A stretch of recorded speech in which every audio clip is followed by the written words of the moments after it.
Good morning from a dark and gloomy Road America here in Elkhart Lake, Wisconsin for day number 2 of the World Racing League weekend. 7 hours on the docket here today with lots of great racing action ahead of us all day long. My name's Robert Hill Jr. Joining me up here in the booth today is, of course, Ryan West, who's on site, and Brendan Kasmerick as well, with Jordan Worth as our producer. Ryan, Brendan, how are you guys doing this morning? Not too shabby. How about yourself? Doing absolutely fantastic. Looking forward to another great day of racing here at Road America. It was a great day yesterday. Should be another great day ahead of us here today. Brendan, how are you, my friend? Doing well. Better than Ryan. It looks very cold and fairly damp up there in the Kettle Moraine forest. Although it's tough to have a bad day when you're at Road America. I think this is about as challenging as you're going to see. However, temperatures in the high 40s Fahrenheit. It was obviously very windy yesterday. It's carried over a touch today, and track, as you can see, is fairly damp from what Ryan described as fairly heavy rains last night. So I think we're in for a challenge today. I think the teams and drivers are in for a challenge today as well. Yeah, it definitely does look like quite a bit of moisture still settling into the racetrack there, and the forecast doesn't look overly fantastic for today. Looks like we're going to get a fair bit of rain throughout the event, but then again, it is weather, so you never know. We might get a big gust of wind, and it'll blow it all to the side, so we won't really have to worry about it. Who knows? We'll keep our eyes open for that. Looks a lot less windy today, though, Ryan, than it was yesterday. Yeah, the wind died down significantly this morning. Last night, the wind was worse than it was all day, if you can believe that. They had some thunderstorm activity in the vicinity of the track that would have stopped any racing had it been a sort of 24-hour event. So the weather, I think, on level better this morning, at least to me. The less wind, the less sun. People were getting sunburned yesterday, as weird as that sounds, in April in Wisconsin, but lots of photographers, etc., had sunburns, and the wind really, I think, did a number on people. So expecting less wind today. The ambient temperature is going to be a little bit cooler. It did get noticeably warm yesterday around 2 o'clock. It was kind of a little bit humid and a little close, I think, for people. So I would say overall better weather conditions, but again, I'm not out there on the track trying to grapple with 350 horsepower and 58 other cars.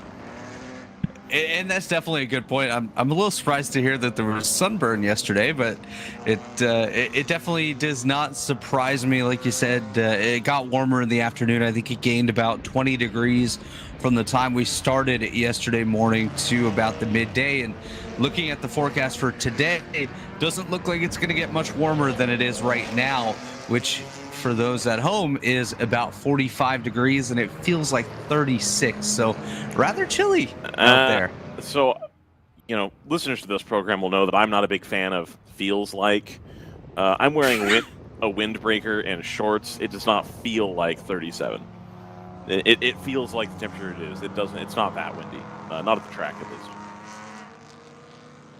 Well, glad it doesn't feel too cold for you, Ryan. That wouldn't be too fun. But just a quick look at how we're going to roll off here today.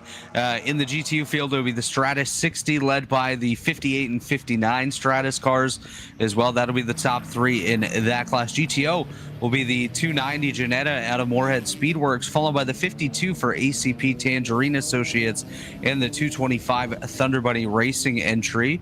Down in GP1, it'll be the Edge Autosports 26, yesterday's winner, ahead of the Palomar Racing 38 and the 88 from Zealous Motorsport.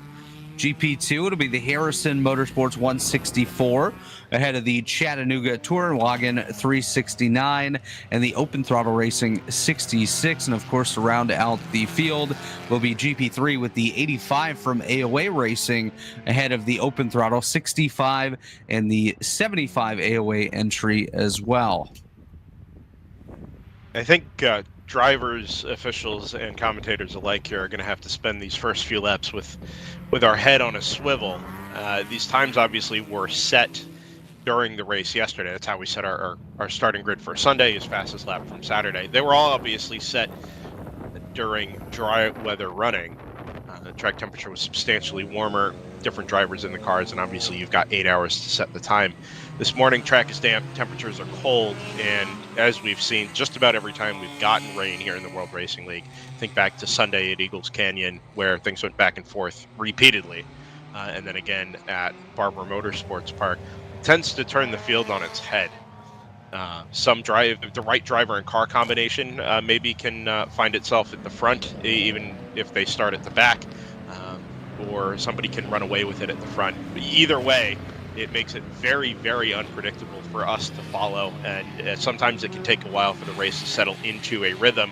Could be fun, though, to watch cars come from the back and try and settle themselves into this first part of the race. I think we expect it to dry out, at least in the early running, before maybe some rain settles in again this afternoon. So a very topsy-turvy day is on the docket for us here in the early running. You're absolutely right on that. It'll be interesting to see how the strategy goes today in regards to driver lineups as well. Like you had mentioned before we got live this morning, sometimes we'll have a little bit of a wrench thrown into things when it comes to wet weather conditions out on the racetrack. Certain drivers seem to handle it a little bit better than others, and they'll try to get those drivers behind the wheel to carry the bulk of the load. But we'll see what happens as the day does go on. I believe we're going to get set to go green this time by the lights did appear to be off on the safety car, and we are quickly approaching 9:30, so we should see the pace car take its way to pit road this time. The Moorhead Speedworks 290 alongside the ACP Tangerine Associates 52 are going to lead us to the green flag here today. The GTU field will tack on to the tail of the GTOs as we work our way up the field, headed for the flag stand. We're going to be green here today on Sunday for 7 hours at Road America. Ryan? The 225 gets an incredible jump. I think the Moorhead Speedworks car not getting the start that they were looking for. So the 225 is going to come through into turn one well in the lead. That's the car center screen there, moving just over to driver's left, going to take the preferred line. The Moorhead car does hold off the advances of the Team ACP with Tangerine Associates BMW. Looks like all those GTUs got their beam lights working today, by the way. That's a positive change from yesterday. Absolutely. That's today is the day where you would want that all to be fully functional for the duration of the race. Absolutely. Very clean start. Other than that 225 taking the advantage there, it looked like it was just business as normal. Get the cars down to single file by turn one, turn three. Nobody being overly aggressive up in the GTO-GTU field. A noticeably smaller GP1 and GP2, GP3 field takes the start here. Staying double file, I think we're going to see a much cleaner and less stressful start for the GP class here today. We're just going to start to file out here. The PC racing cars kind of dice through the field there, and they're going to go up ahead of the other vehicles in class and try to tuck in behind Edge Autosport, yesterday's winners. Was speaking to some folks with the PC racing team. They're having consistent transmission issues, and at this point they're not sure if it's a software thing or a transmission thing. So hoping that car has got itself fixed for today, but the confidence levels were fluctuating when I was speaking with them yesterday. Yeah, that's definitely unfortunate to hear that, for sure. Hopefully they're able to get those issues sorted out. Yeah, PC cars had issues time and time again. It's quick, but it's had, as the car's gotten older, it's had more and more trouble staying reliable. We're almost to the point where it came to grief on lap one yesterday. So at least to this point, it seems like off to a better start, even with that Edge Autosports number 26 kind of escaping out the front of the field. Back up to the GTO-GTU field, basically single file here through the kink. Actually looks like the grip level is not too bad given the dampness relative even to yesterday. Pretty much consistent darker tarmac all the way around this 4-mile Road America circuit. Did just see a little bit of dry line appearing there at the top of turns 6 and 7, which is nice to see. So maybe with that plus a little bit of wind, we could get some dry running in before whatever happens this afternoon. The track isn't meaningfully more wet than it was yesterday at this stacking time. Up here at the exit of 14. But there is less wind and less sun available.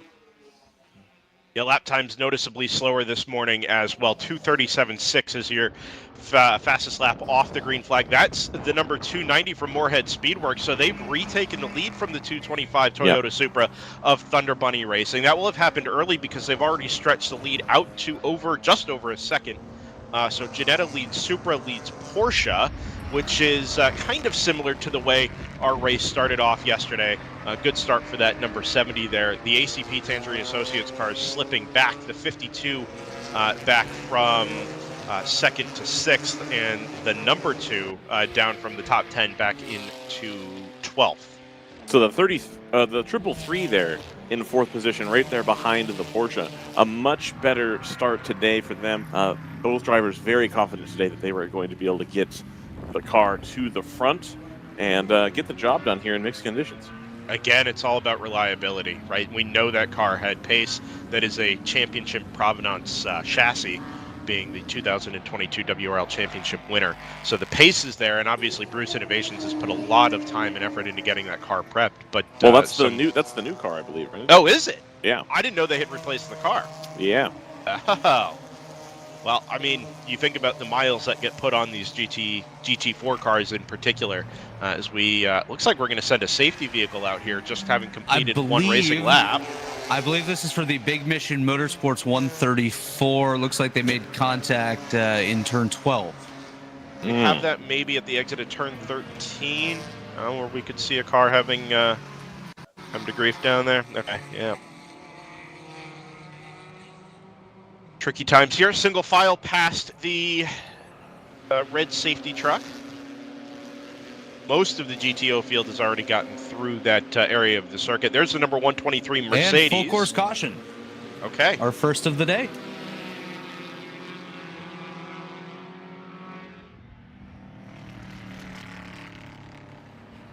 So the opening couple of laps looks like we had a couple of adventures there. The Matt Connolly Motorsports number 50 went for a spin in turn 5, was able to continue on.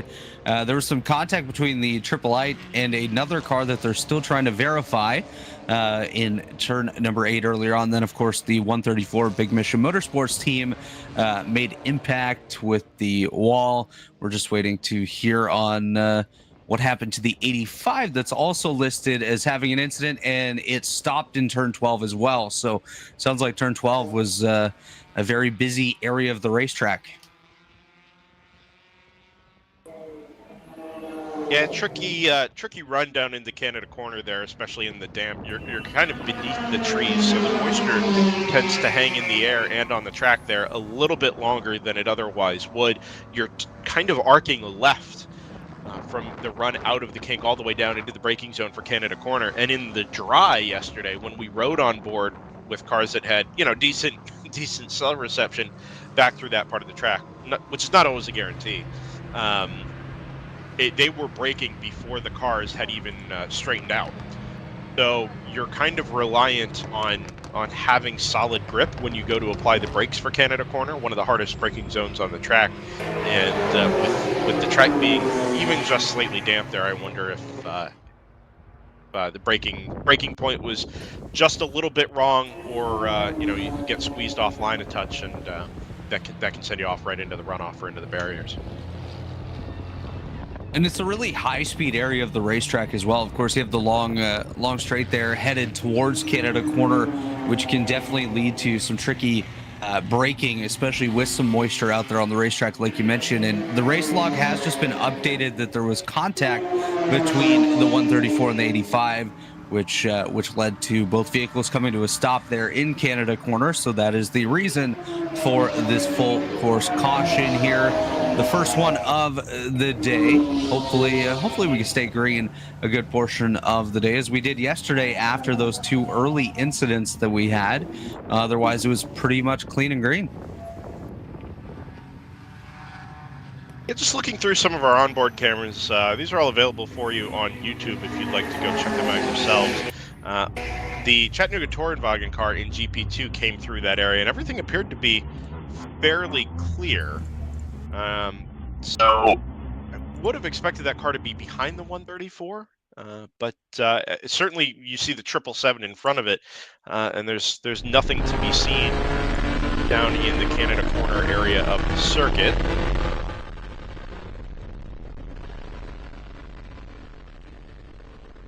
Fortunately, as is pretty well known here, is kind of a cellular dead zone there around Canada Corner. So, having just found it from the onboard of the 28, obviously it's caught mostly in replay, but it looks like it's out in the runoff driver's left. So it's kind of speared the car out towards the paved runoff and the gravel runoff near the spectator area there. Rather than spinning on the exit into the tire wall on the right-hand side, which we did see a few times yesterday as well. And Austin Peterson in the chat now saying Miata got into the grass inside of 12 and hit the 134. Maybe just a little bit unsettled under braking, dropped a wheel on the right-hand side, and once you do that, you're kind of a passenger, and maybe got into the side of the 134 near the apex of turn 12 there. And we do have our first penalty of the day issued to the 24 BMM Montgomery Motorsports entry, a passing under yellow 1-lap penalty. Of course, those came into play big time towards the end of the event yesterday. Kind of shook up the running order, and hopefully most of the teams have learned from that yesterday, and we don't see an influx of passing under yellow penalties throughout this one. Yep, of course, with passing under yellow, the marshal's statements are taken as fact. They are judges of fact until proven otherwise. And, of course, your opportunity to do that is with the forward-facing onboard camera required for every car in the World Racing League. And you can come and produce video in protest of these pass under yellow penalties, in protest of pit lane and safety penalties, things of that nature. And we did see that a few times yesterday as well. Correct. In some particularly tricky yellow flag zones as they're related to following green flags and location of the incident and that sort of thing. But WRL has decided that 1-lap penalties are the most appropriate way to handle these things. Yes, they are slightly punitive in nature. That is kind of the point, that it is meant to be a deterrent. But also it makes it easy to rescind the penalty if it turns out that a statement was made by a corner marshal in error. So in the end, these things tend to work themselves out as they are meant to be. That penalty can always be protested by the 24 if they feel like it was made, again, in error. But otherwise, at least for now, it's a 1-lap penalty to start off the Montgomery Motorsports BMM number 24's day. And like you said, we did have a few of those overturned yesterday based off of the evidence provided via these cameras. As we'll take a look off the Stratus Racing on board, there you can see the incident over on driver's left. Looks like they've got the car loaded up on the flatbed, so should be able to go green here very, very shortly. Yeah, quick work by the Road America safety team. Obviously, we did something similar to this, but in substantially trickier circumstances down at the kink yesterday. We actually had to go to a red flag to facilitate parking the flatbed across the racetrack. Very tricky recovery. Actually looks like we might be headed for a similar situation here, which is very interesting. It certainly doesn't look like we had anything of real significance down there at turn 12. The car had been recovered. I believe it's issues with the wall more so than anything else that they have to repair some bits over there. So they have to send vehicles counter race in order to get it done quickly. So this is going to be the faster solution. Yep, no, that makes a lot of sense. Those barriers down there, if you've never walked or driven around that area of the circuit, anywhere from the kink down to Canada Corner, it's very narrow, and the only safer barrier that exists is on the outside of the kink. So what happens is you run all the way down through there. If you make any sort of contact driver's right or driver's left, other than a glancing blow into the concrete, it can knock the K-walls out of alignment. And sometimes you can end up with a leading edge, which is not something you want, right? You get a car skidding along a wall. You don't want it to meet the front end of a Jersey barrier at speed. So sometimes those barriers just need to be moved with a forklift back into alignment. Also hearing that there may be a Miata still down there that has to be recovered from the tire wall, in addition to maybe some tire wall or barrier alignment issues down there, Canada Corner. Again, these red flags are not always. I think it's easy to assume that it's, oh, this is, you know, a big problem, or there's something of significance here. Sometimes it's just an operational decision, right? A decision Correct. of efficiency, to throw the red and get things cleaned up. As Ryan said, get them cleaned up faster, get them cleaned up more safely. And I think that's exactly what we're seeing here again in the early running.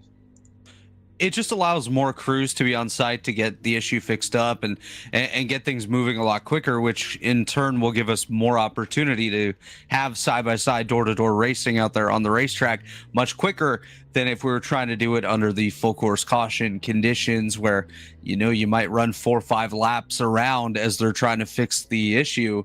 This way, just sit here on pit road, wait a couple minutes, and get back out there and continue on. But red flag number 1 of the day has been just issued. It's operational, as Brendan mentioned. So no major issues as far as we are aware, except for maybe some track repairs being needed.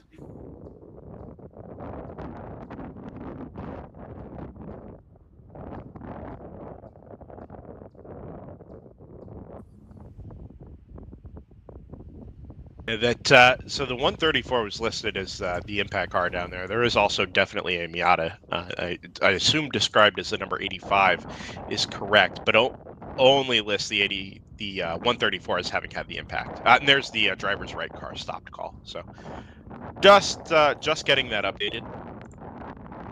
Yeah, so there was the impact for the 134, and then contact listed between both of those cars just afterwards. So possibly during the rejoin of the 134 that came together. Not too sure on that, but that's just my assumption.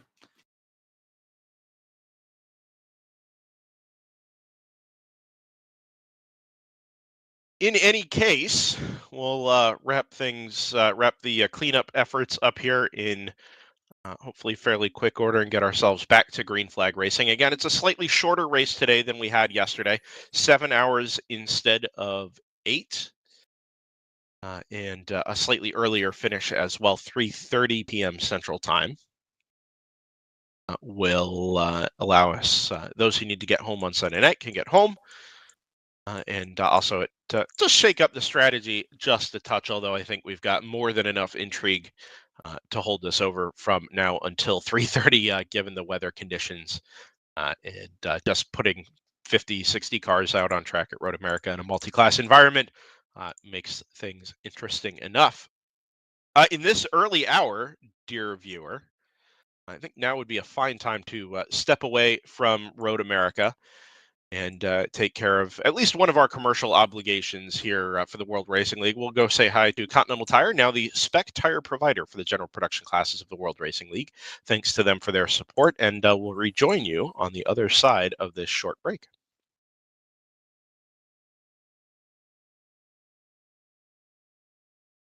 You can feel confident Continental is the smart choice in tires. Can they handle extremes? Yep. Tested from the Texas desert to near the Arctic Circle. Really? Really. Anything for the guy who finds that one pothole? Yeah, road hazard coverage has your back. For real? Absolutely. Were they made by like a bajillion engineers? Well, closer to 100. Continental. Welcome to the smart choice in tires.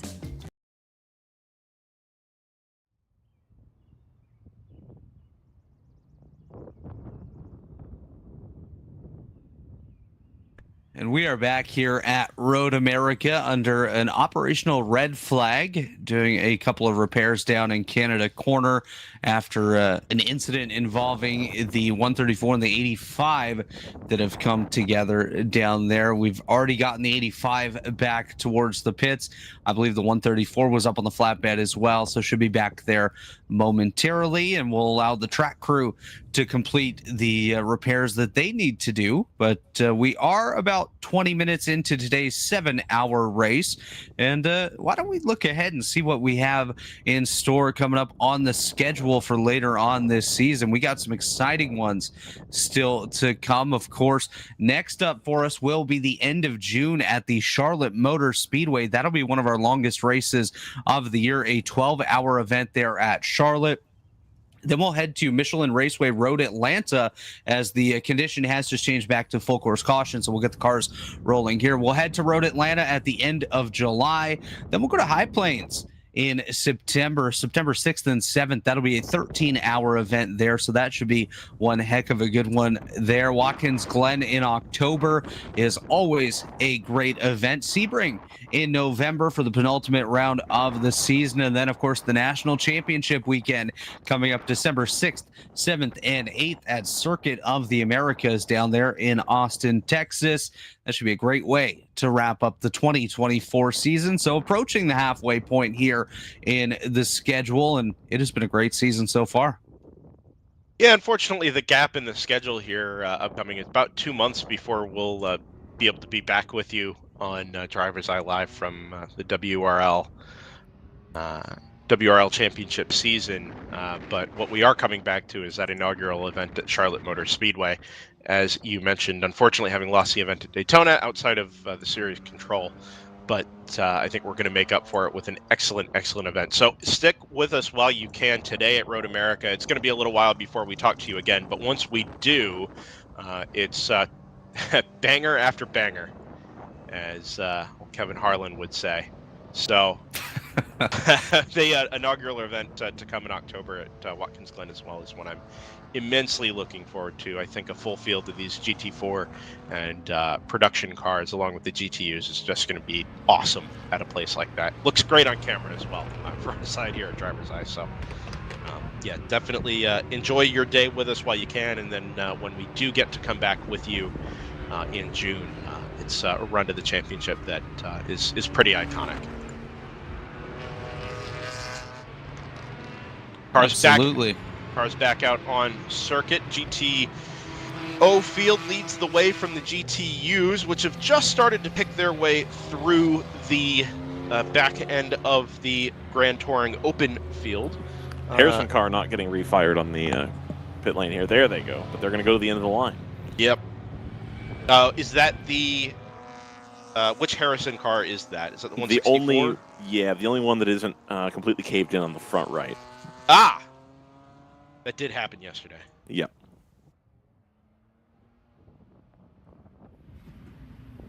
Yeah, you did mention it is a noticeably smaller field this morning.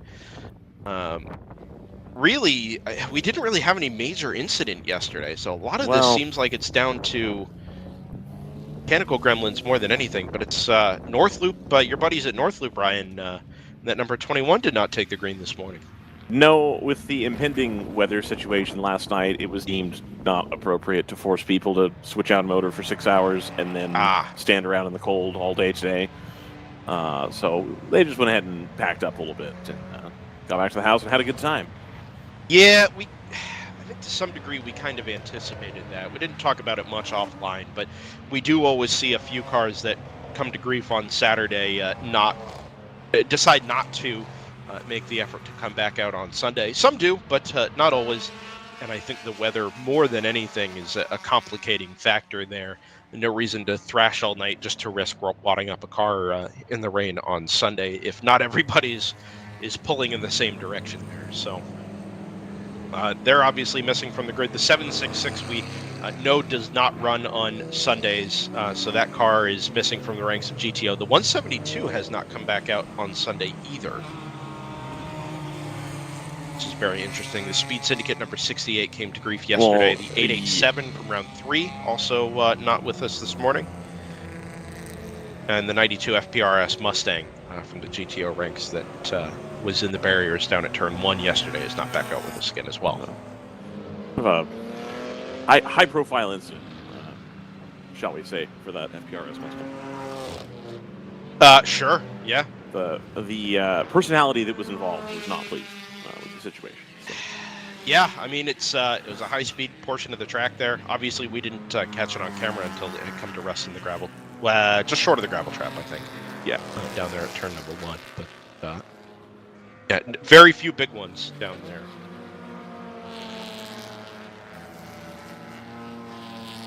We've seen from the onboard and the GPS sensors in these cars, the GTO cars in particular, are pushing north of 145 miles an hour before they jump on the brakes into turn 1. Relatively short braking zone there for a fairly high-speed corner. Cars which are not down on grip tremendously. Like in a mixed condition, maybe not so, but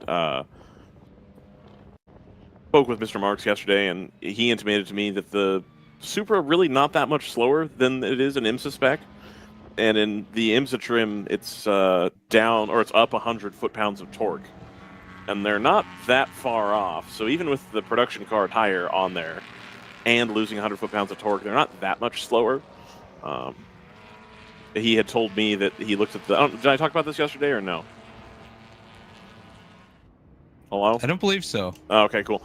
So he had told me that he went back and looked at... this is the owner of the Hitman Racing and the Stoic Racing, of course, machines, that they would not have been last on the grid for the last IMSA race at Mid-Ohio in those Supras, and they were about 4 seconds clear of the pole.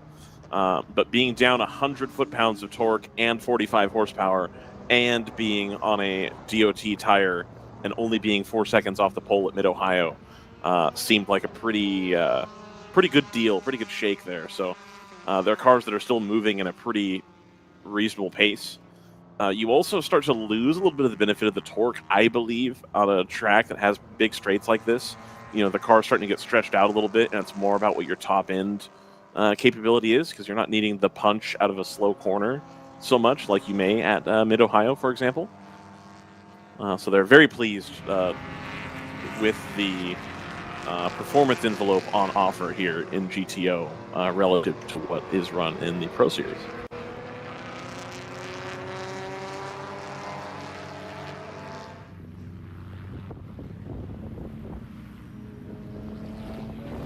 So almost 30 minutes elapsed here after we have tended to some stricken vehicles down at Canada Corner. I did try to aim this camera in such a way that we could see the radar readout there at the top right of the screen. I believe that takes the speed right before the 400 board, but I am not certain. But it is meant to be a representation of the car speed before braking into this turn right here. I believe it's turn 5, as they count the slight bend in the straight as a separate turn. I think it's silly. Yeah, I gotta be honest with you. I've always assumed that most of those are down to the way they number the corner stations. That's station 5, so therefore we've got to find a way to make it turn 5. Turn 5. I buy that. See, the way we do it at Calabogie is we have an 8 and an 8A. Yeah, so but you have 2 8s. 800 turns at Calabogie. I think it's 20. I think it's 20 turns. Yeah. I mean, it is the longest road course in Canada. I believe that.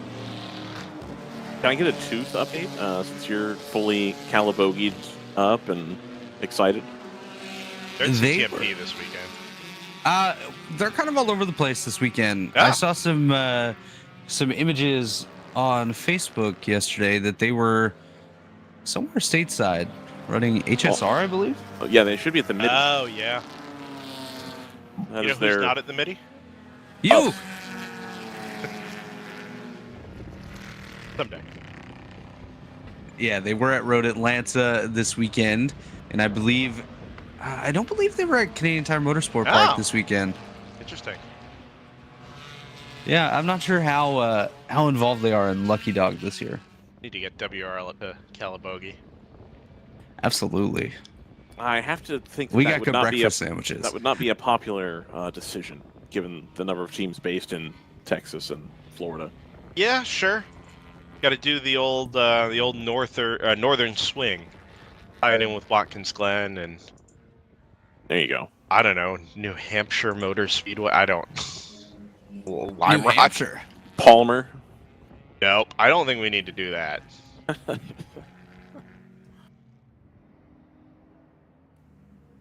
No, that's even worse. Jordan just suggested Pocono. No. We'll just go to an oval that would somewhere. allow me to sleep in my own bed every night, and even I don't want that. There's an appeal to that. I'm going to level with you. I think that would be being able to be home every night. No, an appeal to running WRL at Pocono once, just to see what happens. It'd be interesting. So bland. Would it? So bland. Would it be bland? Yeah. I think there's yeah, I think you would have to run oval turn 1 in order for it not to be awful. And I'm not even sure they're allowed to do that anymore. You mean triangle turn 1? Yes, NASCAR 1. Yeah. Yes. Yeah. That's a weird shaped oval. I think WRL should also go to the Hungaro ring, as I've been suggesting. That's a great idea. Listen, I'm all in for trips to Hungary. I think this weekend was one of the first events at the new Balaton ring. Caught a stream from that this morning while we were getting things set up here. We have any automated racing going on during this today? No, I hope don't not. think so. To be fair, I don't think we had any automated racing going on yesterday either. Did you Anytime watch, I opened that stream, they were just pushing cars on the grid. Yep. Did you watch any IndyCar qualifying? I did not. I was substantially underwhelmed by the first qualifying group.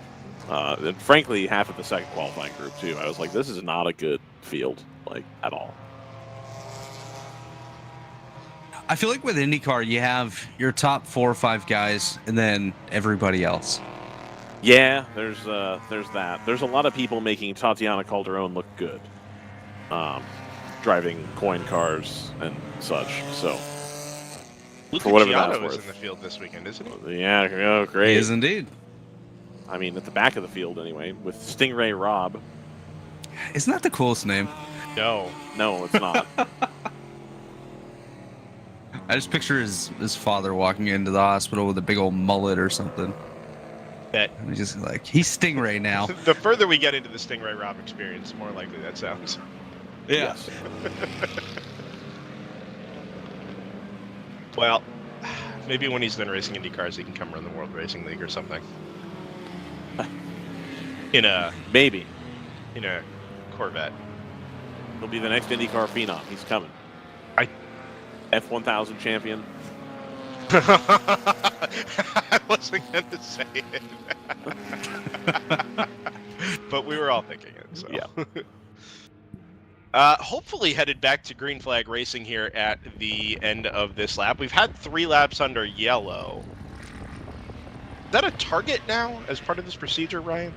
Yes, that is written into the rules. Very good. Typically, or historically, we've kind of done 1 and green. They want to let the pit stop cycle play out if that's something that people desire. That makes sense. What that comes down to.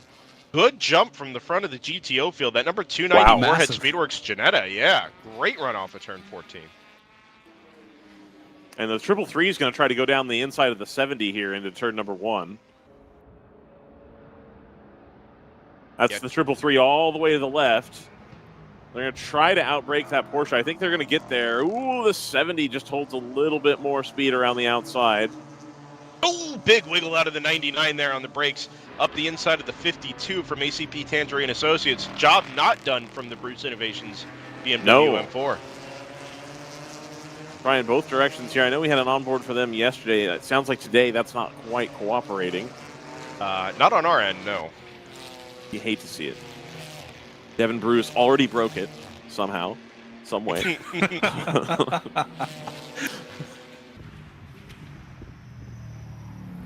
There's your speedometer up in the speed zone, not to be confused with Speedville.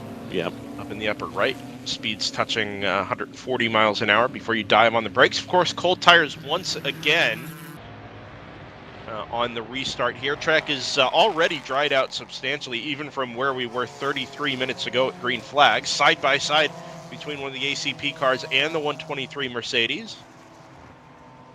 I think these GTU cars now desperate to get around and start making up some time here. It may take 3 or 4 laps before they really have the grip to make that kind of progress, though, right? Yeah. I mean, they're already being held up, though. Even on cold tires, they're being held up right now. So they really want to start cracking on.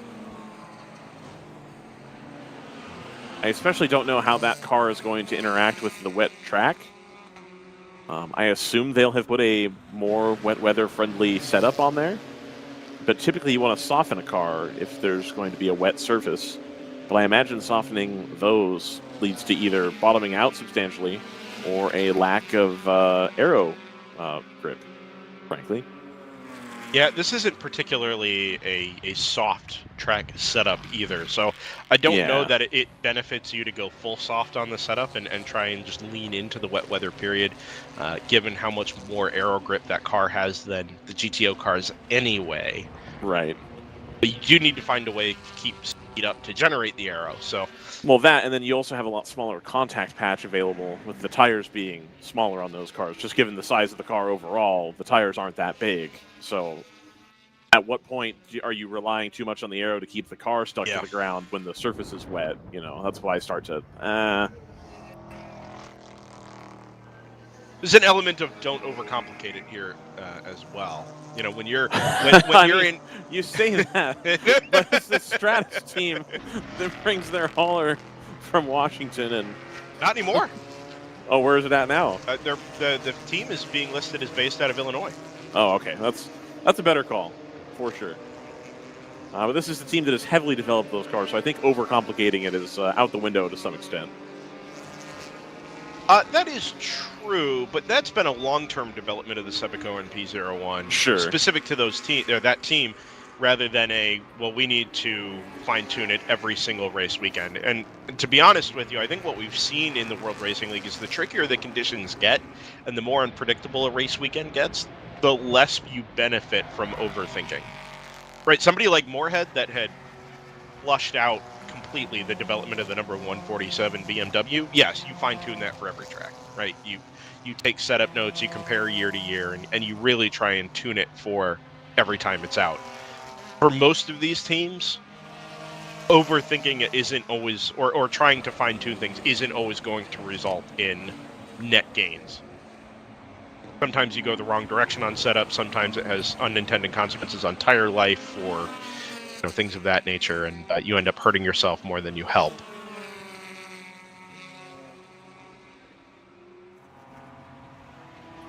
PC Racing out with a pretty substantial lead now in GP1. 3.5 seconds over the Edge Autosports car. Again, that's yesterday's winning vehicle. It's nice to see the PC Motorsport or the PC Racing car out front here today. Obviously, they had their fair share of issues yesterday. I think they only got 4 or 5 laps in, so to be able to get out here and at least lead the early stages of the day is definitely a positive for them, showing a little bit of recovery from yesterday, and we'll see if they're able to sustain that speed all day long. Great start for the 946 from Flying Fur Motorsports. Absolutely. Well. 2003 BMW M3, third place in GP1 at the moment. Actually, the 4th car in the line here. You'll see 44, then 26, and then the Matt Connolly Motorsports number 50 Pontiac there. That's a GTO car down there in 3rd. Apologies, Stratus is based in Indianapolis, not in Illinois. Ah, okay. Yeah, that's my error. Thank you, Astropup. I knew it had moved recently from the Northwest to the Midwest. The wrong flat Midwest state. Close enough. What's it going to take to get JDC Miller to enter a car in this? What would they enter? A TCR. Oh yeah. They've got it sitting there. They run it all the time. Well, I mean, in past years, Circuit of the Americas has become a, not entirely, but you do get the odd pro team interloper. So maybe the national championship weekend is that opportunity. IMSA season's done for 2 months by that point, so. There we go. So they don't have an excuse. They do not. Let's go. Much cheaper than running that Porsche, I would imagine. I'd say you're probably right on that.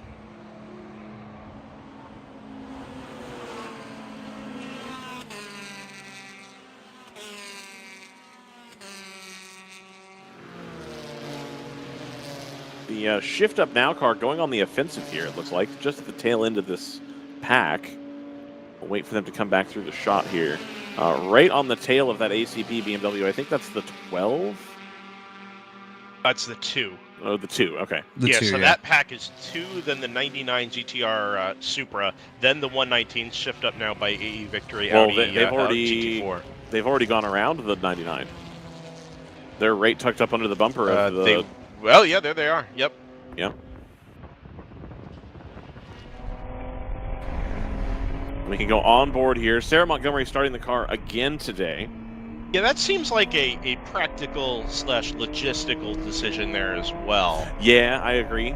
You only have to, let's say, compromise your driver change once there. You're not, getting Sarah into the car is a less challenging endeavor when you can do it before the green flag. And then obviously, yes, it may be compromising trying to get her out of the car, but that only happens once. Once, yeah. Yeah. Yesterday being told she did essentially 3 hours behind the wheel to start the race off. I think she'll be pleased to have a little bit more green flag running today.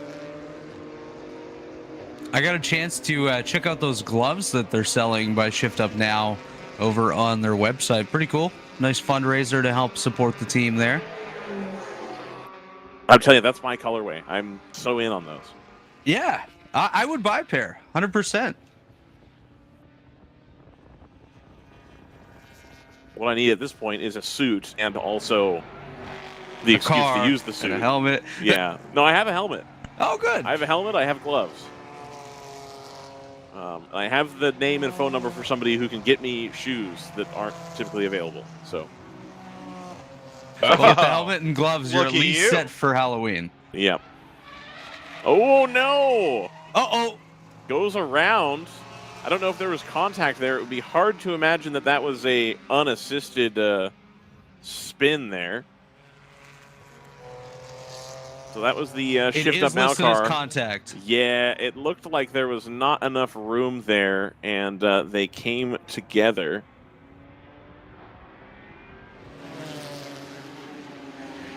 So the stewards will want to have a look at that, I reckon.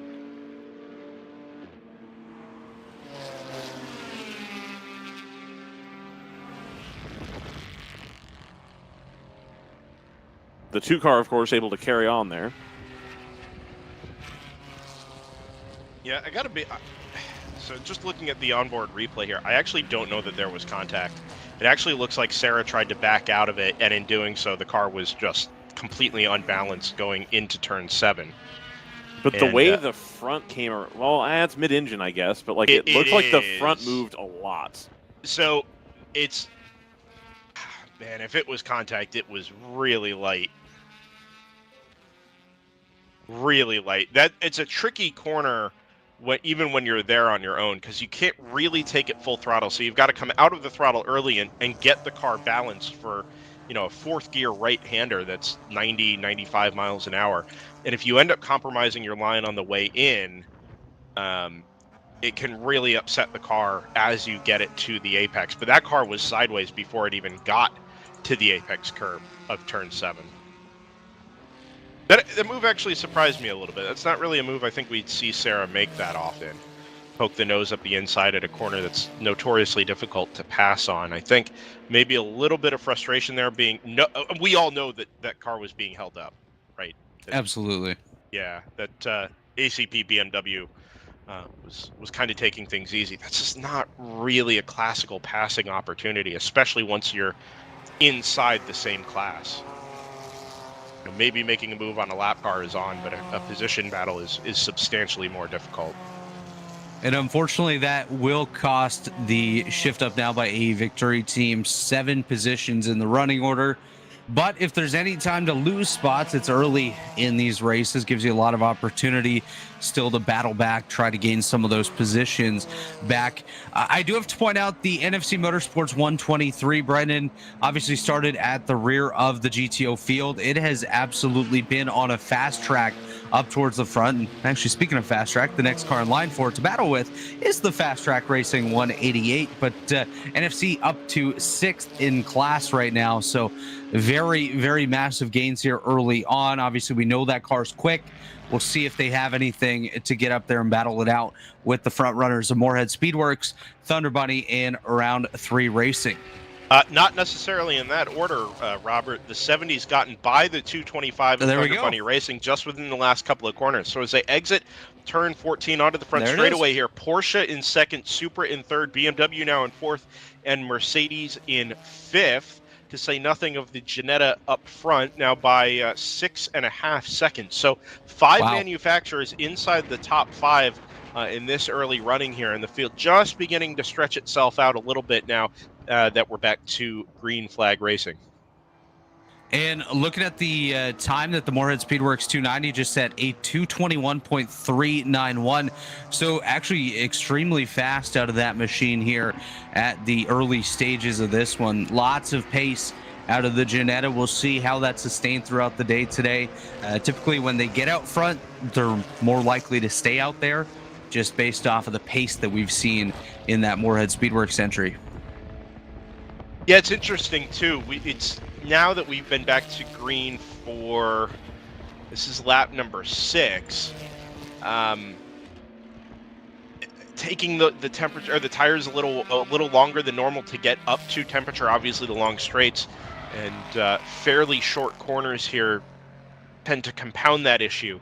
But normally we'll see these fastest laps 2, 3, 4 laps into the green flag conditions, not 6 or 7. And I think that just speaks to the relatively low track temperature at the moment, and obviously reflects the fact that now we are in full dry track conditions as well. So these fast times, it's taken us a little while to get there, but means it may last a little bit longer. We may continue to see these lap times down in the 221s, 22s, and 23s before we settle into, maybe the 24s and the 25s outside of the first hour of racing. And just in comparison to yesterday, this would actually move on be for fourth. Sorry, Robert. Yeah, no NFC at the inside of the 333 on the exit of the kink just carried so much more speed through the apex of turn number 11. And that move is going to be done well before they get to the braking zone for Canada Corner. Yeah, great move right there to get it done, move up a spot on the track. But as I was saying, that would be the third quickest lap time if this was yesterday's session. Quick time of the day yesterday was a 221.1 set by the Stratus 60. So a 221.3 by the Moorhead Speedworks 290 is quite a gain from yesterday, where the quick time in GTO was about a second slower than that quick time set just a lap ago.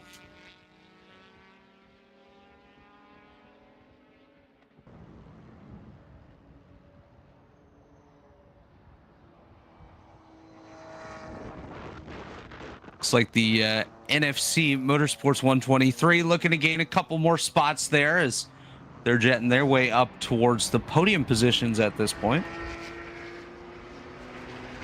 Yeah, so looking up at the top of GTO at the moment, and even a little bit further back, you would normally say, well, at this point, let's not worry about building up a margin. We're going to see some full course yellows. Just focus on staying on the lead lap. Preserve the tires as long as you can so that when it rains, you've got a little bit of life and tread left in them to deal with those first few laps before things get properly wet. We thought that might be the case yesterday as well, and then we didn't see a yellow flag for well over 6 hours. And so I think maybe here you take the opportunity to put buffer between yourself and your competitors when you can. Even at this early stage, having 8 seconds, 10 seconds in hand now, before we get to the first round of pit stops, that could easily become 30 or 40. And you'd much rather have that, knowing that there is a chance that we could get some really, really long green flag runs today. Yeah, that's definitely a great point. You want to build yourself up a safety buffer here. We have some contact with the wall there in turns 6 and 7. That's the Rockwell GP2 entry. Great catch by the professor right there, getting us on board right as the incident was occurring. Looks like they're going to try to get that car spun back around. Sports Emmy for Jordan there, getting it caught up in real time. Good recovery there from the 41, pulls it right, and then a quick left-hand turn to get it straightened out. It looks like that car is that a tire rub, maybe? having caught the right rear That's on what the it looks concrete. like. Yeah. Definitely what it looks like. The smoke coming off of that car does indicate some sort of a rub. We'll see if they're able to get it back to the pit area and pull away any fenders or anything that may be pushing in on the tires here. But we'll continue on. I was Already approaching the end of hour 1. Almost certain there were tire barriers there on the inside of the exit of turn 6. I seem to remember a WRL car coming to grief there a few years ago after getting into the tires, but we do see it pretty frequently that easy to drop a wheel there on the curb or on the backside of the curb, top of the hill there, and loop the car around. You'd much rather hit tires than hit concrete. But, absolutely. It does look like it's all concrete up there now. It's very, very interesting. Tires are definitely a lot more forgiving than a concrete wall. As a safety truck going to come around, it does indicate on our race control log that the 41 has come to a stop on the course. So I'm assuming just to the left of the camera shot here is where that car has come to a rest. Hopefully they're able to get that car moving as quickly as possible. Avoid any potential cautions. In those first moments after a car pulls away from the scene of an incident, it's difficult to tell sometimes whether it's tire rub. Whoa. That's a sideways Camaro at the exit of the kink. Yes, Gathered it is. it up very nicely. Sometimes tough to tell whether it's tire rub or coolant or radiator fluid that's being pushed out of those cars. Doesn't take much to do in a radiator sometimes, especially when you're hitting up against concrete. But we didn't really have a long enough shot to tell whether it was sustained like a tire rub might be, or really even to pick out the location of where that smoke was coming from. Ooh, round the outside with an Aston Martin that's sliding wide of the apex there at the carousel. Track is just wide enough to go 3 wide, but if you don't hold to your line there, even having 2 cars wide can sometimes become a bit of a sketchy moment, and that's basically exactly what we saw. Now we're stacking up again behind the ACP Tangerine Associates number 2 with the GTR 99 and the 89X. It's the Stratus 59 and the 60 in that pack of cars as well.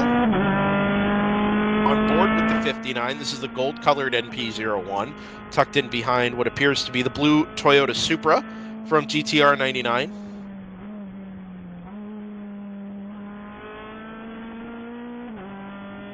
Big hello to their way up the hill here, headed for the start-finish line. Everybody joining us this morning, 220 of you, even at this early hour, 247 now. Welcome. So we're off and running. Thanks for being with us and spending your Sunday morning with us. I think we had left yesterday kind of promising some interesting weather. Damp this morning to start, dry now, but almost certainly in for a little bit of the damp stuff this afternoon. Producer Professor Jordan Worth there. That's a monster coming towards us here. Yep. And I don't think there's any way we're going to dodge I don't think so. Even part of this cell. It's coming right for us. Spare a thought for those who have previously been subject to some of this weather over the last few days. A lot of severe weather across Nebraska, Iowa, Kansas. Devastating. Parts of Oklahoma. More in Texas this morning. It's been a rough few days in this Midwest part of the country, out across the plains as well. Fortunately, just likely to be rain for us up here today, but we knew thunderstorms rolled through last night, and there's some significant cleanup to be done in other parts of the country that have not been as fortunate as we're likely to be a little bit later on today. Yeah, it's just absolutely devastating, and obviously, like you said, our thoughts are with everyone that has been affected by the severe weather that's gone through. It's an unfortunate part of the world that we live in, that every year it seems we're getting hit with massive storms, and it's just going to keep unfortunately happening. But a couple updates here from race control. A couple of penalties being handed out. The open throttle racing 63. That's one of the front runners in the GP1 field. Going to get hit with the 1 lap passing under yellow penalty, as well as the number 74 entry. I believe that's the AOA car. Going to get hit with a 1 lap penalty for passing under yellow as well.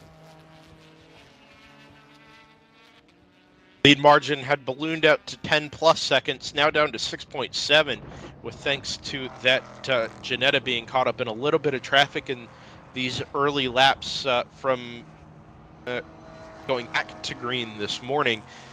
2:28.7 was the lap time for the number 290. Round 3 racing puts in a 2:25.4. That is much more likely to be the sustained race pace for these top couple of cars here. Certainly the top 5 are all in the 224, 225 bracket. And I think once that Moorhead car is clear of the traffic, that's about where it's likely to land as well. Looking a little bit further down the overall running order, PC Racing leads Edge Autosports in GP1 by 8.7 seconds. So similar kind of margin there between the 2 BMWs. A third BMW from Flying Fur Motorsports off to an excellent start down there in the GP1 field as well, a further 3 seconds behind. GP2 at the moment being led by the number 369 from Chattanooga Tourenwagen Meisterschaft. That is the BMW that was very briefly in the wall yesterday down at the kink after being caught up in what was initially a self-spin by a GTU car. Oh, speaking of GTU cars, that's a GTU car in the barrier. On the outside of the 60 carousel. That's made contact right there. And he almost blends in with the tire barrier. Those cars carry so much speed through the carousel. That is really unusual, frankly. Not very often you see. There we go. This is on board the 59. Already on site. Now, it doesn't say there was any contact. No, it's just indicating impact. And just a quick note as well, a couple of drivers inside the top 10. You just saw it right there. The one of the podium drivers overall right now in GTO, the 123 of NFC Motorsports, just got hit with a 1 lap passing under yellow penalty. And the 710 out of Pinnacle, which was 7th overall, also getting hit with that same passing under yellow penalty. So 1 lap penalties to each of those teams. Yep, you just can't have it.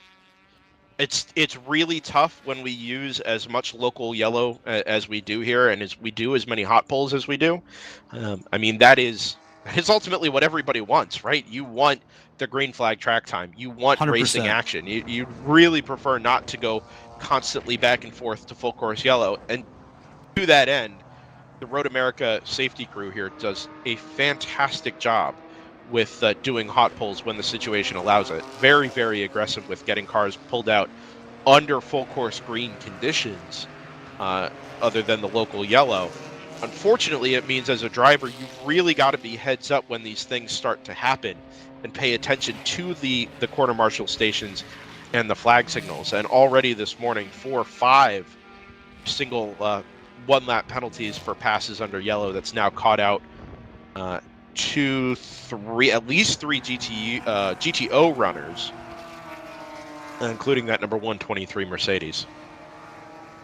Yeah, I will say, go ahead. Sorry, Robert. Just it's worth noting here, as we are. This is in the portion of the track that is under the yellow flag conditions.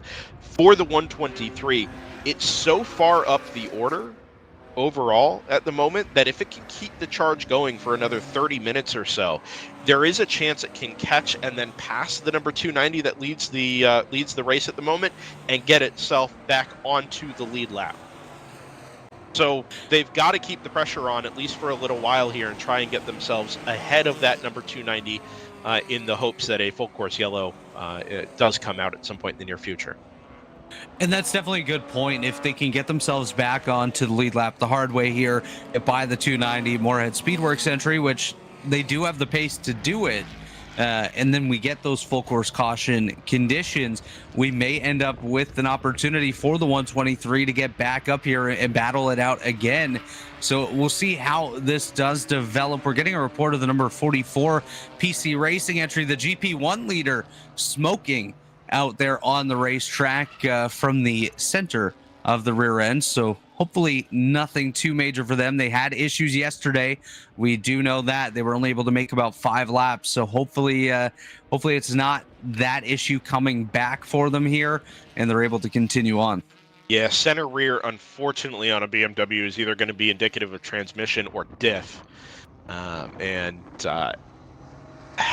It just seems like they haven't been able to wrap their head around whatever the issues are with that car. We know it's an older car. We know it's had its issues, but the pace was good this morning. Just don't know if they're going to be able to sustain it. It looks like, again, mechanical issues for the number 44. You just saw briefly the number 710. That's the Rockwell Autosport development. I'm sorry, the 41, not the 710. The number 41 on the back of the flatbed being recovered to the outside of turn 8. That was the car that was in the concrete at the exit of 6 about, let's see, 10 minutes ago now. Longer than that, almost 15. The 60 looks like it's been recovered from the outside of the carousel.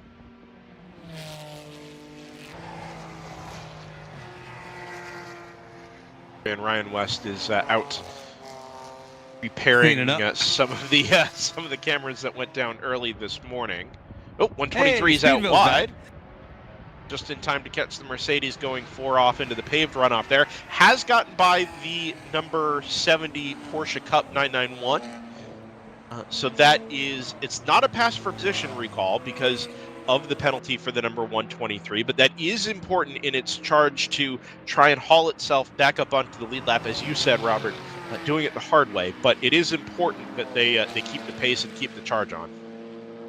Absolutely. And of course, for that team being so high up in the points as well, you need to salvage whatever you possibly can. Even if it's not a podium run here today, you still want to make sure that you're in a position to get out there and collect as many. Oh, something just happened right there. Looks like we had one car go off.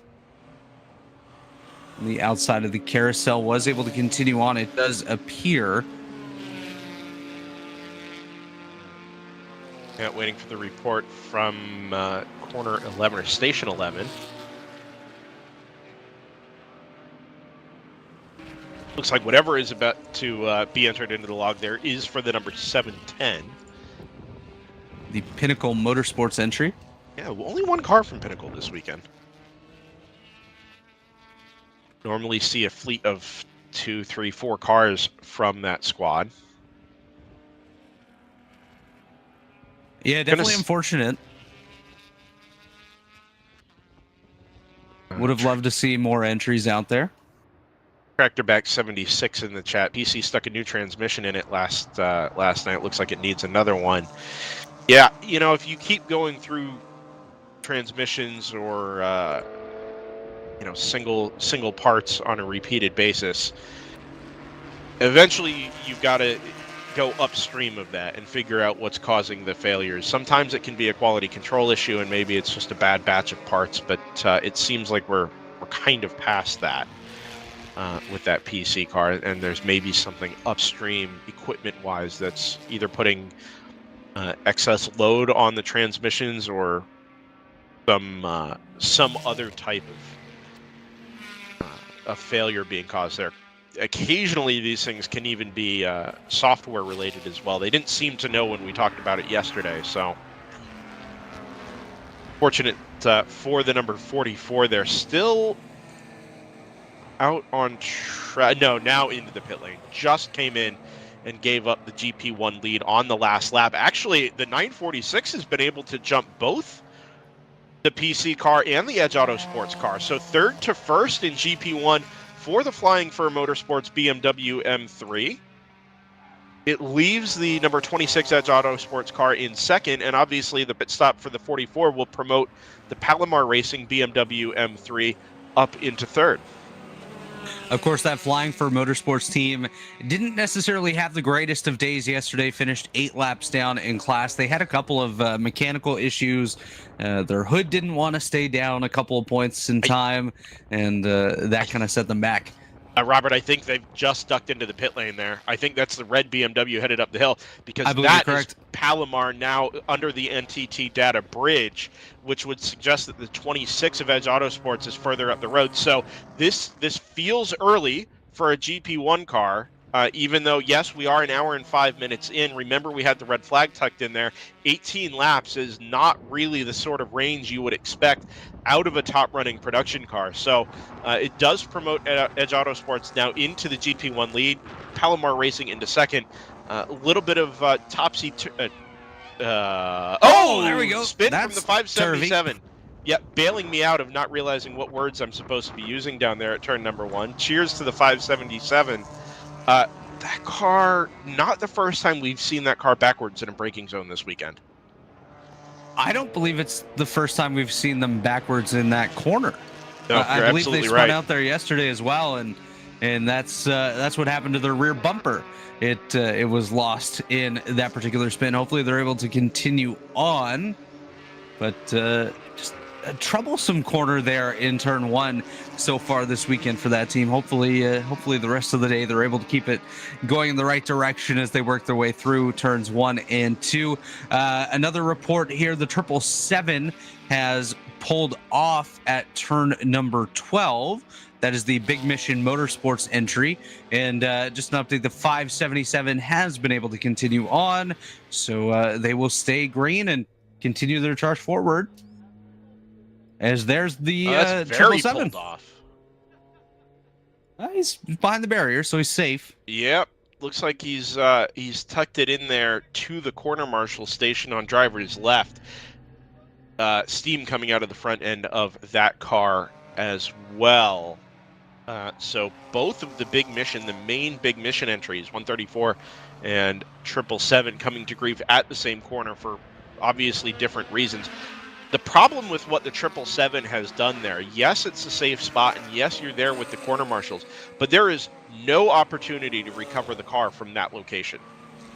There's no road that goes around the driver's left. Yes, okay, it looks like an ATV road there, but you can't get a car on a flatbed anywhere near the paddock from where it's located there at the outside of Canada Corner. So it's not the ideal place to get to. You'd be much happier trying to get around to turn 13 if you can, but that's also all uphill. So if the car is not under any kind of real motive power, you're not likely to make it that far. Essentially, pulling off in that area is retiring yourself from the race, and any real opportunity, like you said, to get it back to the paddock, work on whatever the issue might be. And so just unfortunate there for the 777 team. Looks like their day going to be done here, at least for now, until we may get a session status change a little bit later on. But we are going to come down pit road here with the Stratus and head for their first pit stop of the day. This is the 59, and essentially right on cue for the GTU cars. A little bit shorter on fuel. Remember, the fuel capacity calculations are based on power, which is based on weight.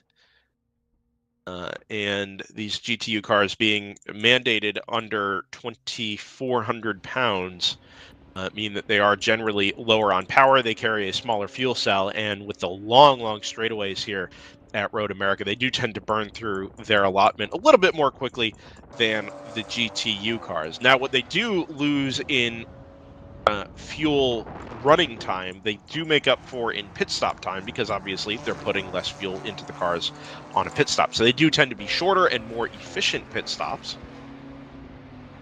And in some ways, it does tend to balance things back out over the course of 7 or 8 hours running.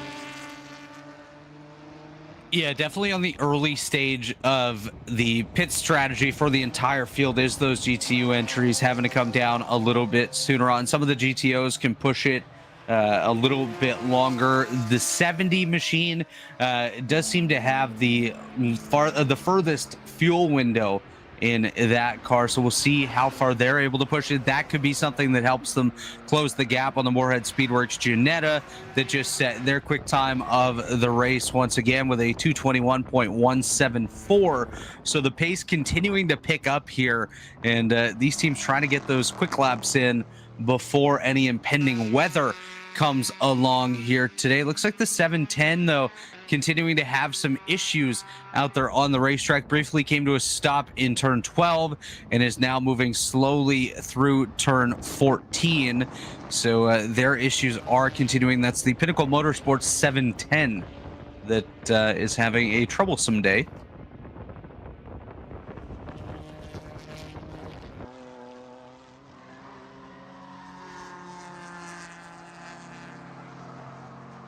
Last time by the round 3 racing, number 70 Porsche also said its quick time of the event with a 2:22.6.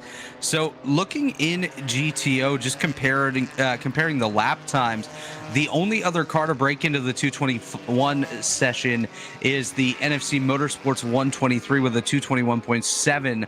So 0.6 of a second between the Moorhead Speedworks entry and the NFC entry on lap time, and everyone else 2:22 or further back. So some great pace at the top by the Ginetta. We'll see how that's able to continue on in wet weather that we are expecting a little bit later today. Already looks like it's kind of pushed back a bit from what we expected, and seeing some bright areas out there on the track as well. So maybe we'll get lucky, but it looks like we're about to get eaten up by that cell. So I don't think we're going to stay dry for too much longer. Bit of rain out there near Fond du Lac. Shouts to Fond du Lac. What a name. Listen, if you given the choice, you'd rather go to Fond du Lac and Sheboygan. I can confirm. I just love saying Sheboygan. Yeah, a lot of people do. And then you go and you're like, I don't know if I'd like to visit, but shout out to those from Sheboygan watching us, though. We love you.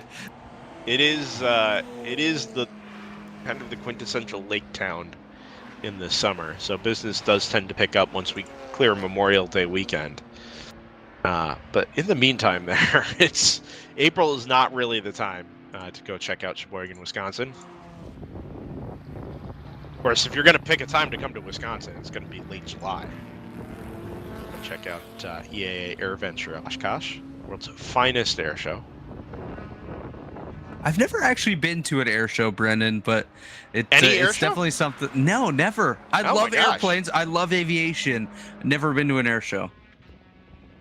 Sure, you've got a few good air shows that way, right? Yeah.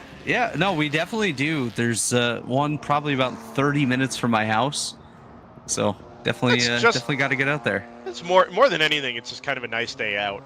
You know, spend the day in the sunshine, enjoy a few beverages, and watch some. I do enjoy cool beverages. Oshkosh is as good as it gets, though. It is somewhere between 500,000 and 600,000 attendees over the course of the week. They fill the expansive grass areas around the runways and taxiways with camped airplanes, rows of 10 at a time, and it lasts for 8 or 9 days in full swing. It is pretty wild as just a human event. Never mind as an aviation event. So, as far as I'm concerned, that is the premium reason to come visit Wisconsin, although America's National Park of Speed here at Road America, and in particular Speedville. There it is the professor right on point. Reason. It's like training a dog. Anytime you say Speedville, all of a sudden this camera gets pulled in. Gotta throw him a treat. Gotta love Speedville. No rules here at Speedville. It just flat to the floor, pedal to the metal.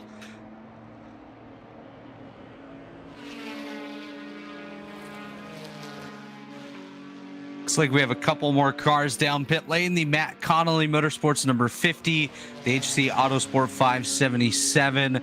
Of course, it was previously mentioned the PC Racing 44 has visited pit lane as well.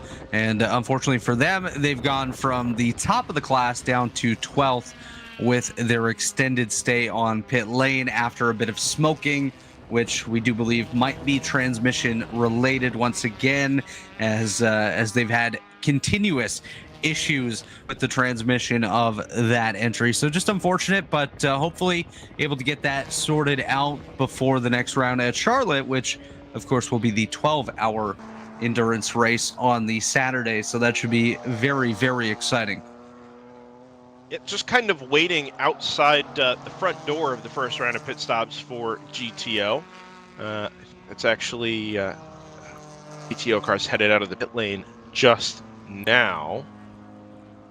Like a yellow Aston Martin. Is that a backup TLM car? Or backup Speed Syndicate car, maybe? That's quite possible. We'll have to wait a moment and just get an update on that, but definitely looks like a newer entry than one we've seen. There's no chance we saw that car yesterday. At first glance, you could say it looks like the 908 from Automatic Racing, which is typically a paler yellow than that, but is a yellow Aston Martin nonetheless. This is a little bit more on the Dayglow side. I believe you're correct with it being Speed Syndicate, because they have now suddenly appeared on timing and scoring, which they had not earlier. So welcome to the show. A little late to the party. 8 laps complete as compared to the leader's 23 laps, and that is very obviously not the car we saw running yesterday. Or if it is the same chassis, it's not the same bodywork. Actually, we'll stick on this camera until it comes by here, because it looks like maybe the left-hand door is still painted in those Airbnb colors that typically adorns this car. Either it's a very clever paint scheme on that car, or it's mismatched. Well, no, the right side does match. Maybe the front and rear body work's been changed there. Different chassis. There we go. It is. It's definitely different. Yeah. Chad Moorhead. Thank you, Chad, for that. Morning, Chad. Not the easiest job for us to try and pick out these fine details from the static trackside cameras, but we got there in the end with. Well, thanks to our friends there on site.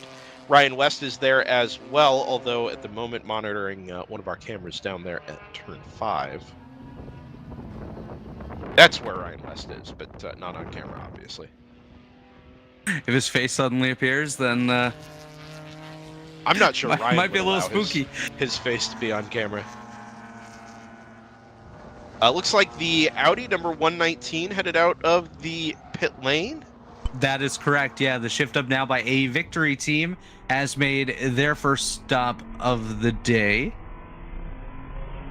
I believe that is still Sarah Montgomery behind the wheel, so no driver change as of yet. Yeah, again, like we mentioned earlier this morning, you're kind of anticipating Sarah to stay behind the wheel for a full driver stint, something close to 3 hours, in order to avoid the back and forth getting her into and out of the car with a broken left foot. So she'll put in kind of the yeoman's work early today, and then hand the car over to hand the car over to teammates Pippa Mann and Aaron Fogel. Update wipers from pit on. Lane. Yeah, looks like we might have a little bit of moisture starting to fall from the clouds here at Road America. The TLM Moto Triple Eight, the 17 Economy Motorsport entry, and the Stratus 58 have all hit pit lane as well. And yeah, we're probably just getting the first edge of that storm cell coming through, and then it's just going to wall upon us here as we get into those deeper greens, probably within the next hour or so.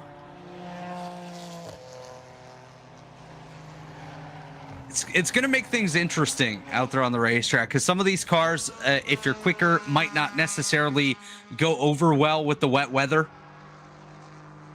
Because sometimes when it rains, power is not necessarily your best friend.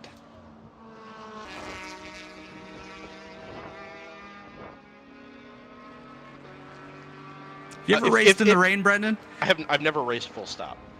Ooh. I've never. We gotta I am get you not in a there. wheel-to-wheel competitor. I have chucked the odd rental car around during camera setup, but not truly in anger. The leader, Moorhead Speedworks 290 Janetta, has come down pit lane. Actually, we just saw them pull into their pit box right there at the upper portion of this camera shot. Racing in the rain is quite wild. I've had the opportunity to do it on an oval, actually, which is quite scary when you're out there on racing slicks because you forgot to bring the wet tires, but it's a good time. A quick engagement with some of the chat here. If you have recommendations for anywhere that the World Racing League visits on the calendar, one of us is always going to be on site. Give us those recommendations. Give us something to do. You know, when I come to Road America for any reason, I typically end up in Fond du Lac because that's where most of the nearest hotels are. And I have found the odd thing to do here or there. Some good restaurants, some really good food out there, actually. But you know, Sheboygan, it was never the most happening town the last week in April. But if you've got recommendations for us, give them. We love to check it out. So it's not popping in Sheboygan in April. Got it. It wasn't last time I was there, but again, like if you've got reasons for us to go or things for us to check out, we always take the opportunity to lean into the local culture. Absolutely. That's one of the Part of the benefits joys of of a racing. great schedule. Absolutely. Getting out there, experiencing what the community has to offer. The smallest part of racing is the actual on-track package. A lot of it is experiencing what the area has to offer, what the fans bring to the table, and everything like that. So it's always a cool time getting to experience a new track in a new area as we get out here and visit all of these great circuits like here in Elkhart Lake, Wisconsin.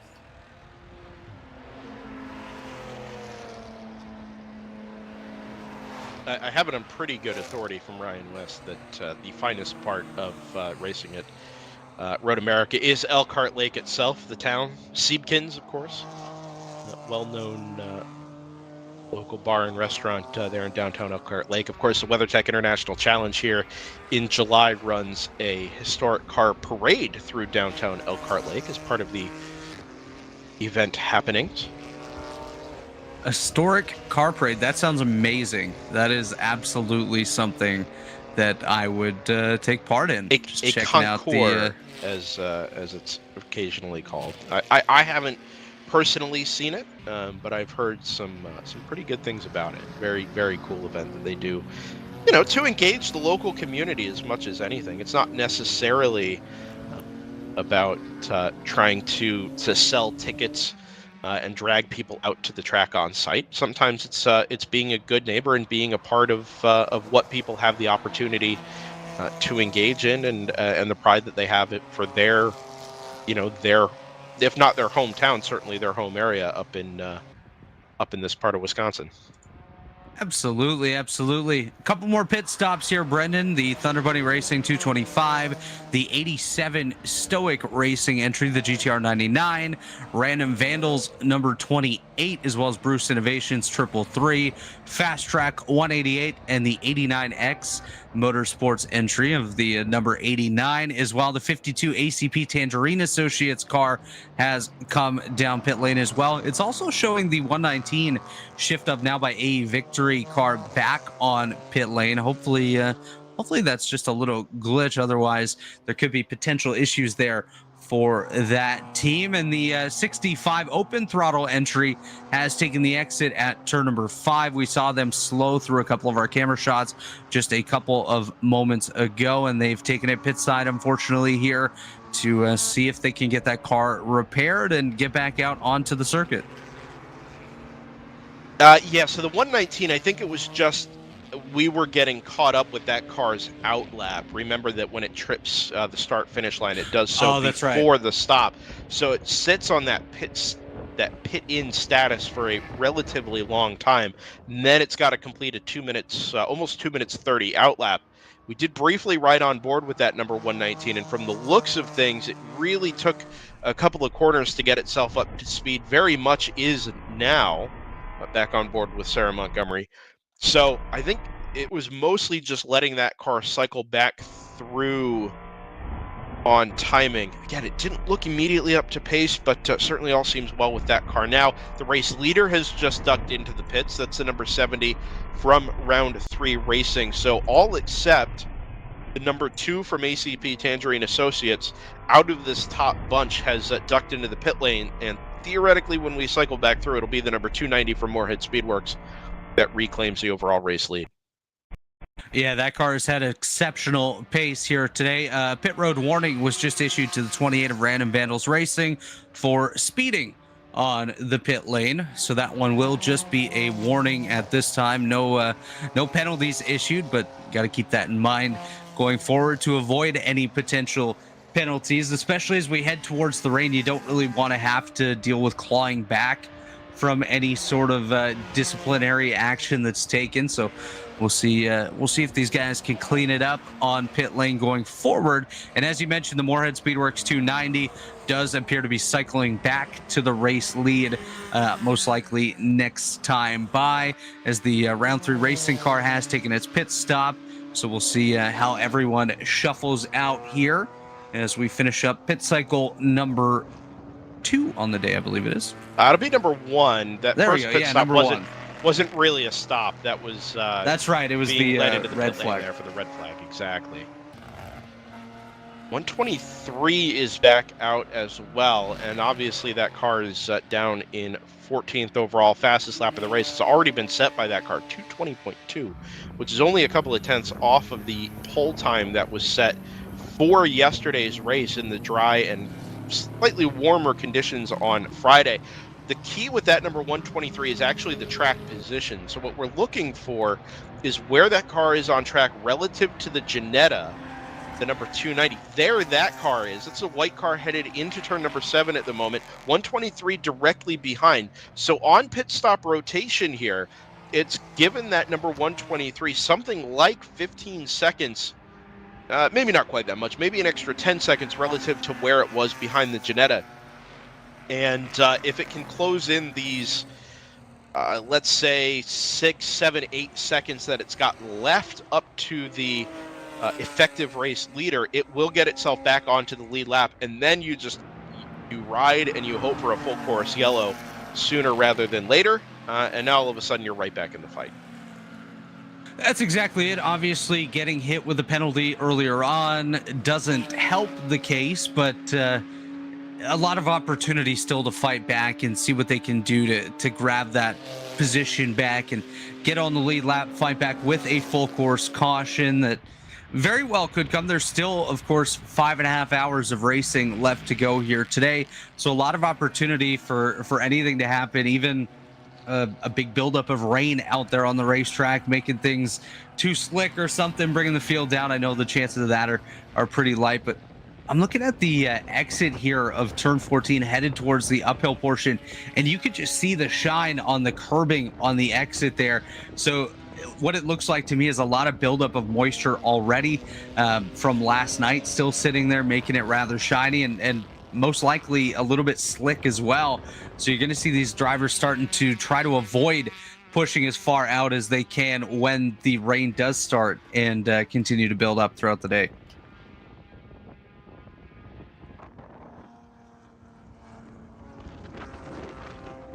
Stratus number 58 on the pit stop rotation up into 2nd overall. That is your GTU class leader. The Thunder Buddy 225 now into 3rd, having been able to pick up the spot relative to the number 70. There they are on track together, actually. 225 from 70, the 119 tucked in just behind them. So that Audi has gone a lap down now. And obviously that car spent some time backwards just at the exit of turn number 7 a little bit earlier on. So we had seen the NFC car closing in on the Moorhead Speedworks 290, but NFC has taken it to pit lane, so a lot more work to do now to get that spot back on the lead lap.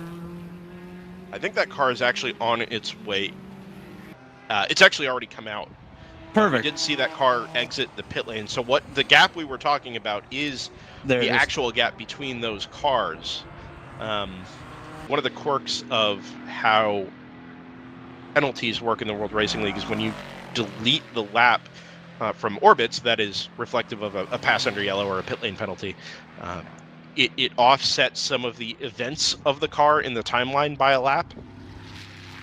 So it was its 27th time past start finish in reality that the car came into the pit lane, but because the lap has been removed, RaceHero hasn't quite computed that, and it'll display those events a lap after they actually happen, if that makes sense. No, absolutely it does. Yeah. It's altering, not alterating, that's not a word. It's altering the timeline of the event. So Yes. that definitely makes sense. In some ways, it's just a quirk of how Orbits and RaceHero interface with each other. Moorhead Speedworks sets a personal best down into the 220s, 220.833. Still not challenging the fastest lap of the race. It's been set by that number 123 from NFC Motorsports.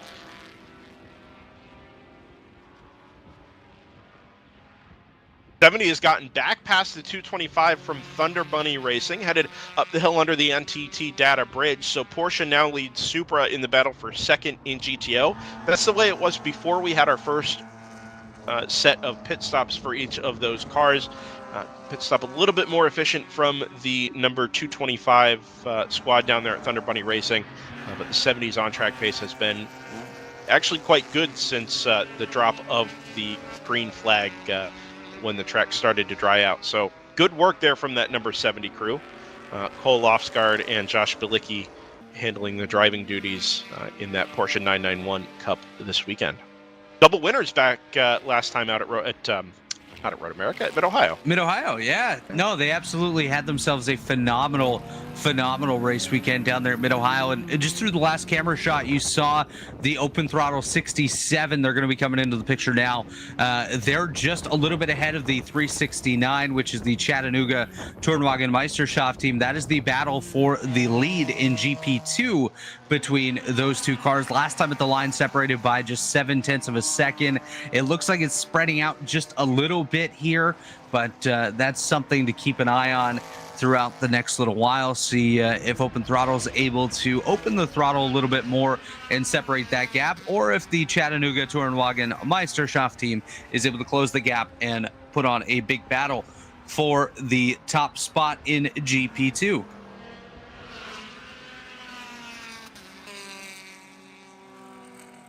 Which it does look like some traffic going to come into play here from some of the quicker cars that'll put a bit of separation between those two entries, as we have just wrapped up the first hour and a half of the day. So quickly working our way through the early portions of the event. And just an update from GP1, the Palomar 38 has been reported as slow on the racetrack, working its way through turn number 3. And there we go. Yeah. It has come to a stop in 5. Cool camera shot of it, though. Yeah. New profile picture. This is going to be another keep your heads up if you're a driver embroiled in any type of passing. The waving yellow flag here at the bottom of the hill is backed up by a standing yellow at the top of the hill. And you're not going to have a green flag until you get to the Corvette Bridge at the top of the hill. So you've got this extended yellow flag zone in one of the best passing opportunities on track.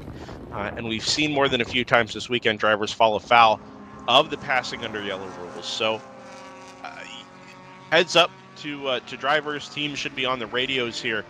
Yes, it may cost you a few seconds to sit behind whoever the lap car is, but obviously you'll want to be that's a preferred option as compared to picking up another penalty. I'd much rather lose a couple of seconds rather than a lap for sure. So definitely stay on your toes, work your way through the localized yellow area, and as soon as you hit the green, go for that pass. As the safety truck already not doing us scene any down favors. They didn't want us to see what was going on. That's true, but props to the Road America crew down there once again. A hot pull in the arguably the highest speed part of the track, one of the best passing opportunities and braking zones on the track down there at turn number 5. But they're going to get that Palomar car hooked up, and I guess the goal will be to take it into the runoff there at turn number 5 and deposit it back in the paddock, as opposed to taking it any further around. I think as long as they can safely get there, that would be the logical option. Of course, there is that path directly to the paddock through 5. So obviously, rather than taking it around the track and back to pit road, that would be the best option here as we watch from the kink. A little bit of side-by-side action working its way through. Hello to Erwin in the chat, who has joined and obviously has caught the shot down there at Speedville with the brats on the grill. I have a little fun fact about how you, would have been able to get Johnsonville brats in European countries. This is from On Milwaukee. Steve Jagler writes, Sheboygan-based Johnsonville Sausage LLC says it is much amused as it is surprised that the European Union, in negotiating the terms of a new trade deal with the United States, is pushing to trademark several different foods, including bratwurst, that have originated in an EU country. As we understand it, because the bratwurst was born in Germany, any American-made brat would have to be referred to as a bratwurst-like sausage under the proposed restrictions. Really? Yes. Imagine Wisconsin cheesemakers having to market Swiss-like cheese or Brit-style fish and chips. I think I'm less likely and beer style. I think I'm less likely to go in and order a bratwurst. Like, what was it? How did you say that? It's a bratwurst-like sausage. Yeah, no. I'm not saying that. This is from 10 years ago, so I don't know how things have changed, but it doesn't sound like Johnsonville brats is a result of not being a German originated or EU originated sausage. This is just a static shot of the sausage bridge. Okay, Professor Jordan Worth. So the more you know, unfortunately, Erwin, you may or may not actually be able to find Johnsonville bratwurst-like sausages in your home country there in the Netherlands. Apologies. They're quite good. We'll put some in the mail for you. They might not taste good when they get there, but we'll send them over. Consider getting yourself some actual bratwursts and cooking them in beer for an authentic Wisconsin culinary experience. It's definitely something I need to try. I don't think I've ever had a bratwurst cooked in beer before, but Ryan West was saying yesterday that is absolutely the way that you have to do it. Yeah. I wonder if it's the way they do it actually at Road America. I've never asked. But with serving so many of them, I mean, the cost of the beer that they're cooked in is substantial. Yeah, I don't think you could keep the beer cooking all day. Eventually, it would just evaporate and boil off. So I don't think you'd be able to mass produce all day like that. But maybe some sort of beer injection into some of these bratwursts. Yeah. Get the taste and keep it nice and easy. A couple more pit stops about to kick off here. That's another GTU pit stop. In addition to, I think the Speed Syndicate car is back into the pit lane there as well. Interesting to note, the number 59 Stratus Racing NP01, this is the 59, and this is early. It was last in at lap 20, and 20 laps is just about the right number for the GTU cars. Yeah, definitely an early stop here for that car. And just another note from GP1, the Open Throttle Racing 63 is slow working its way through turn 14. I'd expect it to... we're going to the paddock. Oh, no. Yeah, drama here for the Stratus 59. That is an Open Throttle BMW, I believe. That is the 63 that was just reported slow through 14, going to come to a stop just before the uphill portion to pit road.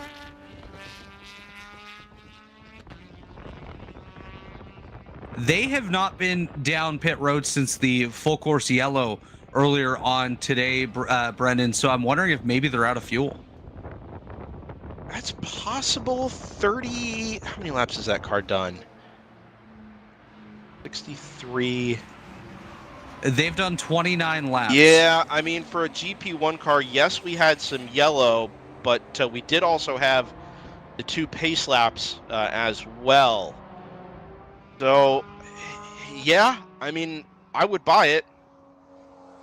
Because to me, that would kind of be the reason why he couldn't make the trek up towards pit lane there, is because the fuel pickup wasn't operating. Yeah, exactly. So definitely thinking it might have something to do with the fueling on that 63.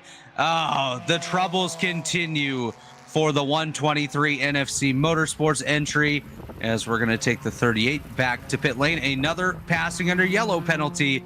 So an additional lap just issued to NFC Motorsports. Their day just not going well here, Brendan. Unforced errors. Not really much more to say other than that.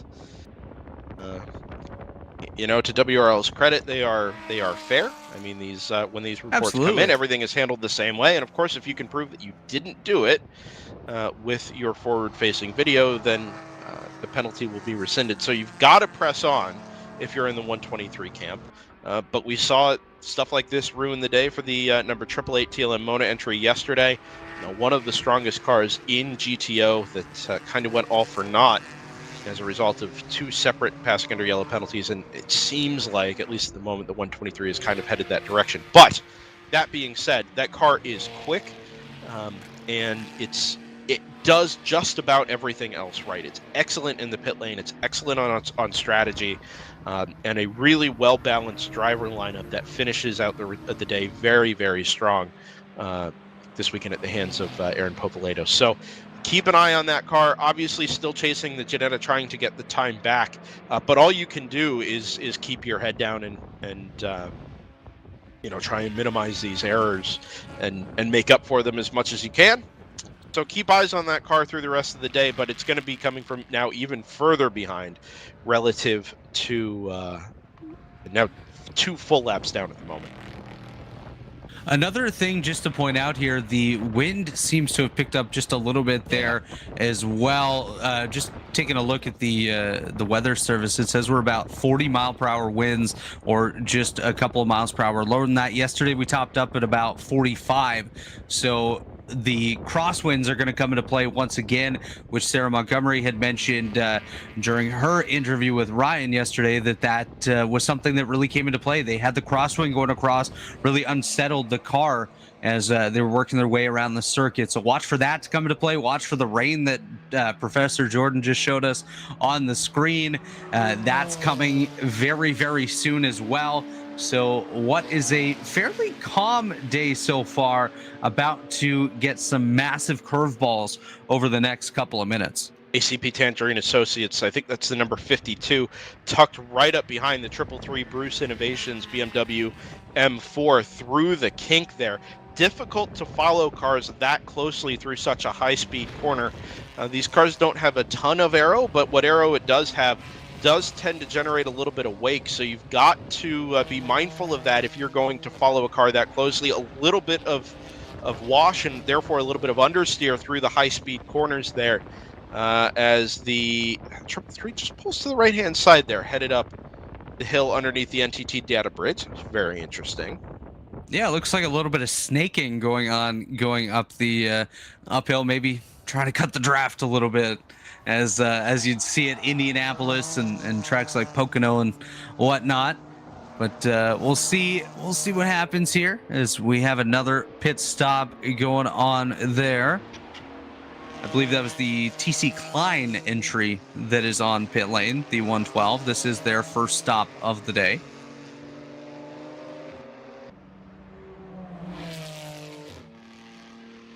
So down in GP1, we had made mention of the Flying Fur Motorsports entry taking the GP1 lead and then immediately surrendering it to an early pit stop.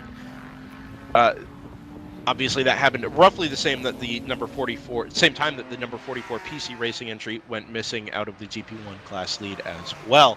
So Flying Fur was in at lap 18. By comparison, the 701 entry from round 3 racing was able to stretch the number to lap 24. Edge Autosports and the number 26 pushed it out to lap 29. So if that was a cautious early stop, it was awfully early. And if this is a continuing issue in terms of fuel pickup or not getting enough fuel in the car or something of that nature for the Flying for Motorsports entry, then losing, up to 10 laps per stint out of your fuel runs is eventually going to start to cost you. So something to keep an eye on there within the top 3 or 4 positions in the GP1 field. Looking at their pit strategies from yesterday, it looked like they were topping off at about 20 laps per stint for the Flying Fur Motorsports car. So it seems to be about actually right par. on target then, yeah. Yeah. Just unfortunate. Unfortunately, not able to stretch as far as some of their closest competitors there, but maybe some other strategies could come into play there, because they do absolutely have some phenomenal pace here so far. Currently, last time by, they set a 232.9, which was about 0.2 of a second quicker than the Edge Autosports 26, and quick time on the day separated by about 0.6 of a second between those two entries. As just a quick look at how we're standing so far, the Moorhead Speedworks 290 currently setting the pace in the GTO field, and they just ran a 220.665, so even quicker than their earlier quick time, just ahead of the round 3 racing number 70 Porsche that sits there in second in the GTO field. And then of course the TLM Mona Aston Martin currently sitting in third. GP1, as mentioned, Flying for Motorsports leads the way with the 946 ahead of the Edge Autosports 26 and the round 3 racing 701 entry, currently third in class in GP1. GP2, it's the Tourenwagen Meisterschaft team, Chattanooga Tourenwagen Meisterschaft, currently leading the way ahead of the 67 Open Throttle Racing entry and the 66 Open Throttle car, as well as multiple GP2 cars are on pit road. The 66 of Open Throttle, the 164 of Harrison, and of course the HC Autosport 577. GP3, everyone's on pit road. The 75 AOA entry, followed by the 65 Open Throttle car, which of course has had its fair share of issues today. Currently scored 14 laps down to that 75 car. And GTU, it's the Stratus 58, 59, and 60, the top 3, and the only 3 that took the start here today of the 5 that were with us this weekend.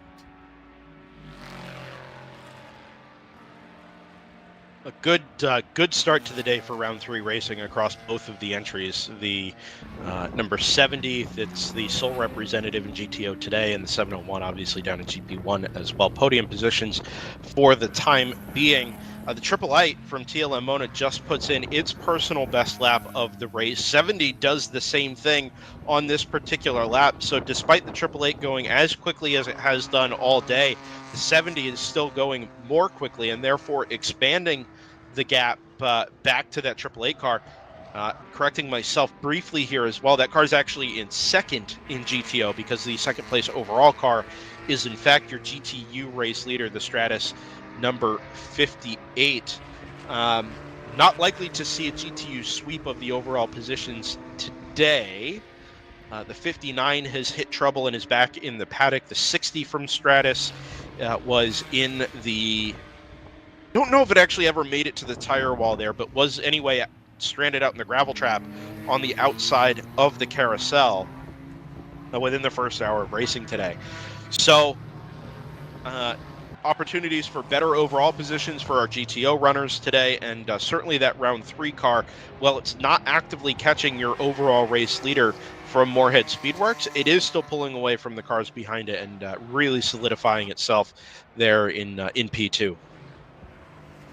Yeah, great drive so far by the 58. Obviously, everything staying clean and green for them, which is all you can really ask for.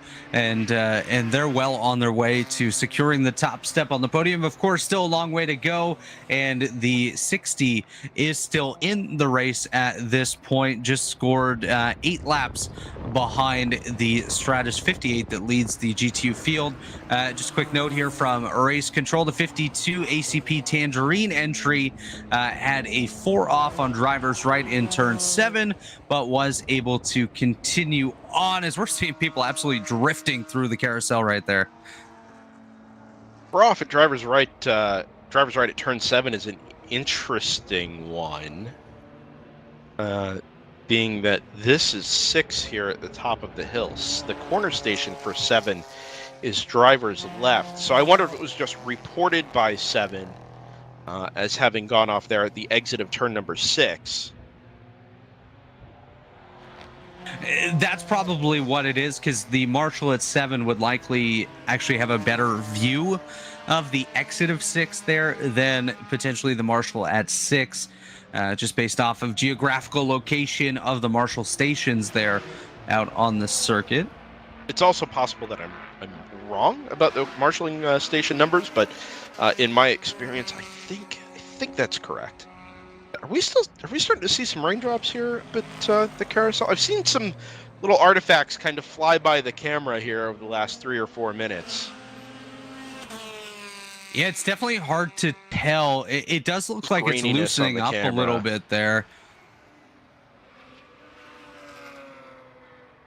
Of course, onboard might display it a little bit better. That's a good point. The onboards may show it a little bit better here, but another thing to take into account is, with it being such a big circuit, we're going to get rain on a certain area of the racetrack, and then everywhere else could be very much dry for another few laps. As we're out on board here with the 119, shift up now by a Victory entry, watching for any sort of moisture on the windshield, which would likely be indicated by use of the windshield wiper. So we'll keep that in mind here and see. Looks a little like there's a couple drops on the windshield. Tough to tell with the bit rate of this camera. It's kind of a compromise, technically speaking, around Road America, because the coverage level drops off so much around the backside of the circuit. I think it's still more stable than Barber, though.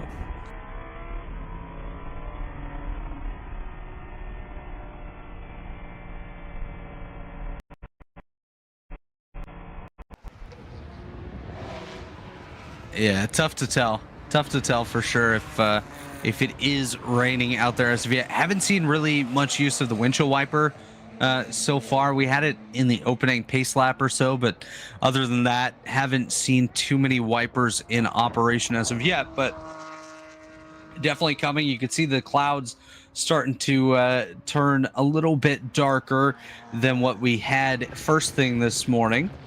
Still some brighter spots on the track, though.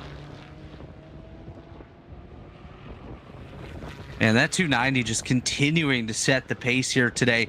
A 220.403 for the Moorhead Speedworks Ginetta, which is currently absolutely dominating this one. 38 laps in, has about 36 seconds ahead of the Stratus 58 for the overall race lead, and nearly a minute back from the Moorhead Speedworks Ginetta is the Round 3 Racing Porsche, which is the battle for the lead in the GTO class.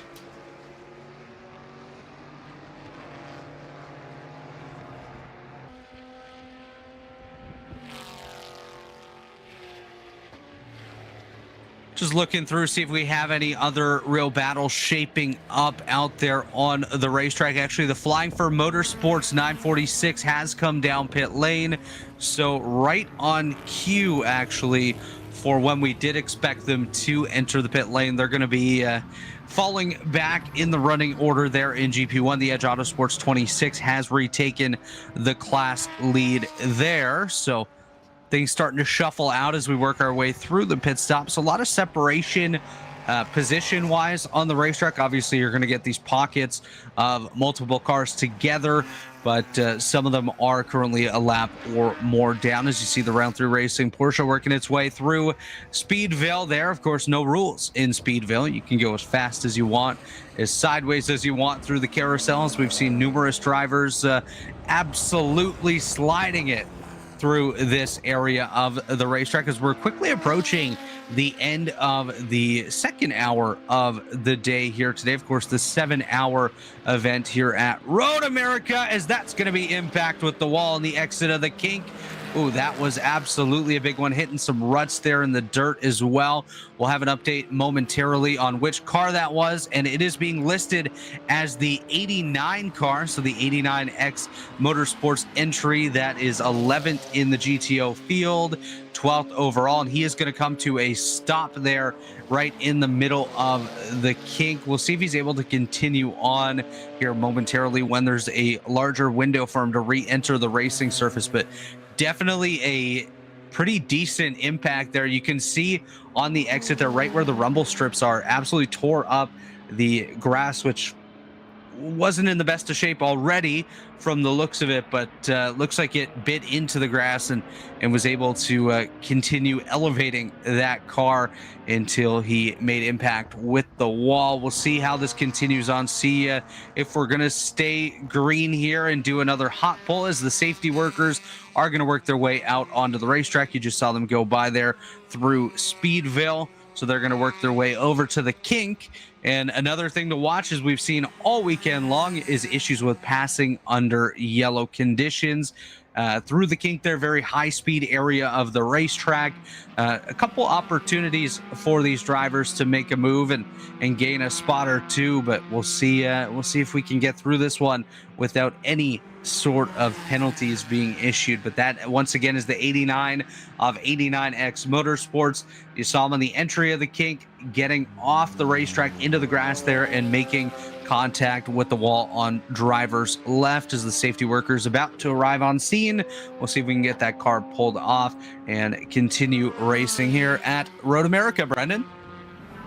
Yeah, this is a tricky one. You'd like to stay green here if you can, but obviously that's a pretty high-speed portion of the racetrack, and you're unsighted around the kink. You can't see through the apex around to the exit, so you've got to rely on the yellow flags to do the talking for you and do the seeing for you, and then pick out where the actual incident is around the corner. That means you've got to come through that area at 60, 70, 80%. To make sure you clear the safety truck that now is actually just parked to the left side of the racing surface. Our cars are doing something like 120, 130 miles an hour. That is brave stuff there. I did go back and take a look at the replay. Professor Jordan Worth there caught it in real time. That car it kind of understeered off, and once it got into the grass and it kicked the rear end around. If you do the front end in, the front left in on the safer barrier there, you can maybe get the car around sometimes, but because the unevenness in the sod kicked the back end around, it caught the left rear on the steel first, and I just wonder if it maybe did a half shaft in and that car doesn't have the motive power to make it all the way home. Well, I say that. It's moving again. There we go. So the safety team is going to carry on its merry way, following that slow number 89X or number 89 home, and hopefully that 89 is able to get it all the way back to pit lane without coming to rest elsewhere. Definitely a good thing to see them continue. Yeah, we've said before, no small incidents down there at the kink, and obviously getting into the barrier is a tough situation, but relative to what it could have been, it was actually a pretty light impact. You see the car crabbing headed up the hill. That's exactly what I was talking about. The left rear towed out fairly heavily there. The car steering at something like a 10 to 15 degree angle, headed up through turns 12 and 13.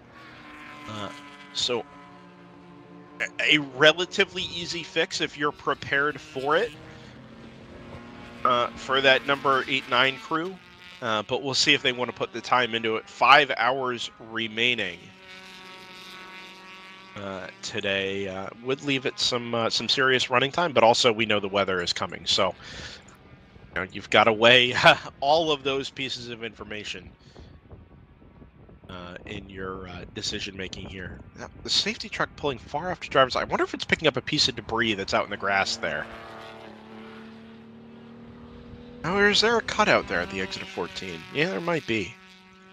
Yeah, it looks like they're heading to some sort of a path to get where they need to go out here on the surface as he's going to head back behind the wall. We will continue on, which is fantastic. And Brendan, it looks like we made it through this one without any passing under yellow penalties. Hey. So great job by the field. Oh, never mind. We're not done yet. There's still a safety truck out on the circuit, so a lot could still happen. Yeah. Well, see, now we're going to go straight. This is where it gets tricky, right? Because you're under a white flag condition for the 2 stations prior. At least that's the way the rule used to be. It was 2 stations prior to wherever the vehicle was. As soon as that vehicle comes to a stop, you're out to a waving yellow. So it looks like they were there picking up debris, but the flag condition can change very, very quickly. You've got to be really heads up not to get yourself caught out there, especially around the kink. You should be cautious there anyway. And frankly, in a race as long as this, at a track with as much of a risk factor as some of the high-speed corners here at Road America have, you probably don't ever need to be at 100% through the kink anyway. Right, the NPO ones are probably about the only cars that can go through their full throttle. Everybody else is either going to have to lift the throttle or dab the brakes just a touch on the way into that corner. Really, you don't really gain anything, especially if the consequence is exactly what we saw for the 89X Aston Martin down there, where either you understeer off or the back end can kick out and catch the wall on the outside. And unfortunately, I do think that area of the racetrack is going to get even more complicated as we progress towards the wet weather of the day that is definitely on its way. I think it's already starting to hit certain areas of the racetrack. You're starting to see a lot. Oh, that was tight right there, going side by side. Yeah, we're into the cell now. Approaching the larger portion of it, which should become very prevalent here shortly and can completely change the dynamic of the racetrack and the race itself with how the drivers are going to approach certain areas, how the crews will approach the strategy of the day as well, maybe changing the driver order around, somebody that's a little bit stronger through the bulk of the wet weather. It'll be all interesting to see as the cards are being dealt to these teams basically right before your eyes here. What was the most fascinating part of endurance racing to me is the fact that these races are never told. The story of the race is never just about the finish or the last 10 or 15 minutes. It's always told over the whole race distance. Big gaggle of cars here exiting the kink down into Canada Corner. But I've always found myself fully gripped, even through the 24-hour races. Right? Not that you have to watch every minute, but anything can happen at any time that can turn the race on its head or spin it back again. And it's a big part of the reason we cover every minute of every race here on DriversEye Live is these minutes where it seems like nothing is happening. The race can explode in an instant. And particularly when the weather is unpredictable, particularly when the conditions are as challenging, even in the dry. I mean, the cold temperatures, the wind, it only takes a very small mistake or a very small change in those conditions to turn the race upside down. So we kind of wait for those moments knowing that they're coming, because it can really have a big impact on the final outcome of the race. And we look back at 3:30 this afternoon, and what happened at 11:30, what happened at 12:30, could have been that turning point. That's exactly right. Each race weekend, each race event is like a chapter book, and each chapter of it plays a huge part in the outcome of the race. And the last page of the book per se is everything that happens throughout the event really sets the tone, and you know, you might see a car dominating the race early on, and all of a sudden you come back 7 hours later and they're nowhere to be found. And that's one of the interesting parts of endurance racing for sure. I definitely agree with that. Is it's always developing, always changing as the event goes on, and there's so much exciting action all day long, basically from green flag to checkered. Even if we hit the lull in the race, which often does happen throughout the event. Wow, that was a quick lap right there by the Stratus 58, by the way, a 2:19.253, so the quickest time of the day, just set right there by the second place car, the Stratus 58, that finds itself 31 seconds behind the Moorhead Speedworks 290 Janetta. But absolutely blazing lap right there, and the quickest time of the racing portion of the weekend by 2 seconds on the speed charts. I think that might be the quickest lap of the weekend. I don't have the Saturday grid results available to me anymore, but I think Pole was down in the 2:19.7s. Obviously, as we have a slow open throttle BMW headed up the hill here, obviously, yeah, the car's not going to go any further. Didn't look like it was under power exiting Canada corner. Yeah, obviously, we've put a little bit of rubber into the track. We've had some rain as well there, but it looks like about a half a second quicker than any car has gone so far this weekend. So Stratus 58 putting in the work to try and take the fight to the overall race leader. The 66 open throttle car, as reported by corner number 12, and is under power once again. That is good news that they have been able to continue on. Obviously, you never want to see a car, unfortunately, having to come to a stop early, ending the race before the end of it, but luckily able to continue in this one. We have surpassed that 2-hour mark, as there goes your leader, the 290 Moorhead Speedworks Janetta, and it sounds like Ryan has rejoined us. I have. Hello. Rejoined you from the great frozen north. Made sure that we had some cameras working just so. We like cameras. So we're very, very happy with the progress that has been made on that. Yeah, it turns out the Speedville camera was still at like full blast, 4,000 bit rate, like maxed out. And there's a autocross going on over there, which you can see from this camera. Which was track, is that right? Yes, indeed. Huh. So that was taking all that extra bandwidth that I really needed, which also explains why when a big enough gaggle of cars would pull through, it would stutter as well. So got that squared away, and then I was a little concerned that would be the case elsewhere too, but I think that must have been the only one. I'm going to be honest, I didn't check the bit rates today because they all worked decent last time out, and I figured, what the hell, we'll leave it alone. It looked great. Perfect. Does it look less great now? I can't really tell watching on the... Looks completely fine. Okay, great. Then I don't know then. I still don't know why at 1,800, which is the specified amount, it looks all right, and then at like 3,000 it looks really good, even though it says it only needs 1,800. Like, I don't have a firm answer as to why that's the case. But, you know, what are you going to do? I don't know whose recommendations that 1,800 number is. No. Well, I think that's just strictly if you're sending 30 frames at 1080p, exactly how many bits you need. Yeah, but it depends.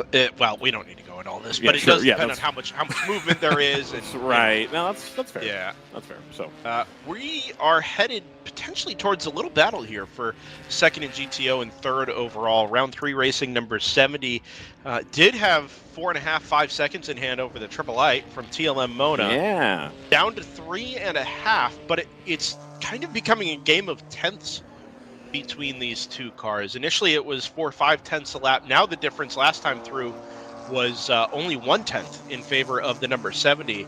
And again, nobody's really taking chunks out of each other here. Just scraping away 10th by 10th. I really want to ask David Tawadi, because in the series that he runs predominantly, which is a sprint racing series, he runs a cup car not dissimilar to the number 70. That's the car that he uses.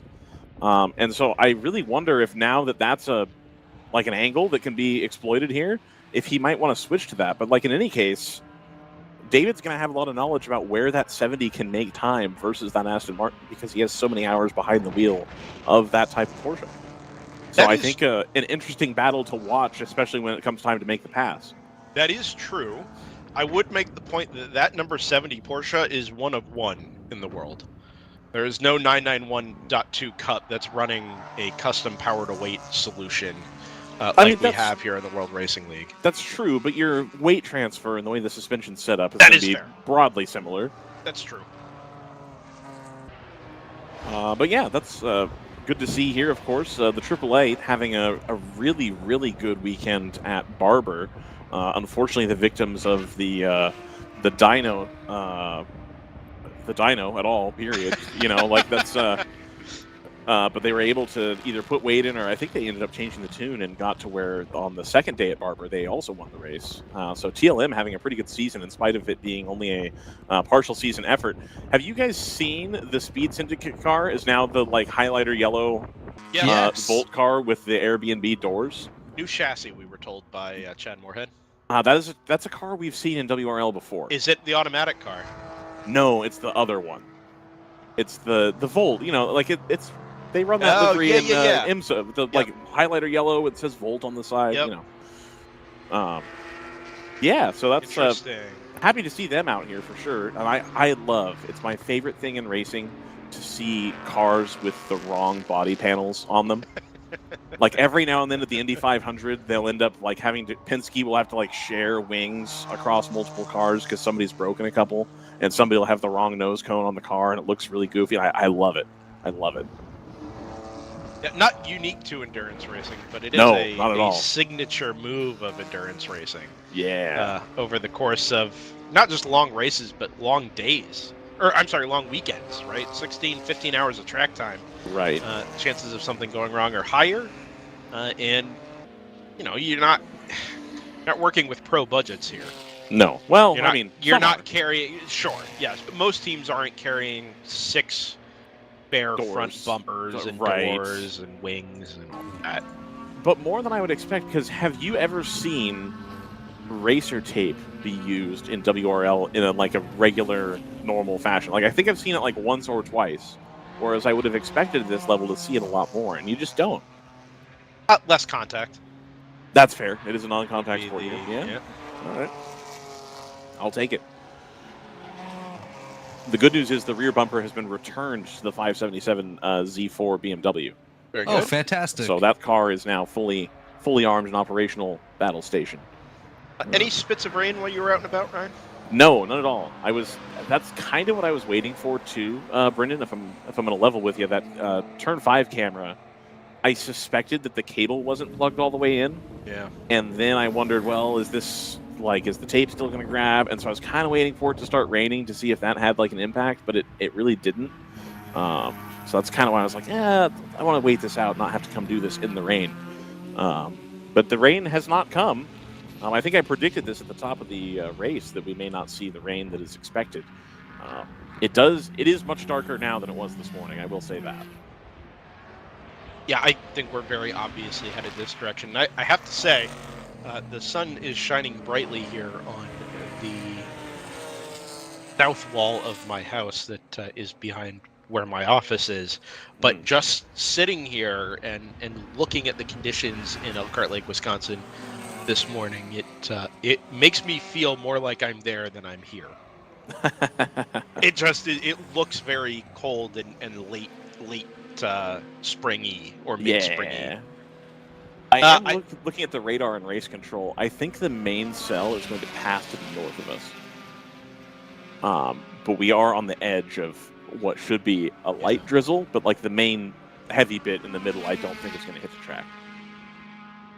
Let's wait and see. I have one further question for you, Your Honor. Sure, yeah. Did you make it to Plymouth Speedway yesterday? I did not. I strongly suspect that race did not go forward because there was thunder and lightning when we left the track. Yeah. Our man Josh Balicki, driver of the number 70 there, was meant to be pulling double duty. We've got kind of a similar thing that goes on in this part of the country up here in the Lehigh Valley and the Pocono Mountains in Pennsylvania. When the NASCAR circus comes to town, a bunch of NASCAR drivers and or crew members would often head to the local dirt tracks on Friday and Saturday nights, and go play around in some, they're called slingshots, or some micro sprints, and kind of play around.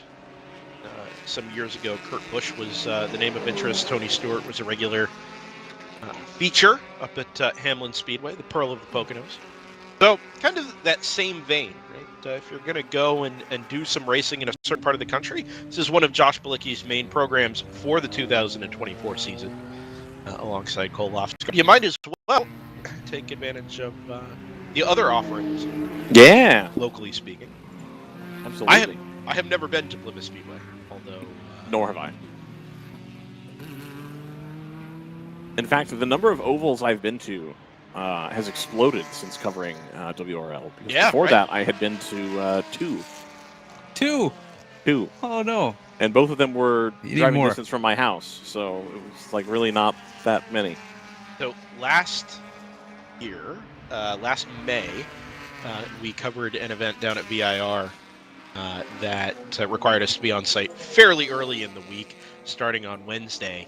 And it just happened to be All-Star Week for NASCAR up at North Wilkesboro Speedway. So myself and Zach Johnson, who I was picking up at the airport down in Greensboro, North Carolina, decided to make the trek from Greensboro out to North Wilkesboro, something like an hour and 15-minute drive to catch a late model doubleheader. Race had been rained out the night before. And easily yes, this cost us a lot of time. Sure. And we didn't get to bed until 1 or 2 in the morning, but holy cow, was it worth it. That's fun. It was awesome. Yeah. Last time I was on the track actually was VIR again for our coverage of the SCCA Super Tour, and was hoping to catch a race up in South Boston. But as it turns out, it was actually NASCAR week at Martinsville. Stratus cars are headed into the pit lane here together. The lead car was slow because it looks like the right-hand door is open. And the number 58 looks like came flying up behind it, trying to make a pass, but communication was not achieved, headed up the hill, and decided to back out of it. So 47 laps in, this looks like the 58 into the pit lane, and indeed it is, and the 50, fairly certain it's the 59, although an onboard would make that a little bit more certain. Yeah, 59 is back on track as well. Actually, it might be the 60. 60. It's the door of the 60 was the one that was messed up. Okay. They fixed it relatively quickly, so I don't know. Sent on its way? No, they're switching drivers now too. But they fixed the right side door and then are servicing the driver on the left side. Yeah, 60 car is already 12 laps down to the race leader. Yeah, well, there's that. You know, it happens. The 58, for its part, should be in for a the scheduled TLM, stop. the Triple Light, is in the pit lane. Grants the 70 a reprieve. The 70 also puts in their fast lap last time by a 2:21.7. Really trying to make sure they can stretch that advantage. But the Triple Light going for the undercut here, it looks like.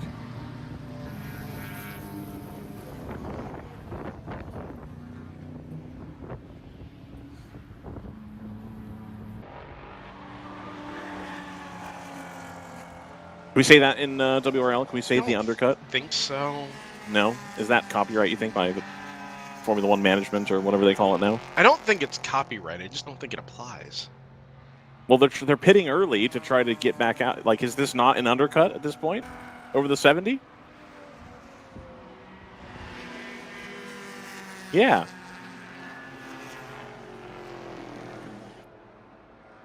It absolutely is. All right, whatever. I'll call it. Call it whatever you want.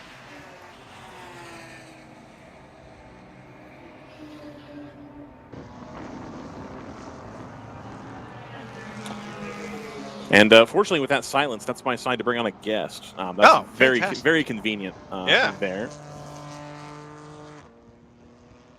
And we've got KV Racing's EJ Viso here with us. No. CJ, I know the deal, obviously, but tell the people why there's not an orange BMW roaming around Elkhart Lake today. lack of structural integrity in the crankshaft / connecting rod. That'll do it. Cylinder 4. That will absolutely do it.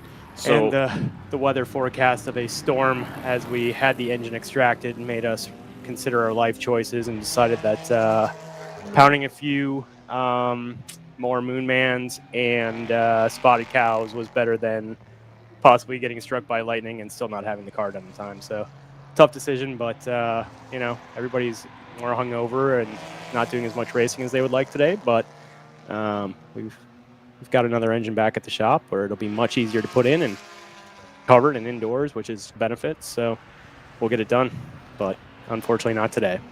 you guys made it to the track substantially earlier than I thought you would, given the lateness of the evening yesterday. I also thought that you guys might go find just like a breakfast joint and go have yourself a nice short stack with some eggs, etc. I mean, there's few places that have a better breakfast than the Lions concession stand at Road America. So my breakfast burrito today was fantastic, and the little potato olay things were also delicious. So yeah, also when you bring the kids with, they tend to set at least some of the teams' wake up time. So yeah, we were here earlier that we made the start, which was fun. It was a little less wet than we expected, which I think we also feel good about, because if it was raining right now, we'd really be sad that we're not out there. But, right. It is what it is. Chris Davis, North Loop Motorsport, you did not make it to the track in time for the start. I did not, no. So how was your morning? It was glorious. I'd say somewhere between fantastic and glorious. Excellent. Yeah. Happily, I was able to enjoy the DriversEye Live broadcast. Excellent. From the comfort of our HVAC and heat-controlled, lovely interior of our log cabin rental for the weekend. So, yeah, it was great. Always great to wake up to the sultry sounds of none other than Ryan West. Oh, thank you. I appreciate it. It's they always tell me I have a voice, or a voice for radio as well as a face for radio. So, I'll take that. As long as I'm winning in one of those departments, that's fine. We've got an AOA Mazda coming to the pit lane. I don't know if that's new damage or if that's from yesterday. It's the blue one. They also shunt this morning with the 134. Is that from that? Oh, you're right. I think that's that. Was it that car or was it the yellow car? It was the blue that one. car, yeah. Okay, yep. Because it came at a corner. We were standing up on the hill and saw that, and the 134 get loaded on the rollbacks, unfortunately. I think AOA is responsible for the lack of in-seat parts available in North America at this point. They go through a lot of bumpers, and at this point, I'm going to give them the benefit of the doubt on the rear bumper, and that the clips aren't good on the rear bumper, because it seems like the rear bumper on one of those cars is always hanging, and they're not as banged up on the back as I would think if they had been hit. But it seems like just the rear bumper, a perpetual problem on those cars. I think it's actually a design intention of all Mazda MX-5's generations, because you watch a global MX-5 race, pretty much half of the cars are missing their bumpers by the end. Starting to rain. We got some right sprinkles. there on the Random Vandals Racing BMW coming down here into turn 5. It's unfortunate that I have the camera aimed the direction that I have it aimed, because on the exit of 5, everybody seems like they're sliding up over the curbs on the outside there. Yeah, it was like they're even in the dry. It's really hard to get to Apex, and that's probably partially driver ability, but most. Thank you, CJ, for your constructive feedback. But yeah, both CJ and I agreed that 5 and 8 both were just really tricky to get the car to get all the way down to Apex and turn. And it was whether it wasn't rubbered in the same with the new pavement surface, or if it just the nature of the track itself. But yeah, so I think that conditions probably have less to do with that. From the windshield, it kind of looks like this is in the mental rain department right now, where it'll have literally no effect on the car other than driver. Starting to see rain on the camera, which I always think if I can see it on our trackside cameras, it's starting to become a little bit heavier. Yeah, it's like it's heaviest at 3 right now. If I swivel around behind me into the race control and their radar, I still feel good that the main cell is going to miss us, but it is going to rain here for the next little while. Yeah, the yellow's on the far side. It stays light like this. That would be lovely. Now I really feel bad we're not out there. The GP2 battle is crazy. 5 seconds right now. Look at that. Yeah, it's been close Full start racing today for sure. I think the less red and less yellow has contributed to that in a big way. Yeah. The 369 taking home a win yesterday. The Chattanooga Touring Wagon guys, Good for them. having a great day. Yeah. Well, and then they also took, I think, a little bit of damage early in the race. They did. And so the fact that they were able to nurse that thing home, and truly it was the battle of consistency, because with us and then of course the Green Machines and Chattanooga all going kind of trading similar lap times with different configurations, also being on different pit strategies. It's kind of anyone's guess how it was going to fall at the end. We were definitely a little tight on fuel, Right. and it looked like, as it turns out, our friends in green were also a little tight on fuel. So I want to give you the opportunity there to correct the record on that. I had it very much in that you guys needed 2 stops, and it probably wasn't going to be 2 full stops, but it was definitely going to be 1 in the splash. Yeah. You guys were saving fuel. Do you think you could have saved enough fuel to make it to only 1 stop? Yeah, there's 2 factors there. I think CJ's, rival Scott Dixon for his fuel saving abilities. So once we told him to start saving fuel early, he was in when the motor let loose, unfortunately. And so there's definitely no blame. Just it happened. He was saving a lot of fuel at that point. Best fuel saver ever. It was running too lean. Exactly. It ran fine in the morning, and then he got in. I got in for like 15 minutes and suddenly the engine went. So Cause only effect, one thing it's hard changed. to say. Yeah, exactly. But yeah, we have a new fuel system in the car. So one of the problems that we had was we didn't get to a full tank a couple of our pit stops. So we had been getting used to how to fill it completely. So that was a contributing factor. We probably were about 2 gallons short on 2 of our stints. So that would have kind of guided you to believe we had less fuel mileage distance available to us.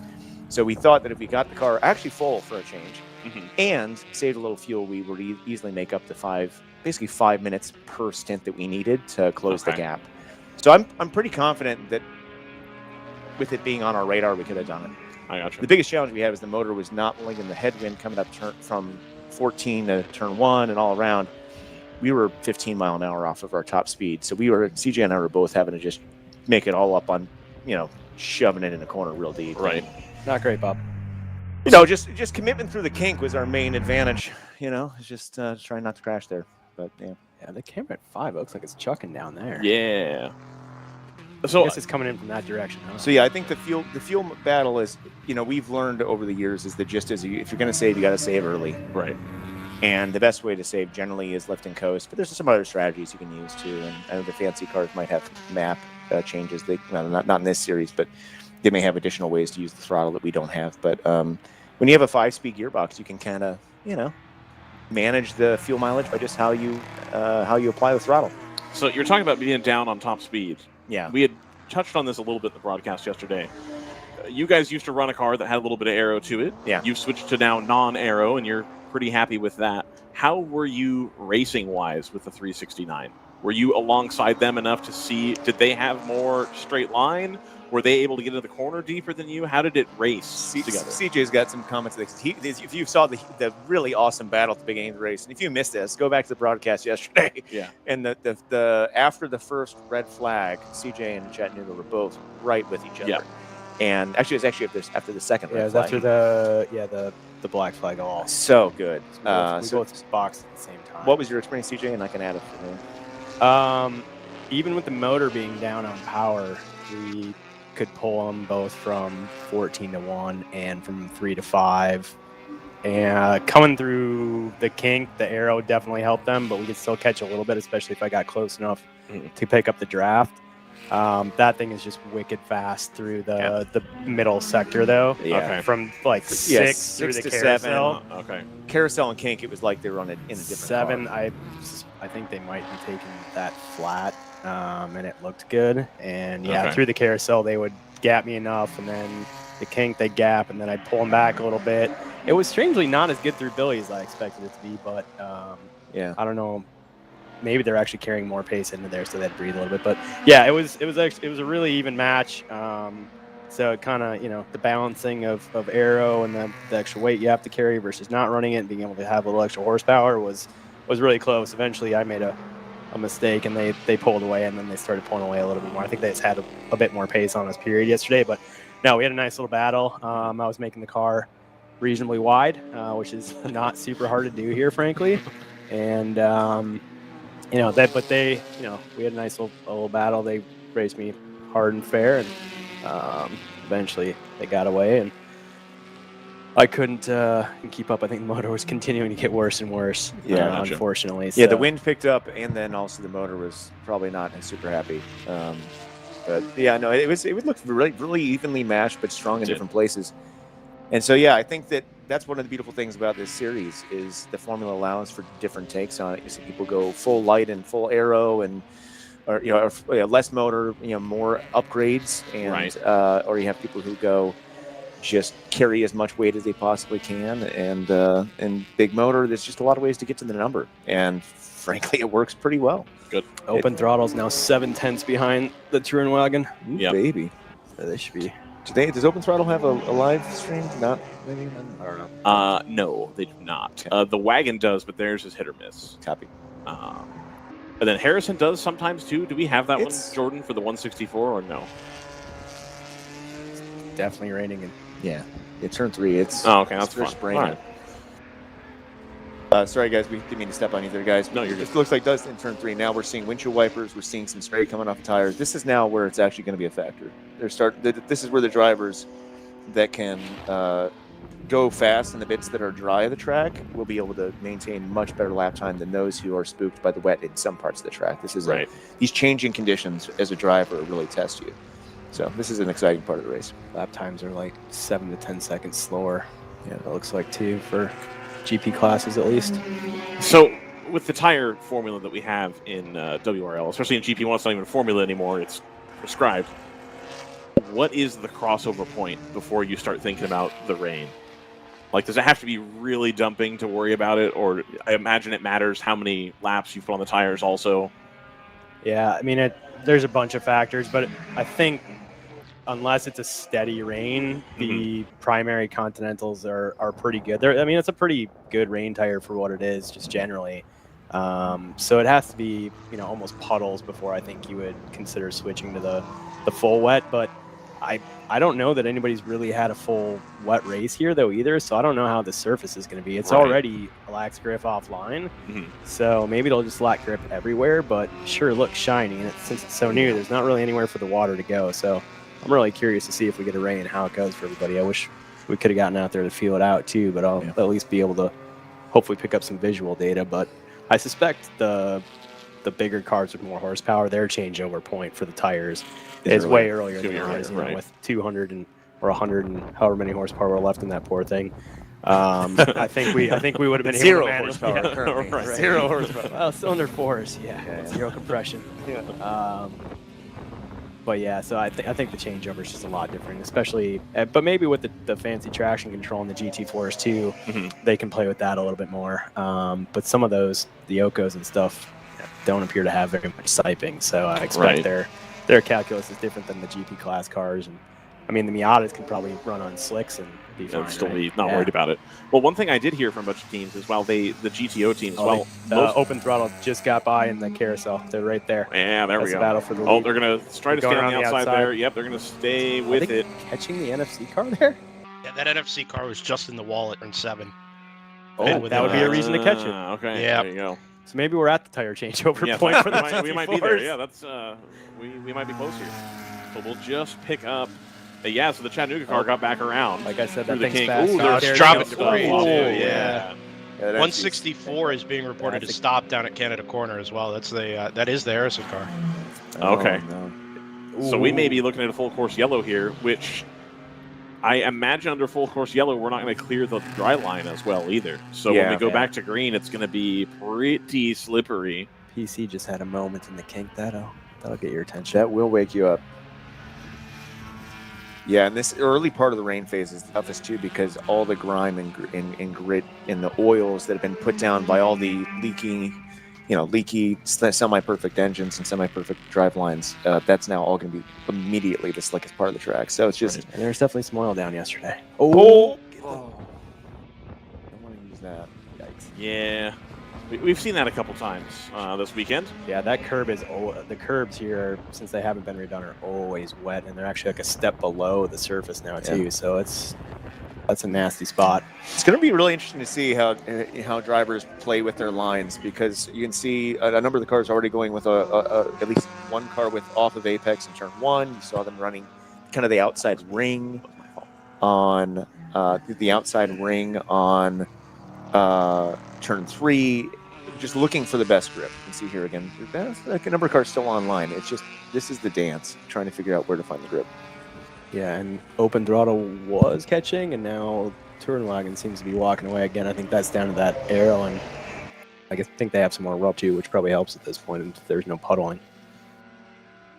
You want to go outside and do the Clergerman and put your hand on the ground and see if it's wet? Yeah, well, and I could go ahead and get a Milky Way bar, whatever. What was it? An almond nut joy or something? No. Show you the difference. The granola bar. It's a granola bar. Yeah. Well, they had cheese too. Chocolate One of them coated did, one. I think it was at Thermal. They did the cheese brick. Yes. And tried to like shred cheese on air. Like that didn't work the way you thought. That would be the Wisconsin way of doing it. It would. Tip our cap to Sargento and all the fine folks here employing the dairy industry. So the 70 of round 3 racing in GTO, they have come in from the lead. They have done a substantially longer stint than the rest of the cars in class. I believe they're going to be going for a driver change. Yep, you can just about see it. They're going to swap drivers there. Yep. Again, 3 drivers in the number 70. Yeah, it looks like the 981 is in, and it looks like they're switching tires. I don't know if they're going to wets or if they had one down. No, it looks like they're changing all 4, so I wonder if they're going to wets. Ryan, who's the third driver in the 70 this weekend? It's Cole Losgard again, Brendan. Then who's the second driver in the number 70 this weekend? Josh Balicki. Who's the first driver? Those are the 2 I was familiar with. Are you going to put me on the Who's the spot guy like that? we didn't know already? Are you going to put me on the spot like that? Is that what you're going to do right now? It's in the press release. I don't have the press release pulled up. Oh, okay. I did not catch the press release. Did we forget to send out our press release this weekend? in the wet. I can totally picture the guy too. He owns the company that does the rain gunners and stuff too. I can 100% picture the guy. Chris, did you forget to send out our press release for the drivers Dang this it. weekend? You know what? I'm so sorry about that. Yeah. Present. That's you. That's all on you. Yeah. Let's see. We focus more on making the car and driver go fast rather than alerting the national public to the 2 of us doing it. But that's a shortcoming. Many of my shortcomings. You need to write your press release for this weekend that you had a successful outing full of lots of hope and joy. Everything went great. Looking forward to the next event. Hey, the car's back in the trailer with all the fenders on it. There you go. See? Not a single fender touch, despite the best efforts by both GTO and GP1 cars. No bumper, though. No front bumper. Well, that was taken off after it Right. was driven because, we got halfway through taking got the motor in completely out of the car and then decided it was a terrible idea to have it started in the first place and just shoved it all in the trailer. Oh, that Porsche runs wide, too. I think that was those GT4 cars just running right there in turn 1. So I think the rain is rain now. It's wet, yeah. Yeah. Joe Koenig is the name of the third driver. Joe, thank you. Oh, my goodness. Mr. Trimtex, according to Trimtex. Yep. You can only keep track of 200 names at a time. There's research on it. True story. My wife sent me that. I felt better about myself. Yeah, there's spray. So it's kind of like qualifying for IndyCar, or Formula One, where you have a bump list and you don't want to be in that danger zone of being at the bottom of the 200. Correct. Got it. I'll keep working on that, Ryan. I'll get a constant contact coming to you to remind you I exist, because I'm pretty sure I'm in the bump zone. Yeah, definitely in the bump zone. Thanks for the accommodations and the dinner, by the way. Steve, is it? Ouch.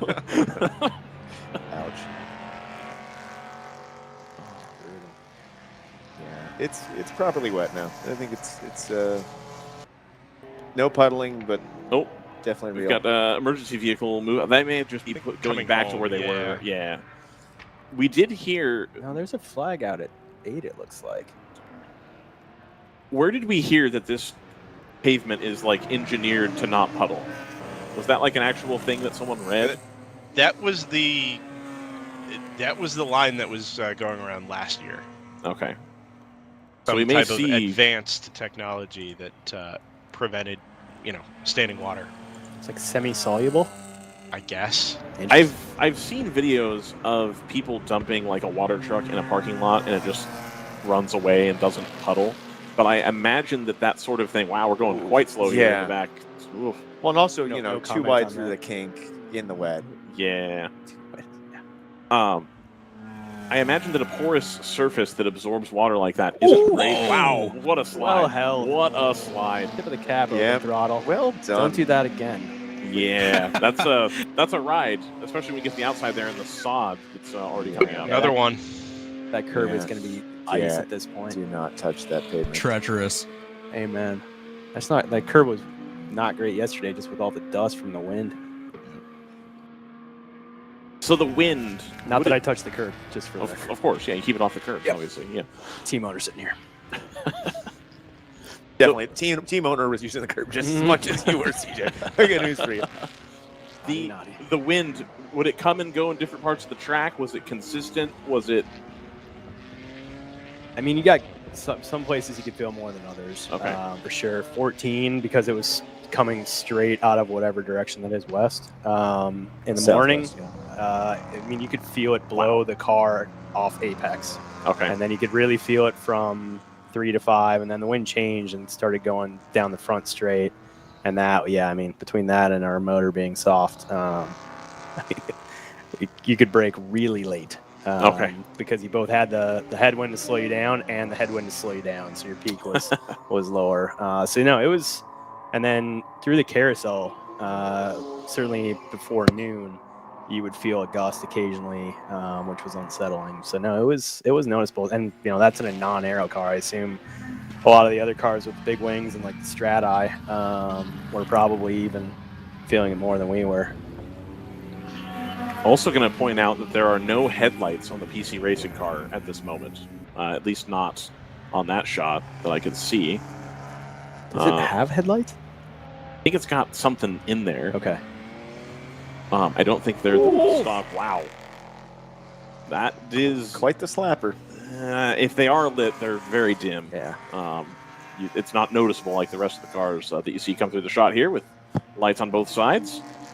Yeah, well, it's just a gentleman's reminder for any of the team owners listening to this broadcast, both of you. Alert your drivers to turn on the rain lights at this point. That might be a wise call. There's definitely spray and things. A good deal for sure. A lot of the cars had them on this morning, even. Yeah. The front of the Janetta GTO. and the. That number 50 Pontiac has pulled into the pit lane as well. That's probably not a. I guess it depends on your preference, but probably not an enjoyable car to drive in the wet, I would imagine. No ABS, lots of power, no traction control. Yeah. Big car. Yes.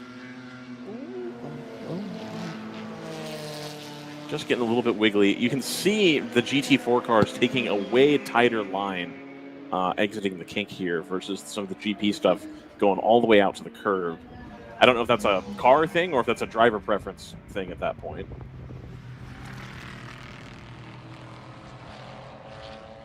Yeah, that might just be where the grip is at this point. Do we have any data from any of the teams as to how many folks started on a Continental rain tire versus the primary? I do not. I would be astonished if people did start on the rain tire. Yeah. Because it was the same yesterday, or it was the same today as it was yesterday at the start. Agreed. The conditions-wise. Yeah, I know you're still sleeping, mate, but it wasn't super damp.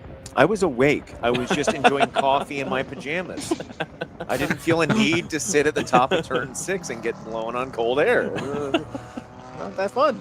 But you had a great time. Good. Yeah, we have a very different perception of fun, I guess. But Well, we both like race cars at least. I suppose. There you go. Yeah, I don't know. It's one of those things where we don't have enough data on this track at all. So, it would have been a gamble to have done it. We don't even know how much pace difference there is in terms of the dry and wet tire in intermediate conditions, because we haven't been able to do any testing on it. It's a pretty new compound. I don't know if any teams do. So it'll be interesting to see if we do get some data here, if some teams do make the either under yellow or next green flag stop to change tires, see how it all plays out. Well, this F-body Camaro here, the 224, they appear to be making the call. Yep. That is a car in which I would absolutely prefer Holy a cow. rain tire. Yesterday, that thing was 90 degrees sideways in 5 at least a half dozen times when I was around it. And that was in the dry. So yeah, I would think you definitely want as narrow and deep a tread as you can get on that thing. They seem to only have 2 tires for their 4-wheel tired car, though. Right sides only, baby. Yeah, so I think somebody just ran to the trailer to grab a couple more tires. Excellent. Chris, you drove the wet tire in the dry on the practice day. I did. I liked it. Did you feel a pace compromise there, or do you think it would have been like it'll wear probably faster? Did I feel pace compromise? I'd say that definitely there was a little bit of mid-corner loss. I mean, it's not as soft a compound, but it communicated well. Like Continental makes a great tire. We ran the dry tire 2 years ago with great success, and so when the series went to the full spec tire sponsorship, we were kind of among the minority of groups saying, kind of laughing and chuckling to ourselves that we already had some data and we liked the tire well enough. It wasn't as fast as some of the other tires that have been used in the series prior by the teams that were willing to replace tires more frequently. Right. But we've got good. I think the tire felt great. I think that I could lean on it and it communicated really well. It's a little stiffer sidewall, but honestly, it was not enough different than I thought to myself. This is a huge compromise. My guess would be it's probably a second or two at worst in the dry. Okay. And it'll wear like iron. Now, that'll add up. You wouldn't want to choose that as probably your strategy in a lighter car. Right. I understand, though, some of the heavier cars that have a hard time just keeping the tires and having them last might even be a less of a compromise the heavier you are. But I thought they communicated great. If anything, I think the balance was the car was a little bit more towards just a tiny bit of push on the dry tire, and it was actually closer to neutral, a little more willing to rotate on the wet. Interesting. So there will be a handling difference. Every tire has its idiosyncrasies, but I wouldn't have felt bad about making the gamble and running that today, especially if we had a soft motor. Right. Worst case scenario, we're a little slow for the first half, and maybe make that up and then some in the wet. It's the inverse of what I would think when you think about a rain tire. That I've been told for years, especially by teams at Le Mans, etc., that the rain tire is usually the soft compound. And they had the untreaded intermediates for a long time that Audi ran famously. That they were able to make work. And so it's interesting to hear that, actually the sidewall's stiffer and the compound's harder, but it's the rain tire. And so that's just got to come down to the tread pattern. Yeah. And, there's so much siping on it. Yeah. It's got 3 rows of center siping on it versus just the 2 on the dry. And in the shoulders have a lot more siping as well. So it's instead of having kind of like a floret. We are starting to find a little bit of puddle here. That's offline, of course. If you're there in this part of the track, I don't know if you know quite what you're doing. Yeah, that half of the track seems to be wetter than the kind of 7, 3, 5 section seems to be the wettest at the moment. But just starting to get that pooling there, and you can see a little bit right where the bridge kind of ends. And a little bit up on the outside as well.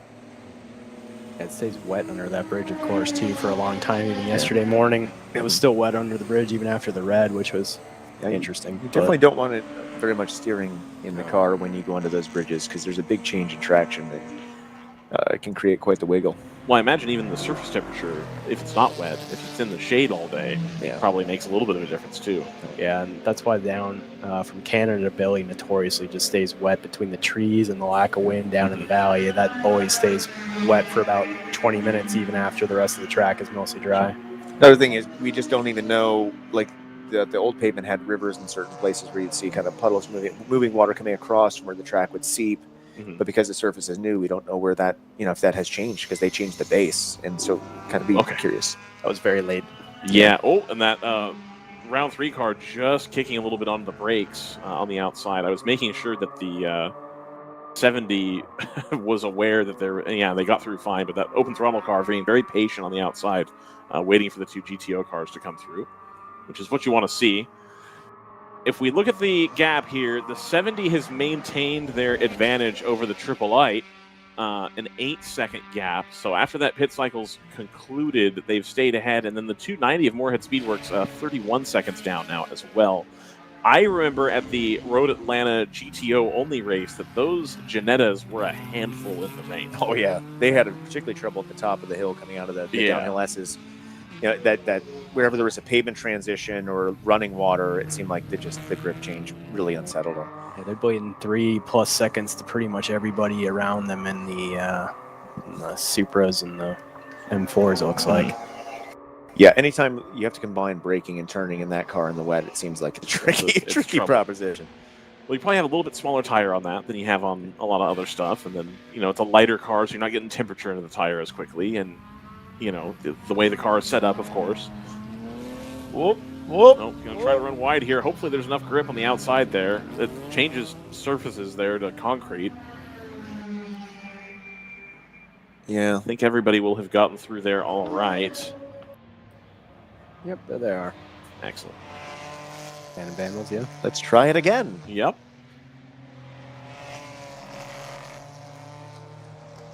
Not a whole lot of big moves in the GTO class yesterday, we noticed. People in GTO specifically, amongst each other, content to stay in trains and not do crazy things. To each other. To each other, Yeah, correct. yeah. Yeah. I mean, but your guys' experiences would have been different, obviously, but to each other, happy to stay in the lines that they had formed, and not a whole lot of people pulling out to make passes. I don't know if that was by necessity or if that was a choice to just kind of stay nice and steady there.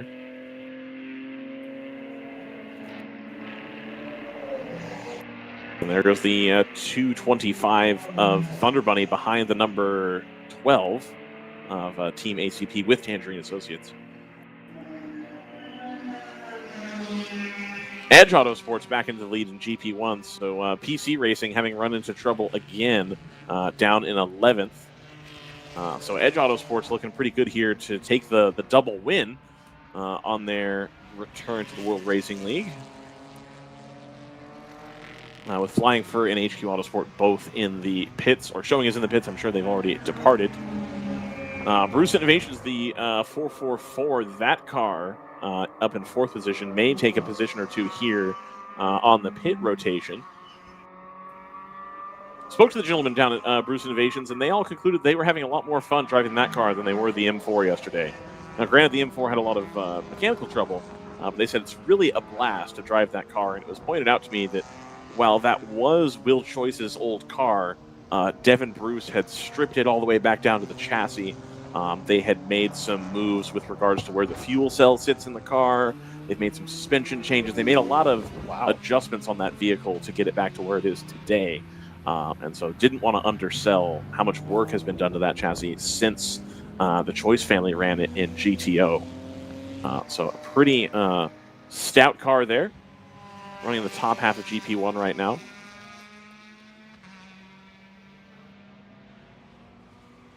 Palomar Racing, unfortunately, unable to return to the track after their issue in Turn 5. Did we get an answer as to what happened to that, gentlemen, with the Palomar car that it just kind of plonked out? No, we just saw it come to rest right in front of the camera down there at, in the braking zone for turn number 5. Towed off, and that was the end of it.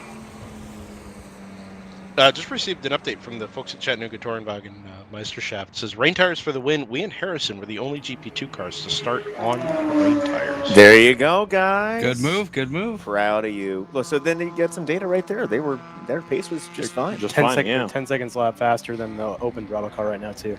Yeah, see? That's a damn good tire. Elsewhere, relative to that tire specifically, GTO race leaders are in the 246s. The round 3 car, 246.3. 888 TLM Mona car, 246 flat. The GP1 race leader, Edge Autosports, just into the pits this lap, but 247.6, 244.4, 246 flat. So the pace is there on that tire, even up against the big GTO cars. Love it. Yeah, this is actually, the wet is my favorite time to see multi-class racing, because you're going to see a heck of a lot closer battling between the lower horsepower cars that are lighter with the, oftentimes fantastic, just as good a driver as the GTO cars fighting it out. And that does sometimes lead to some arguments around apexes. And so hopefully, since it is Sunday, everyone's gotten their adrenaline, a little more in check and can play nice together. It looks a little slippery on the pit exit line there. That seems less than fun. Depends on how you define fun, Ryan. Well, if you want to be on the brakes trying to get into turn 1 and there's 4 other cars ahead of you who are at speed, probably being able to get the car stopped would be more fun than not. Yeah, no, I mean, That would be my take on that. real hot take. Yeah. Oh, I know. It's I'm dialing them up this weekend for sure. CJ tried the rain or the grass line a couple times in that corner to Just once. I didn't watch every lap, so I want to give you room and grace that you might have tried it a couple times, because as you know, try everything 3 times just to be sure. Once was enough. We can see that puddle on the inside there growing. It was smaller, and now it's reaching closer and closer to the racing line. I'd call this a steady rain at this point. We are, well, I think it's going to continue to rain like this for another at least 15 or 20 minutes, and then there's another cell behind it that looks like it's going to come much Look at that. closer. Johnny That's on the overlay. fancy. Yeah, there we go. Thank you, Jordan. Good I job, appreciate Professor you. Jordan. Man. Hold on for the wind. Incredible. So again, we are missing the bulk of the rain, which I think was forecasted to. We were going to get that larger bit to the northwest there. So we've missed that, thankfully, which I think could have been problematic. But this nice, I feel like if it stays consistent at this level of rain, it's manageable. Even if the track slowly gets a little bit more wet over time, we can get this worked on and figured out reasonably well. This is just the playground now. This is fun times out there, because you got good visibility still, and the track is more or less consistently now similarly wet everywhere. So our perception is that teams, and like given that we had a lot of teams drop out when they realized that it was going to be rainy at Road Atlanta, our perception is that teams don't like the rain because they're worried about the risk to the car, but you guys love it. Well, our car also costs 7 times less than some of the other cars out yeah, there. that's true. So, That is true. I think there's probably a different risk calculation there. Fair enough. Yeah. Well, but maybe in terms of net worth, it doesn't matter. So who knows? Right. But yeah, no, right. Ownership net worth actually might be worse for us, CJ. There's definitely a trust in the caliber of the driver you have. You know, we're kind of a family team as opposed to a rental organization. We do, have, extended family that we rent seats to, and occasional friends and acquaintances that we rent seats to. But the majority of ours is well-known drivers who are also very experienced in inclement weather. We come from the state of inclement weather, Minnesota. Right. So when we just call a wet and or snowing race Tuesday. But yeah, I'd say there are 3 categories of drivers in the wet. Those who hate the wet and make it well known they hate the wet. Those who hate the wet and say they love the wet because they hear it's the cool thing to say. Right. And then those who actually really love the wet. And the difference is made pretty clear in lap time and consistency through traffic. So that Edge Auto Sports car takes to the pit lane here. They're going to give up the lead to the Bruce Innovations 444, who stopped on lap 50. We are currently on lap 57-ish. 57, 58, something like that. They are going to be off strategy now. So it looks like, I'm going to wait for it to cycle through. I believe Edge will have retained the lead. It just went across. Okay, and then when is have we found the 444? They're going to be a lap down then. Yeah. Because it shows 2. Okay. All right, so a little bit of time left to give for Edge Autosports. They can afford to not take any risks here in the rain, but you do have to keep a consistent pace, obviously. Pace is kind of all over the map in GP1 right now. You've got 250, you've got 309, you've got 256, another 256, 310, 255, 303. So the pace differential really coming into play in GP1. Come down to GP2. The 164 is showing as Salmon, but it's not in a pit stall. That was the car that had the issue earlier, though, down at Canada Corner, right? That it was stopped. Did we ever figure out what happened with that? Is it in the race log? It is not. It just indicates that the car stopped. Didn't say if it continued or anything like that, but Okay. No updates from there. Alrighty, so that leaves the 369 followed by the 2 open throttle BMWs in GP2. The 369 putting in a 301 lap time last time by. There with the 444, so they are a lap down, and they're a lot of that second lap down as well. So they're a ways back. The open throttle car is a little bit more conservative pace in GP2 right now. GTO, the 70 is out front, setting 244s. Now, that's interesting. At the front of GTO, The 70, the 888, and the 225 are all in the 244 range. And then, of course, the number 888 just comes across the line a little bit slower that last time by. They give a handful of seconds back to the number 70, and that lead creeps out to 13 seconds. The Porsche Cup car back to the Aston Martin of TLM Mona. The 225 of Thunder Bunny, a further 21 seconds adrift of the 888. And then the 290 of Moorhead Speedworks in 4th position. So that car falling off the top of the order a little bit here. And then in 5th position, we have the 333 of Bruce Innovations, also setting a 244 lap time. And then the number 87 of Stoic Racing, who had some issues yesterday, but a reasonable pace most of the day as well. I think they are hoping for a better outing today, as one might. And then the GTR 99, one of the cars able to take advantage of some of the attrition and penalties being had in the GTO field. They were able to end up with a podium finish yesterday after a very consistent, very GTR-like run to the checkered flag. Just never being quite the fastest, but not making any huge mistakes, and able to get some good championship points there. And then we take a look at the GTU class here. The number 58 of Stratus Racing, followed by the 59. They're in the high 240s or even 250s range right now, the GTU cars. So less pace in the wet versus their GTO counterparts. That pendulum swings this way and that depending on the course typically.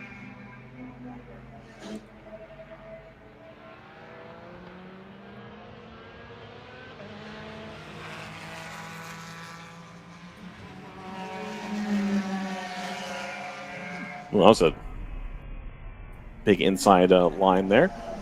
Now we're on board the shift up now by AA Victory Audi R8. I do not believe this is Sarah Montgomery at the wheel. I believe she has a different colored suit than that. Yeah, they would have run up against driver time limits. Yeah. Right now we're at the 3-hour mark, so. Right. That core, of course, getting better and better every weekend. Currently down right where they ought not to be. But the car looked very racy on the restarts. So able to squeeze some pace out of it here and there, continually getting better. This is on board the Random Vandals Racing BMW.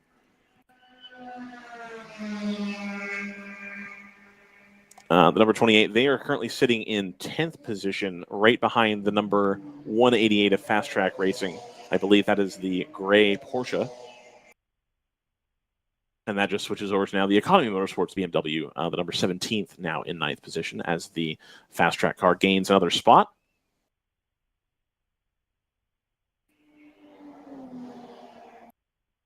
Random Vandals, of course, nearly a IMSA win at Daytona a few months back. Very, very close, about a lap short on fuel. Really great to see those guys doing so well in the multiple series they compete in. Absolutely. Jordan, if it's an opportune moment for you, I think this would be a great time to pay some bills here and get Continental Tire the time they are due here on DriversEye Live. Stick with us. We've got about 4 hours remaining here of racing action at WRL. The rain is going to stick around, I think, and continue to make this a race worth watching as far as the pace differential to see as people get more and more comfortable as they get more exposure to the rain racing here at Road America. So we will come right back. Hope to see you then.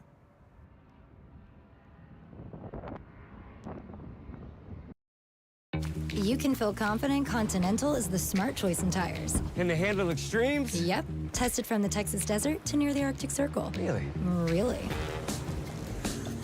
Anything for the guy who finds that one pothole? Yeah, road hazard coverage has your back. For real? Absolutely. Were they made by like a bajillion engineers? Well, closer to 100. Continental. Welcome to the smart choice in tires.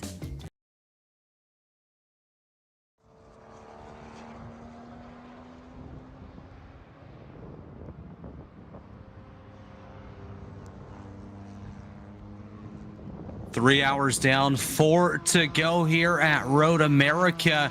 Just a quick run through the field here, folks, as of course we are 3 hours into the day. The round 3 racing number 70 Porsche has taken over the GTO lead and the overall race lead ahead of the TLM Mona 888 and the Thunder Bunny Racing 225 entry. GTU field is the Stratus 58 leading the way ahead of the Stratus 59 and the 60. All three of those cars now listed as being back out on the racetrack. Of course, the 58 does have a 4-lap gap between itself and the 59. Down in GP1, it is the Edge Autosports 26 that has led the way most of the day here today, ahead of the 444 of Bruce Innovations and the TC Klein 112. GP2 field is the Chattanooga Tourenwagen Meisterschaft 369, leading the way by about 2 laps over the Open Throttle Racing 67 and the Open Throttle 66 there in third. GP3 is the AOA Racing number 75, leading the way by a substantial margin of 24 laps over the Open Throttle Racing 65 and the AOA sister car, the 85, back there in third. Of course, rain has begun here at Road America. You're starting to see quite a bit of pooling there as you look through the turn 6 and 7 camera. That puddle seems to be extending further and further towards the racing line, and we're seeing this all throughout the circuit as you can see the rain just continuing to fall here. Too wide. It's starting to get a little bit tight even for too wide here as we head through Speedville. No rules, but still pretty treacherous with all of the water that has begun pooling there.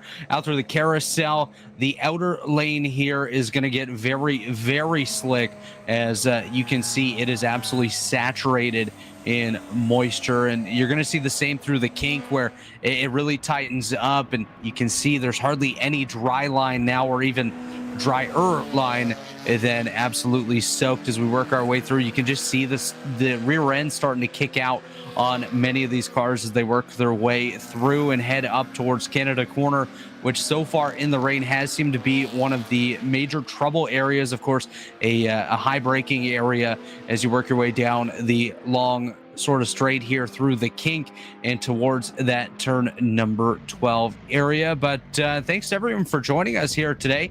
Glad to have you alongside with us over on the World Racing League YouTube page. Let us know where you're tuned in from, who you're cheering for here today, and hope you're all having a very, very solid Sunday. It's a good day so far. Been a great weekend here at Road America with the World Racing League, as you see the logo dance onto the screen there. Thanks to our producer, the Professor Jordan Worth, for all of his great work here today.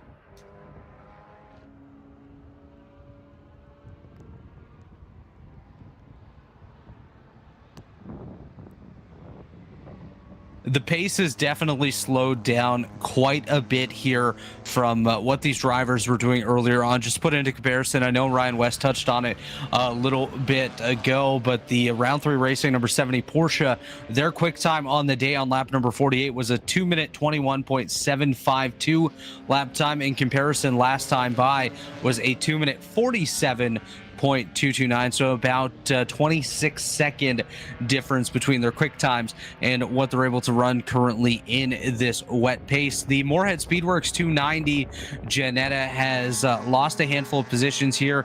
Doesn't seem to necessarily be the easiest handling machine in these wet conditions. Now back to 6th overall, 5th in class. And I noticed when they exited the pits earlier, their outlap was about a minute slower than what they had run previously in comparison to some earlier stops. So obviously a driver change in there as well, but these wet conditions really slowing these teams down a fair bit out here. But the battles do continue all throughout the field as we're going to go side by side through the Sargento bridge cam, and you can see some rooster tails off the rear end of these machines. Why is it always a rooster tail? I don't know. It's just the term. What's up with that? Like, can we talk about that a little bit? We can. What else could it be? Oh, as I believe that's an open throttle car. It is. Out into the murky area. Oh, no. That's not cars a good going spot. around. That's the 52. Yep. So we everything's going you into can a disaster. see, Jordan, I don't know if you have telestration ability, but this puddle that has developed now fully on the inside, you can see at the top of the hill too the reflection. This part of the track is now extremely wet. Got to be really careful here. All right, everybody gets that reeled in. Wow. No harm, no foul there. It is absolutely like an ice rink in certain areas of the racetrack right now. You can just see, like I was mentioning, all the pooling all over the racetrack. Pretty much driving on a river right now in certain areas.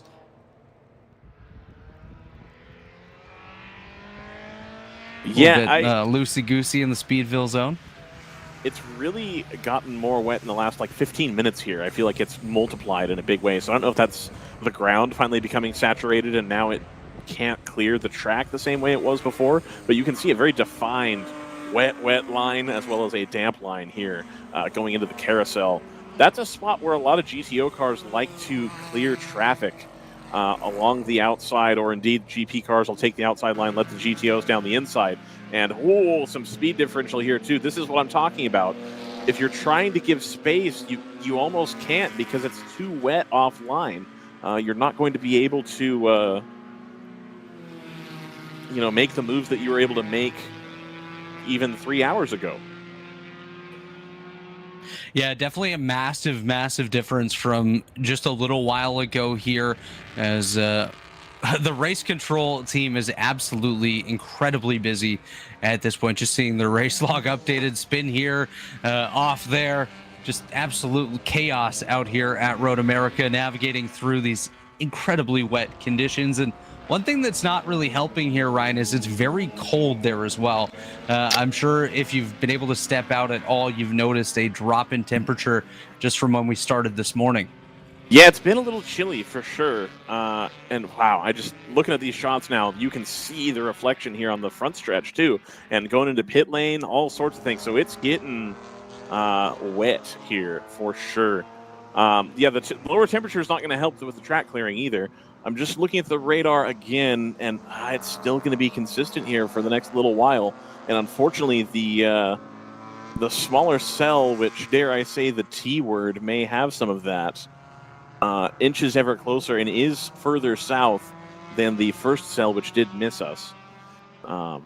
This map, of course, kind of illustrating what I'm talking about. You can't quite see the granularity, as it were. This is a macro image of what we're looking at, which does tend to show some stuff that I can't see, which is we probably will end up with rain for the rest of the day, honestly. 3 hours and 51 minutes remaining. I think we are going to be there or thereabouts for rainy conditions. Now, from your point of view, Ryan, how far out are we from that potential small cell that's still to come? Let's see. Let me wait for the thing to track through here. Probably an hour or less. Okay. It is on the most recent frame. You do see it start to move further to the north again. So it may not come to be an issue, but I can also see the radius in which we have to be careful of the thunder. It may still trip the west warning system. the west northwest edge of that barrier.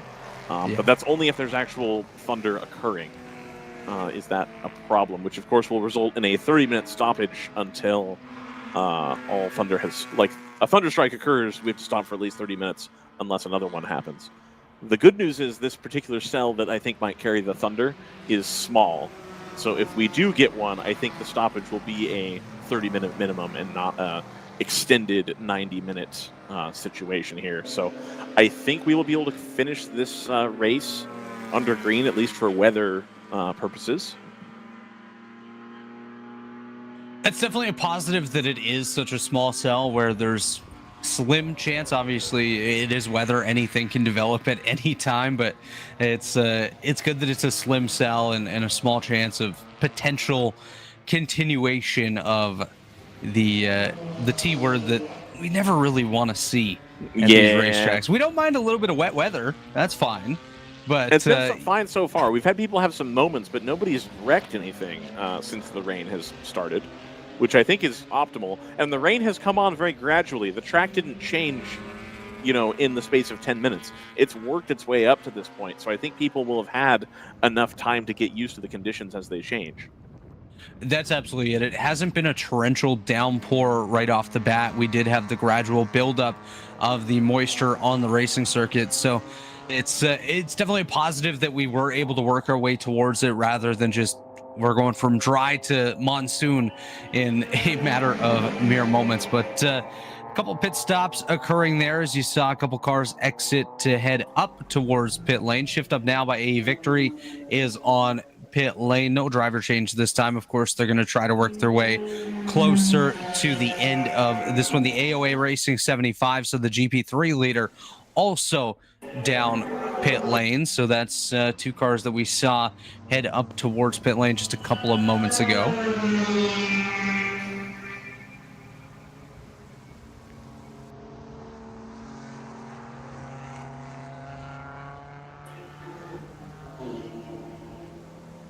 You can definitely see the approach to many of these corners has massively changed from the dry conditions where you're having to brake so much earlier. You're having to give yourself a little bit of extra room to get through these corners because you can't necessarily rotate on a dime like you were able to earlier due to the incredible buildup of the water out there on the track, especially through the racing. Oh, wow. Getting sideways there heading into the Speedville zone. Ooh. Looks like coming to a slow as well. Gentlemen. Hi. Hi. Sorry, Welcome I've been back. taking care of some other items. Thank you. I'm happy to be here. This is properly wet. Yes. It is indeed. We don't get this too often on WRL race days, and I cannot express how impressed I am that we've been as clean as we have through this period of the race. Really tricky transitions, but everybody's settled in really, really nicely here. So that is excellent stuff. I need to take the opportunity during this relative quiet time to issue a mea culpa, if you will indulge me. Go for it. At some point this weekend, whether yesterday or today, I made some comments about my opinions of the state of Wisconsin and my experiences there on occasion that were not received very kindly by the proud and fine folks that support motorsports in Wisconsin and make up a big part of what makes Road America the place that it is. Obviously, we are in attendance at Road America this weekend in mid-spring. Those of you who live in this part of the world and others, I do live in the Northeast United States, understand that the weather can be a little hit or miss sometimes, and you do roll the dice just a touch. This weekend we've had just about everything thrown at us. It makes our operations particularly tricky as well. Sometimes we lose cameras to the rain, sometimes cameras fall over in the wind, and we've had just a little bit of everything on Mother Nature's behalf this weekend. We've talked about cheese curds, we've talked about craft beer, we've talked about all kinds of things, including how to cook bratwurst like sausages. Anything that I've said that could possibly have been taken as an insult or a put down to the things that you all enjoy about being Wisconsinites here were said purely as personal observations and in no way reflect my experiences at Road America or anywhere in the state of Wisconsin for that matter. Road America is a pretty special place. I was in attendance last year at the June Sprints for the first time. I was in attendance and humbly invited to come help produce some video for the WeatherTech International Challenge, and the buy-in from the local community. Packing the campgrounds for late June amateur road racing. That doesn't happen most places. In fact, I've never seen it happen anywhere else. Sorry, Brendan, full course yeah, caution was just issued there. Economy Motorsports had an incident through the kink, and that's going to bring out the full course yellow. We'll come back to that in a moment. But I want to say that whatever pride you all have for where you come from and the circuit that you call home here at Road America is fully warranted. I respect the heck out of you guys for it. I respect the heck out of what you love about your home track and about what it is that you guys all have on offer here in this part of the country. I'll be back in June And if any of you would like to say hello face to face, whether to ball me out or to share one of your fine craft beverages, I would of course humbly accept that offer. I've also made a similar post in the National Park of Speed Facebook group. I offer no defense of anything that may have been taken in offense over the course of this weekend. We'll always come back Road America with fond memories and fond vision of the future, because what makes up Road America and what makes it special is just how important it is to everybody in this part of the country. Looking forward to many, many more years of coming back and being able to support racing like this from Road America. But that's that.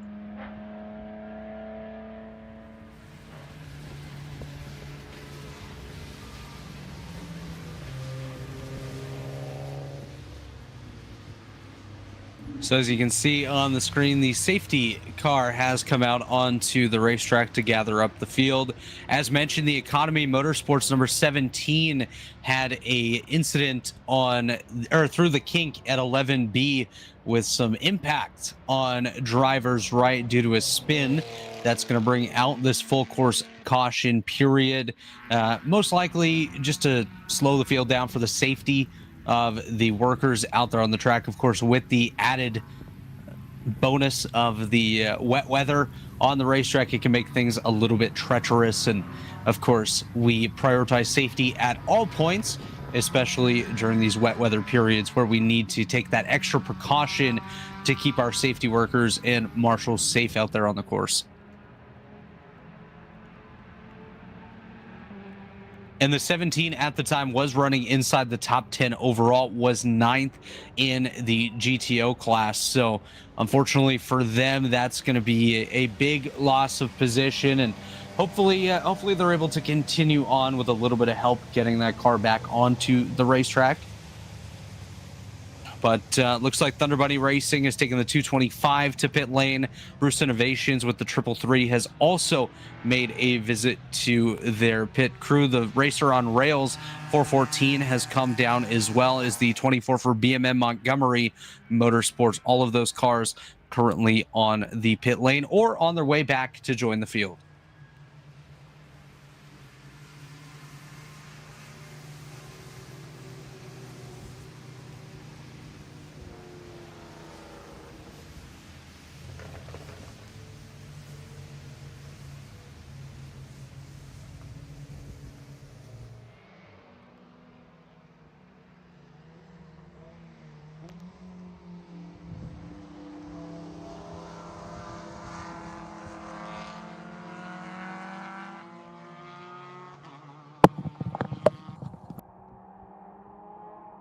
Alrighty, I've got Eric from Edge Autosports here. You guys are having a hell of a weekend right now. Yeah, good so far.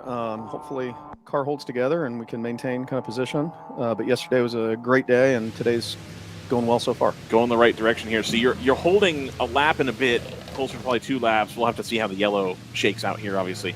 Over that number 444 of Bruce Innovations. What's it like to be driving your guys' car right now? Because I know we got a lot of these GP1 cars that are the E46 with a wing and all this and that. How does it feel, not only in the dry yesterday as far as carrying an E46 with a lot of aero on there, but also, in the wet? How has that transition and that decision to make the choices you've made on your cars impacted you today? Yeah, I mean, I think the platform is just so naturally stable in the dry. If anything, we've fought just my car wanting to free up rear a little bit more in terms of keep a little more mobile in the dry at least. But in the wet, it's such an easy car to carry pace. When it does start to lose grip on the rear axle, I mean, it seems like a week to catch it. And more than anything, I feel like the car and the tires that we're running, the Continental Rain tires today, and it really rewards smoothness. So in terms of not really, especially in the wet, in terms of not overcooking entry so that you can get back on the throttle, you're not collecting the car, that's really what kind of brings that momentum and pace. I gotcha. And so Edge Autosports this weekend, my understanding is you have a little bit of a different crew situation going on as well. I saw a lot of people in Toyota jackets wandering around. Tell me a little bit about that. Yeah, so we're missing one of our key drivers slash technical guy, Julian Drennan. He had a work obligation this weekend. And so we have 3 drivers, myself, my brother, Steven, and then a good friend of ours, DJ Quint, who Steven does sometimes drive also for the Toyota. Well, Steven and DJ. DJ is all the time for the Toyota R&D team in GTO. And my brother is also driven for them. And then basically our support today is all Toyota guys. Excellent. And then they had a pretty good weekend last time out at Mid-Ohio, too. They had a great weekend. I think punching above their weight, considering that's not a GT4 car without any of the motorsport ADS or traction control. Right. But no, that's... Yeah. And that's a car that, even going back a couple of years was... Brendan, did they win at COTA, or did they, come close? What was that? Back in the day, it was, I think they came close. That car was an absolute handful in the rain. Yeah, DJ was there. So he was driving for a lot of that. They won, I think, but somehow it was either DQ'd or whatever happened. Okay. But whether a penalty, but they finished first but didn't win the race. Right. Yeah. I gotcha. So the wet returns here. Ooh, it looks like the 701 is conked out here just before the pit entry. So we're having everybody come into the pit lane here as sort of a black red flag procedure to get whatever it is cleared up, but a little bit difficult to do that if you're stopped in line. It looks like the 701 is able to refire and get moving again. You really don't want to end up in a passing under yellow situation here, so you got to be very careful with the decision that you choose to make. I imagine race control will have guidance for this shortly.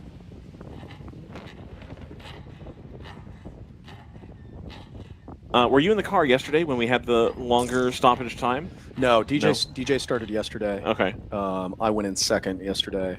No, DJ had, he went to the max driver time yesterday. Okay. We pitted 3 hours in. Gotcha. How was the wind yesterday? I've heard that from GTO drivers as well as GP drivers. Like, the wind was kind of hairy. How about you guys in an E46 with a little bit of aero stuff on it? Yeah, so the wind wasn't as bad. Well, it was terrible. But only a few times while I was driving did you really feel like a gust hit the car. Okay. But our car's a pretty fat girl, so she weighs a lot. Okay. We actually had to add. We dynoed Friday morning whenever we got here, and the engine was making a little more power than we can for the class. So we actually added about 73 pounds of ballast. Oh wow. Okay. Yeah. So she's like that's a big car. 3,078 pounds. Okay. So, yeah. I gotcha. Yeah, it's a little different than a Stratus or something, or one of the NPO ones. Being blown around by the wind. Yeah, I gotcha. We even had North Loop with GP2. They were up here, and they were talking about hitting the headwind coming up over the hill. Oh, yeah. Like, they were not liking that either. But they're in a 330 and not an M3, and so a little bit different situation there for sure. Yeah. My goodness. So the stoppage time here, of course, presumably to clear an issue on track. What was the dust situation like? Or I guess you said DJ was in the car, but it looked like the dust was bad after that oil dry had gone down. Yeah, and actually the main issues we had was DJ got out 3 hours in, but going down into the braking zone of turn 5 at the bottom of the hill before going up to the Corvette Bridge, or maybe that's 6, I don't know which. Yeah, it's 5 and 6. Yeah. Okay. Yeah. But that downhill on the center straight, there were so many leaves being blown on track that we had, and I saw a number of cars had their grills completely packed full of leaves. So whenever I got in the car, our oil temp was like 40 degrees higher than it should be. And so we did my first stint, I was just managing oil temps by just short shifting, and then ultimately we cleaned out the grill and oil temps dropped 40 degrees. So, right. Go figure. Need some airflow there. Who'd have thought? Yeah. Oh my goodness. So you got the oil temp thing figured out, but then in trying to manage the oil temp, you're using a little bit less fuel too. Yeah, I mean that was kind of the strategy. Also, yesterday was trying to, with any of these races, the strategy of trying to back into when that final stop's going to be. Right. But yeah, generally, if I can, kind of our target is whenever one of our drivers gets in, We usually try to tell them lap time to drive to, just so that if the point is if you're gapping the cars by a second a lap, that's for us generally it's like that's fine. We don't need to gap people by 3 seconds a lap Right. if we already have a good margin, and then we can fuel save and avoid all the curbing and stuff like that, because that it can really be the killer here. I think that was in large part of our reliability issues in the past was maybe being a little more aggressive on curbing, especially like Canada and turn one. I mean, the curbing whenever is just diabolical. It's awful. Right. So, in terms of E46, I know it's a well-balanced chassis. You see a ton of them all over here. I keep hearing from time to time here, and we see it today, PC Racing's having trouble. GTR 99 used to have an E46, and they started to be unhappy with the parts selection that was available, and they weren't getting the same life out of components. But I see it, both ways, whereas Open Throttle are like, yeah, no, bring them on. We'll take more. Is there something to do with how cars are modified that is making them unreliable? Do you think lots of people have had bad luck? Where do you kind of fall on the E46 spectrum as far as it being a usable thing going forward? Yeah, I think for us, we don't do the number of races that like Peter does with his PC car.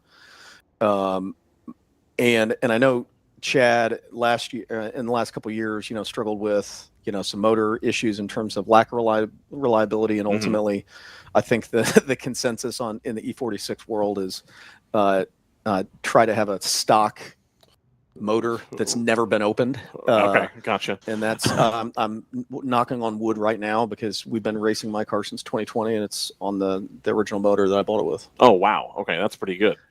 Yeah, we've had other stuff in terms of we've replaced the gearbox, we've worn out a diff or two, but yeah, motor's been good. I think a lot of that is we don't rev it out. I mean, generally, in terms of endurance pace, 6,500 to 7,000 is pretty much all we rev to. Okay.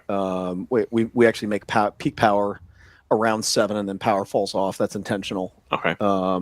And by not revving it out as much, you're just not generating as much heat, and and also it's more life on bearings and all the and saving fuel along the way too. Excellent. Yeah. So that chassis working out well for you. I mean, if it is same motors in 2020 is pretty good. I don't hear that very much. Yeah, I know. But I mean, again, we don't run the level of races that Moorhead did, that GTR 99 did with their E46, that Peter does. We generally try to do 4 races a year. We're just a grassroots team. We don't rent seats. It's just us, and it's just friends racing. Excellent. So yes, I mean, I think that Peter runs so many races. His car is highly modified, obviously, with the ZF, 8-speed, all that. But yeah, I don't know what their issue was today. I know a lot of people. I was talking to Chris Halverson in the Flying Fur car, and I know a lot of people have had Vanos issues. Thankfully, whenever we did my car, I had the Vanos done, like Dr. Vanos kit, and it's again knocking on wood. It's working, right? been reliable. But yeah, and my car is, I'd say that the chassis is getting tired. So I don't know how much longer we'll be racing it, but man, it's still fast. So excellent. Yeah, no, if you're winning races, you're at the front today. Like you can't argue with that at all. I was really amused to see, and maybe you could tell me who it was, but I was walking through the garages last night, and somebody had the motor out of a convertible E46, which I've heard Chad Moorhead talk about. It's the only place I can find motors anymore. There's all these convertibles that are sitting around. Yeah, nobody wants them.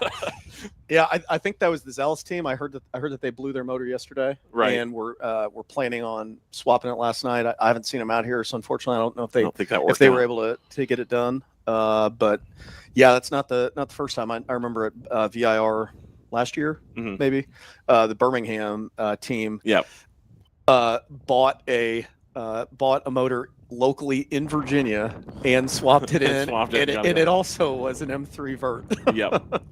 So yeah, I mean, they really are. The prices of those are getting down to where it's like, yeah, it's a convertible, but like for that price, like who cares? Like, if we're getting to the prices where it's worth it to pull the motor out, and the rest of the car. It's like, my goodness. So, that's 54s. That's pretty crazy. So, what would the future hold potentially? Obviously, you haven't made any moves yet. You're still happy with your car, but would you go to another E46, or would you change chassis at this point and try to find something a little bit more modern? Yeah, my teammate Julian Drennan, actually, we have another car. Oh, okay. So he actually bought Mo Dodka's silver M3. Ah, okay. That Phil, formerly with GTR 99, helped put together. Okay. So it's a gorgeous car, gorgeous chassis.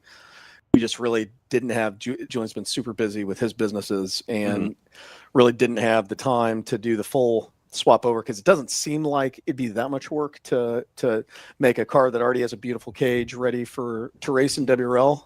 But it's like when you're just doing this at nights and weekends, it's a lot. You end up burning a lot of weekends to get stuff done. Yeah, absolutely. Especially when it's like, it's hard to overstate the time that getting stuff like a fueling system that can fuel fast and all of that stuff is just, man, talk about eating up some hours. Yeah, absolutely. So, and then if it's the percentage of your available time, it goes through the roof what you're having to spend on that kind of stuff. Yeah. But I mean, you got to pay the bills, right? You got to make sure that you're doing the work to be able to come play race car. You know, that's part of the deal too. Absolutely. But so that's I think the long-term plan.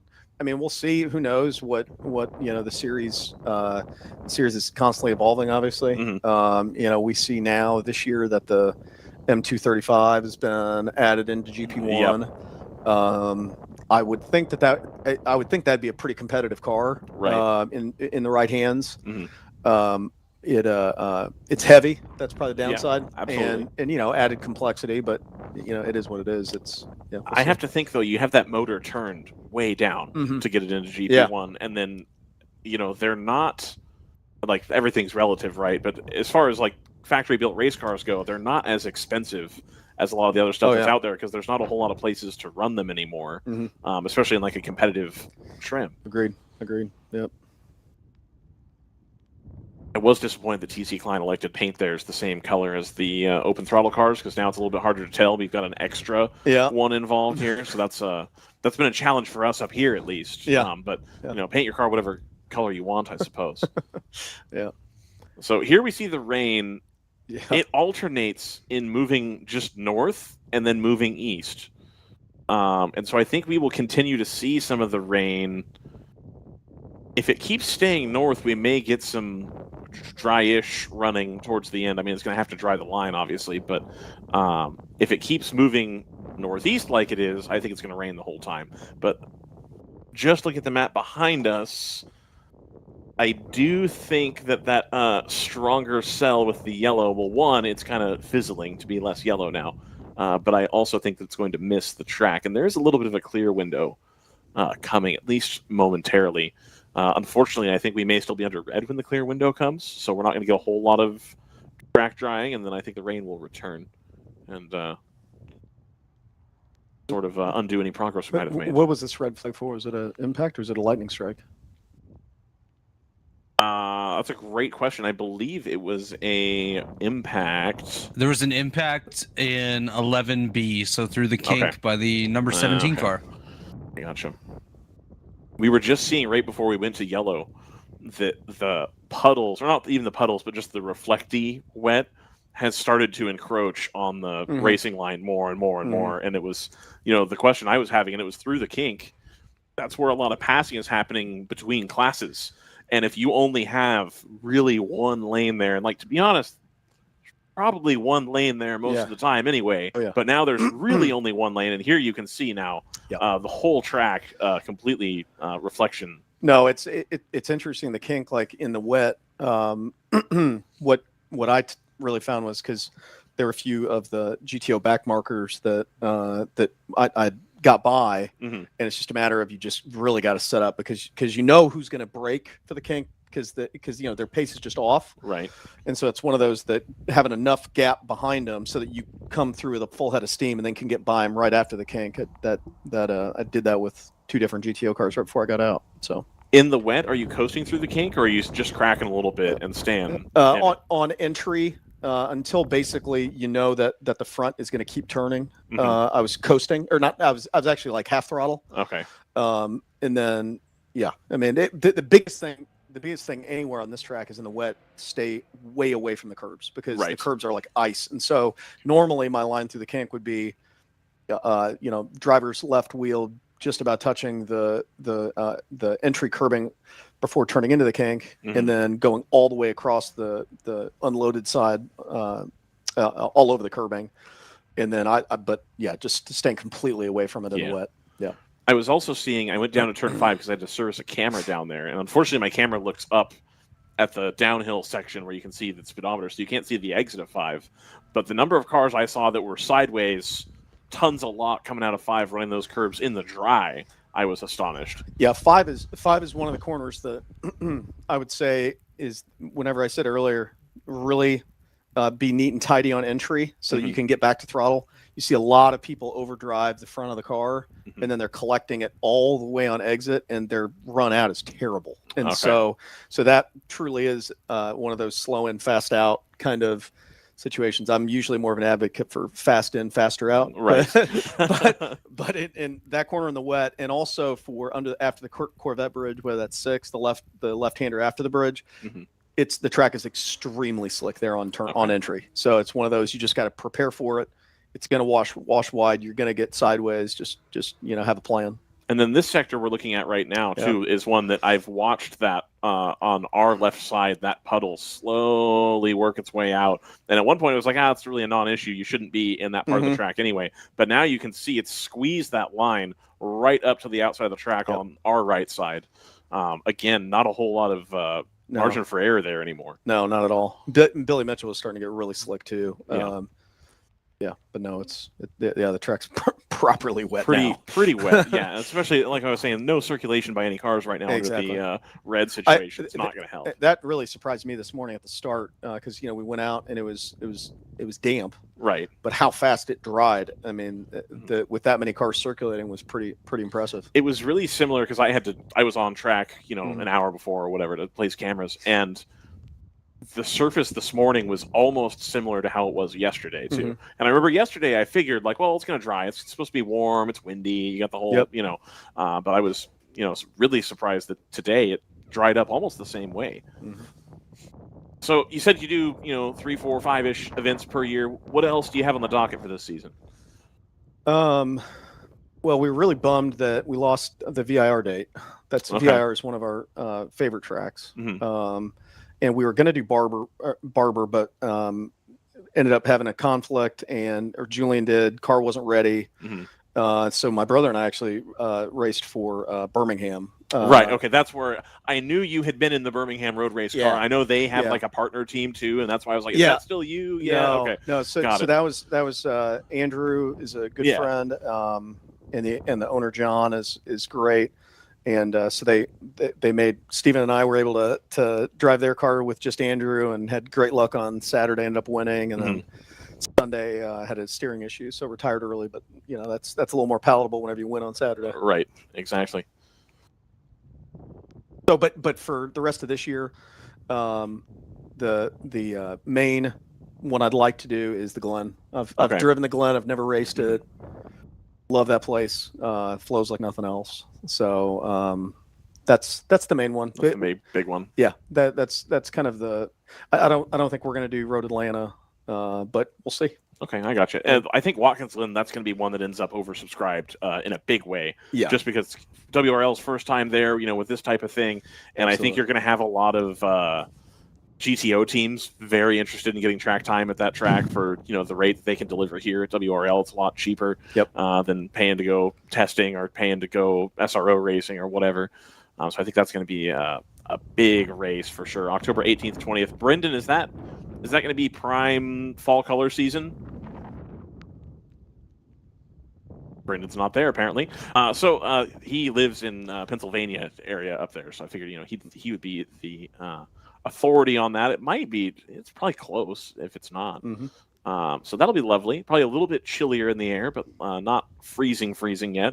So I would hope at least. We've had a few races here now that have been on the cold side between Mid-Ohio and here at Road America. The Barber weather was pretty good. Decent. Yeah, I was pretty happy with that. Some rain running, but that was a lot of fun. And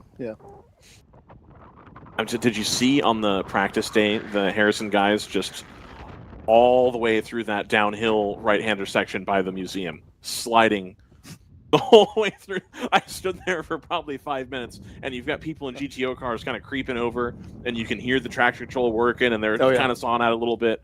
And then you see Harrison in that big V8 BMW just whoosh sideways the whole way. I'm like, oh, that's great. Yeah. The variety of lines being employed for that whole downhill section right there was impressive for sure. So 3 hours, 19 minutes remaining here. Of course, the clock has to continue running when we're under an operational red flag here. Must have moved some barriers because I saw the M4 on the rollback. Okay. They have been pretty quick at getting stuff figured out today and yesterday as well when they had that big fire for the 118. That's an unfortunate story there too. That 118, they got the car, they had an issue on, I believe, Friday at Mid-Ohio. They then had to have the car sent to Columbus where they got it beat back to straight just in time to come here. And the car caught on fire yesterday. Oh, I didn't know that. I didn't know that caught on fire. Yeah. Oh, that's too bad. Yeah, absolutely. They're all excited. They got their big fenders on it so they can run some 285s when they get the wheels and the whole nine, and just not a good month for them, I reckon. That's brutal. That's awful. Absolutely dreadful. Well, Jordan, I think this would be another good time to pay the bills here and get Continental some of their screen time here. I have lots of good reviews for the Continental tires today, especially for the rain tire. I think people very happy. Eric, thank you for coming to speak with us. I really appreciate it. It was fun. Thank you for having me. Yeah, not a problem at all. We will be right back here from Road America. I will hopefully have an update about roughly when we're going to be able to go back to green. So stick around. We'll be right back.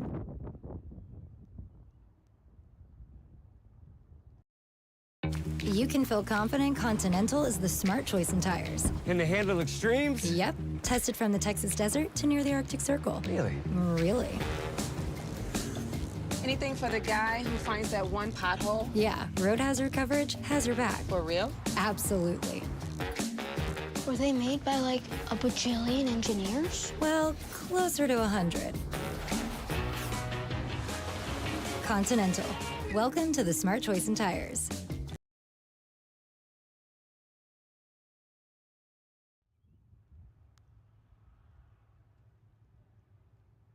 And welcome back here to Road America, still under an operational red flag for an incident through the kink headed towards Canada corner involving the 17 car. And right as I say that, we do switch back over to full course yellow conditions. So we should be working our way back out onto the racetrack momentarily. Brendan, Ryan, great day here so far. Obviously a little bit wetter than what we saw here first thing this morning. Yeah, we knew this was coming as we head back to full course yellow conditions. The safety truck leads the round 3 racing Porsche off of the pit lane. I think we all kind of knew going into today that this is exactly where we were headed. It's been a steady rain, hasn't really been unpredictable, and it's not like we've had these back and forth changeable conditions. We're all just as they say, you got to kind of embrace the suck in terms of the grip level and finding your way around an already pretty high speed, high commitment circuit in very challenging conditions. Absolutely, absolutely. As we are approaching the 3 hour to go mark here very shortly, just a quick run through how we stand on the racetrack right now. The round through racing 70 leads the way ahead of the 888 TLM Mona and the 225 Thunder Bunny Racing entry. That's the GTO field. GP1 Edge Auto Sports 26 leads the way ahead of the Bruce Innovations 444 and the TC Klein 112. GP2 field is led by the Chattanooga Tourenwagen Meisterschaft 369 team. The 67 and 66 of Open Throttle Racing round out the current podium in that class. There's a couple laps of separation between each of those top three. And down in GP3, it's the AOA 75 leading the way by a substantial margin over the Open Throttle 65 and the 85 of AOA Racing. Unfortunately, both of those cars experiencing issues here today. In the Stratus 58 leading the GTU field by 4 laps ahead of the 59, and the 60 is still in this race as well, 12 laps back from the race lead.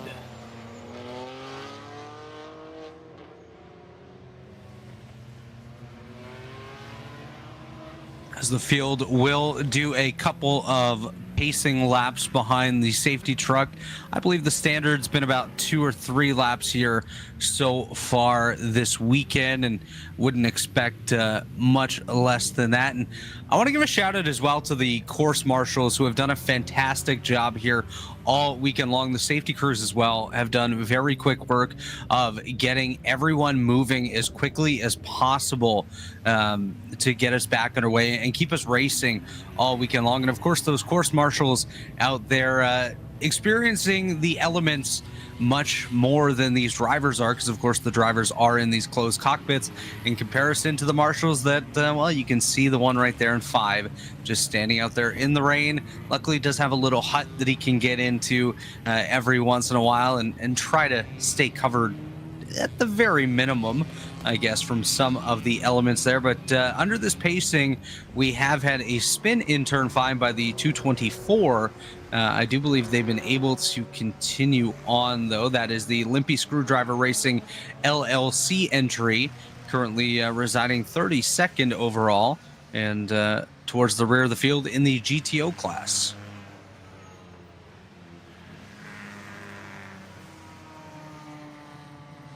That car was, I think, hard up for grip under acceleration in dry conditions. And obviously we send the cars back out, cold tires. They've been sitting on the pit lane there for quite some time, and you don't have the benefit of having cars circulating, clearing water off of the racing line, right? You're not looking for a dry line. You're just not, you're looking to avoid the standing water. And for the last 15 to 20 minutes, it's just been cooling up all over the circuit. So, to some degree, we're going to be going back to racing on a different track here than we left it even 20 minutes ago. So finding the grip and trying to dance around the challenges that these conditions in this Road America circuit are about to produce here. It's definitely a good point. I mean, just through that kink camera there that we saw moments ago, the track had a less wet line than what we had earlier on. Now, of course, the entire track from driver's left to driver's right completely covered in rain, and it's going to be a little treacherous in the opening couple laps of this upcoming run here.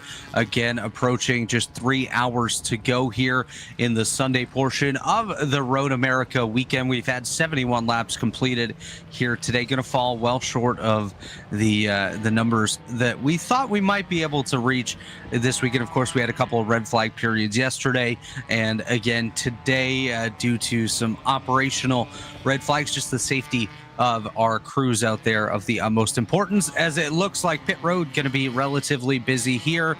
A handful of cars going to come down, make a couple of changes, fill up on fuel, make sure they're good to go. And I believe next time that they do come down, either the next pit stop or the one after that, we should see the final driver change of the day for most of these teams. Of course, a 3-hour drive limit in play here today, with it being a 7-hour race.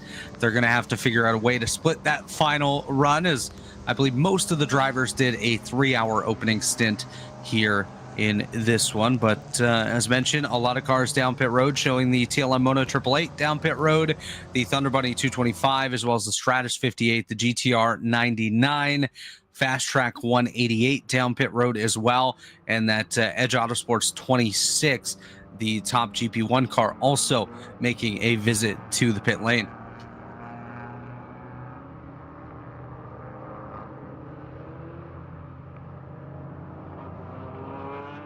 Yeah, having had this adjustment to the procedure over the last couple of races, where instead of coming out of the pits and trying to get back to green flag racing as quickly as possible, initially this was obviously just to let the pit stop cycles play out under yellow. This is actually one of those times where you take the extra laps under full course yellow. Right? You take the extra opportunity to build in temperature, clear some water off the racing line, and find out exactly, or near as near you can, just what the conditions are like. It doesn't look like the conditions are great there. Look at the Marshall on the inside of turn 5. The double yellows flapping around in the wind. This is this is a little bit of everything. This is mid-40s temperatures. This is pretty driving rain, and the wind obviously has kicked up quite a bit over the last hour or two as well. It's one of the joys of racing in the spring, I guess, is it's pretty common to see wet days out here at the racetrack. I know I've flagged a handful of those myself, and it's fun to see the different strategies come into play and see how the drivers navigate their way around the circuit. But as a marshal, it is absolutely miserable. You are getting absolutely soaked out there, but you know what? That's what we sign up to do as course marshals and as people out here working at the racing circuit. You're ready no matter what. And no matter what, you're going to have yourself a good day because you're at the racetrack, and there's no better place to be. And of course, Road America, one of the absolute best facilities out there that North America does have to offer when it comes to great road course racing. And I can't wait to visit here myself at some point in the future. Check out this racetrack. I know I've done many laps on the simulator side. I would be absolutely terrible around here in a real car, but I'd have a good time anyways.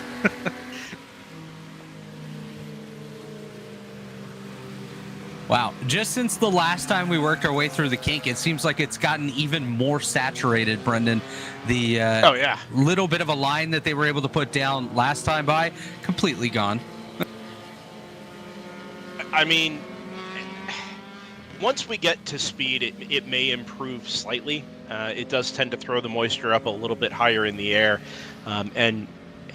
This line of cars, if for no other reason than the challenging visibility, is going to string itself out to a pretty wide margin here. So it's not like we're just going to get cars bunched up nose to tail that are going to run through there. It is going to take some consistent running across a 2 to 3 minute lap time to move that water off the racing lane. But I think we're going to get there once we get a lap or two under our belt here. The problem is going to be that it's going to take a lap or two to get to that point, because in the meantime, the rain is driving harder than it has been, or as hard as it has been all day. And there is a lot of water that's going to have to be moved off the racing line to really allow them to start to get some grip and temperature into these front tires. One thing that's going to be absolutely crucial for the drivers in the field is making sure that their rain lights are on. That's where you see the flashing light on the rear end of many of these cars.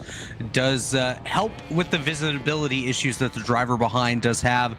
It's absolutely paramount to be able to see the cars ahead of you to avoid accidentally running into the rear end of them because you just thought it was a bunch of spray on the racetrack, which is honestly very easy to lose track of cars ahead of you on the circuit when there is so much spray being kicked up off those rear tires. But looks like everyone, for the most part, is following those procedures, and we should be good to go once the safety truck works its way back to the pit lane to set us back under green flag conditions here very, very shortly. Yeah, I think that lack of visibility has come into sharper focus over the last couple of weeks since iRacing deployed rain for the first time about a month and a half ago. It's easy to knock, drivers and teams and organizations for not wanting to be out on circuit when the conditions are, similar to this. You've got driving rain, you've got not standing water, but a solid sheen across the whole surface. And you often field complaints about, well, I can't see anything. The visibility is horrible. It's not safe. Everybody kind of got their first virtual dose of that in the last 6-7 weeks or so. And as it turns out, that's exactly what it's like. It is really difficult to see. It is really difficult to keep your bearings. You've got to keep eyes on the white lines or the curbs on the edges of the circuit just to have awareness of where you are, never mind judging the distance to the cars in front of you or trying to catch headlights in a mirror behind you. So I think the level of respect for drivers to go racing in these types of conditions has only ratcheted up now that we've had some virtual exposure to the same. But you're also not sitting there in a seat doing 100 plus miles an hour with the car skating all over the place. So just huge respect to these guys and girls out there that are going to put on certainly not a show for us. It's primarily track time for them and competition for them. But man, this is about as tough as it gets. Yeah, you're absolutely right on that. And on the respect aspect of things, it's going to be about giving each other a little bit of extra space as you work your way into a battle. Maybe not necessarily taking that lunge into a high braking corner to get the advantage on the car ahead of you, waiting that extra couple of seconds to make the move, to make sure that you actually are able to complete the pass without any potential issues happening there, because the margin for error is much slimmer when we get to conditions such as this. You can see it as we work our way through the Speedville zone here. Absolutely saturated racetrack. They are putting down a little bit of a line to hopefully start drying up drying a little bit, I guess, in comparison to what is just a big pool of water right now, and that'll come into play as the race goes on. Of course, like you said, the more laps that we put down, the easier it's going to be for them to navigate their way around the racetrack. But I'm just seeing the spray as they work their way through the kink here, and you absolutely lose track of some of these cars, except for that blinking rain light on the rear end of those. So it's going to be very interesting to watch them work their way through the kink here in those opening couple laps until we get that separation of the field that we did have prior to that red flag period that we just finished wrapping up now. I believe we're going to do another lap or so behind this safety car, maybe just to check out the conditions and make sure that everyone is good to go.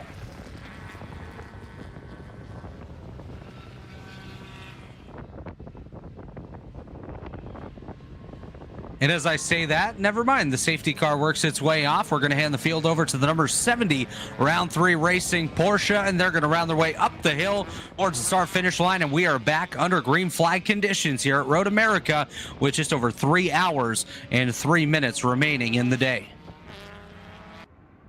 Yep, this is about as iconic a view as you're going to get headed up over the top of the hill at start finish here at Road America. Spray hanging in the air. You get a view of 3, 4, 5 cars at a time, and then the rest of the pack just disappears into that high level mist. Headlights ablaze, just beginning to poke through towards the back end of the queue of cars here. Some ducking just to the inside, not desperate to make up positions here.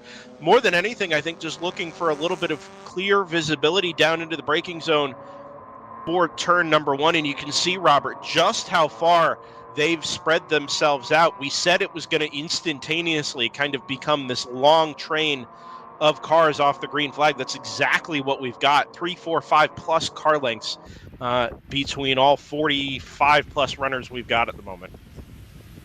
You're definitely seeing more staggering of the cars as they work their way around the circuit, trying to get that extra bit of visibility that you lose when you're behind one of your competitors that is just up ahead of you there. Of course, lots of spray. We're seeing it on every camera as they work their way around the circuit.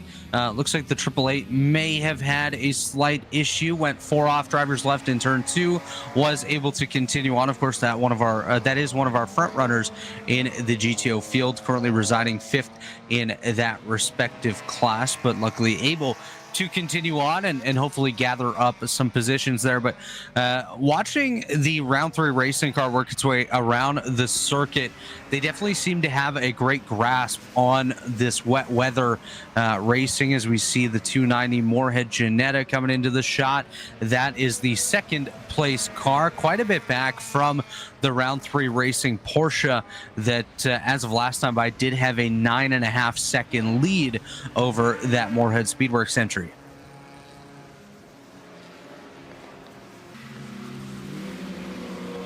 They work their way through the kink here again. This is the area where the spray really stands out. It almost looks like some cloudiness on the racetrack where you really lose the visibility of those race cars as they work their way through. Obviously, they can see a little bit more than we possibly can from some of these cameras, as things are getting very tight there on the entry of the kink. Going to stack up the field just a little bit there, working their way through towards 11B and heading for Canada Corner as the round 3 racing number 70 works their way through turn 13, headed to 14 and up towards that start finish line here in just a moment. We'll give you an update on the gap between 1st and 2nd, as there is the Moorhead Speedworks Ginetta working its way off of the turn 13 camera right there. Here comes that gaggle of race cars as the round 3 racing Porsche works its way up the hill, going to hit that start finish line here momentarily. And like I said, we'll give you an update on the gap between first and second here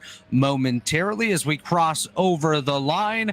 And we are now just 3 hours to go here at Road America. The gap here is just about to come onto our screen, and it has stretched even further now, a 14.9 second gap between the round 3 racing Porsche and the 290 of Moorhead Speedworks. Moved the Thunder Bunny Racing 225 entry up to 3rd in the overall field, and 3rd, of course, in GTO. The Stratus 58 slots in 4th overall, 1st in that class, and the Stoic Racing 87 going to fall back to 5th overall. Ryan? What even is traction control at this point? The number 70 of round 3 racing, non-existent. Absolutely getting the job done on one of the more difficult cars to drive as far as racing cars are concerned that was made, frankly. So that car doing an incredible job of eking out a 15-second gap already over the 290. I'm sure there was a situation there with the safety car and how cars were stacked up, but the 70 leading from the front. And frankly, the Porsche, probably the vehicle I want in the wet, able to get some weight over the back tires and get a lot of grip going there. So very happy to see that 70 again at the front. Yesterday, a less than stellar outing. I think they would have been hoping for more after their successful time at Mid-Ohio, and I think they're going to be able to deliver on that today, as long as they can keep it clean here. But again, it's the rain. Not everything is in your control at this point. You've got other cars around. You've got puddles, you've got everything. So really, really want to focus here on keeping everybody clean so we can have some green running here to the end of the race as we conclude our time here in beautiful central Wisconsin.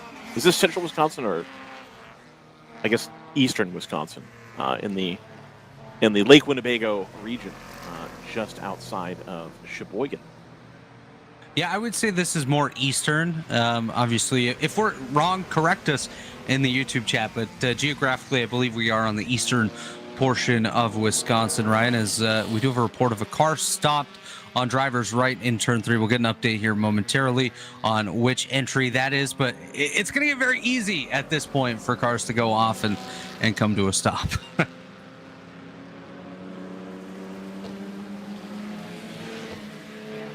So hopefully we can get that car recovered. I have to imagine now with the spray the way it is that it'll be difficult to do hot pulls if there's any unsafe situations out there, just because you're so unsighted. If you're the 3rd or 4th car in line, it's going to be really difficult to pick up a safety vehicle here. So again, safety is paramount here. We want to make sure that everybody gets the cars back onto the trailer in one piece. But so far, so good. Everybody being pretty reasonable on the restart here. I was talking with Eric at Edge Autosports about this, that, the lack of running for that red flag period, the track is fully saturated now. I don't see any tremendous, puddles. There is one forming on the inside of the turn right there.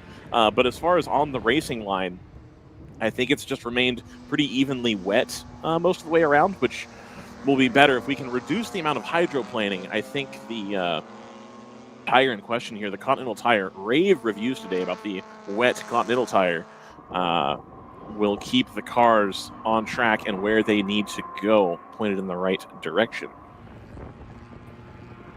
Oh my goodness, the Janetta, that's the Moorhead 290. Wow, they went for a spin in turn 14 just moments ago, and yeah, you can see it. That car absolutely picking up heavy damage. That's really unfortunate. So they're going to make it to pit lane, which should keep us green, but you have to wonder, where's the wing? Is that in a safe location? Is there a wing slightly offline There is somewhere? a report of debris in 13, so I'm going to guess that that's the wing. So if the spin was down in 13, I wonder if they looped it on the throttle coming out of the coming up over the crest of the hill. To end up where they did with that kind of damage would be surprising otherwise. Just catching the replay of the onboard, that's exactly it. Came up over the crest of 13, right where the access road joins the circuit on driver's right. And the right rear tire spun up, and it just pitched the car left hard into the wall. Again, right abeam where that access road is. It's a spin for the Audi. The shift up now by AE Victory number 119. That Audi, the way the weight is centered in the car, that big V10 right there in the middle, you don't have a whole lot of opportunity to catch it if it starts to slide. We saw that earlier today, I think, as well, where they had tried to dive out of the way of another car and just lost the back end. We still stay green here. The front stretch has fallen eerily quiet for there being green flag racing. All the cars on the back half of the track, I suppose. One thing I think it's important to remember here is that even though it kind of feels like we're all in survival mode here, we do still have almost 3 hours of racing remaining here. There are still trophies to be handed out at the end of the day, positions to be decided. We're putting in lap times north of 3 minutes at the moment. And this is all, again, yes, get to the checkered flag, but still in the throes of a long day of racing.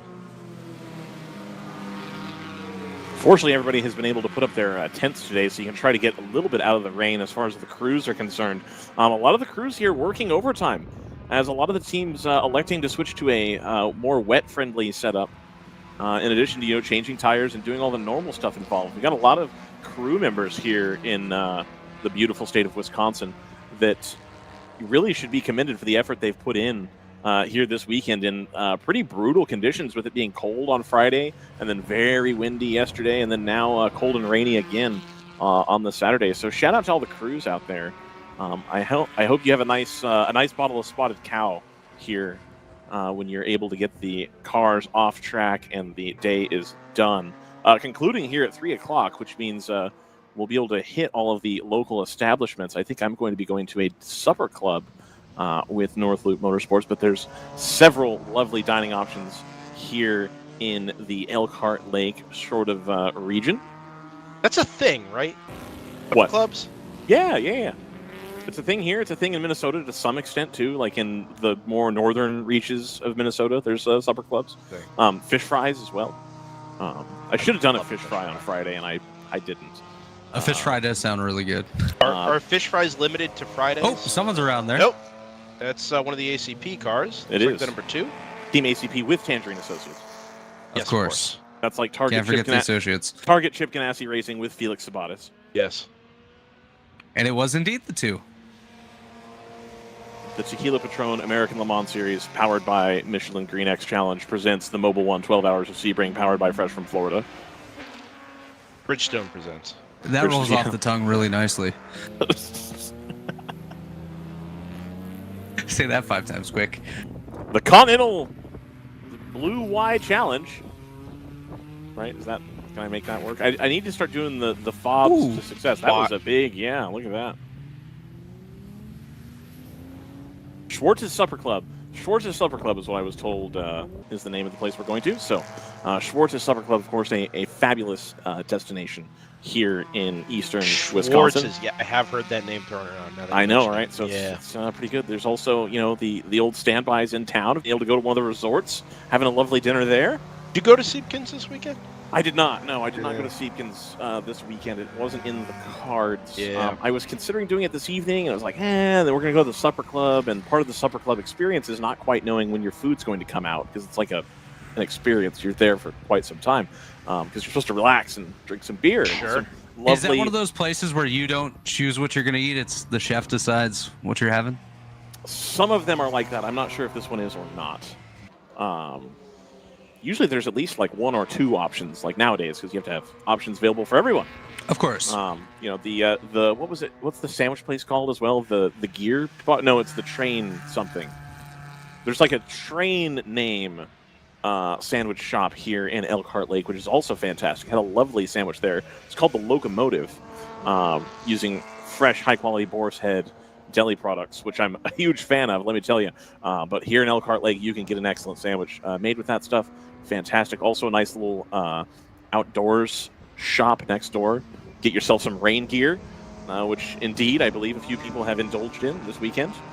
So nice selection of wet weather gear.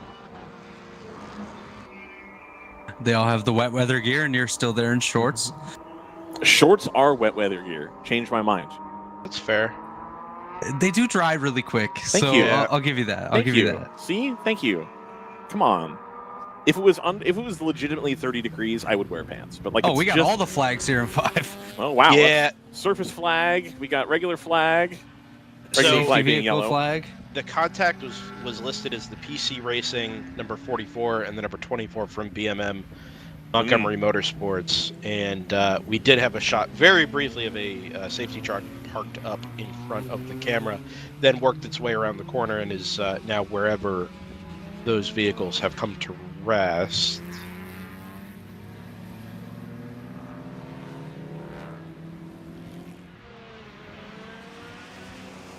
Now, luckily, they're employing the 2 marshal system out there at turn 5, because it can get really busy when you have to display 2 or 3 flags at one time. Sometimes you got to put a flag in your teeth to make it work out there when you're alone on station. But kudos to the marshals here, and the yellow flag's giving them some trouble in the wind.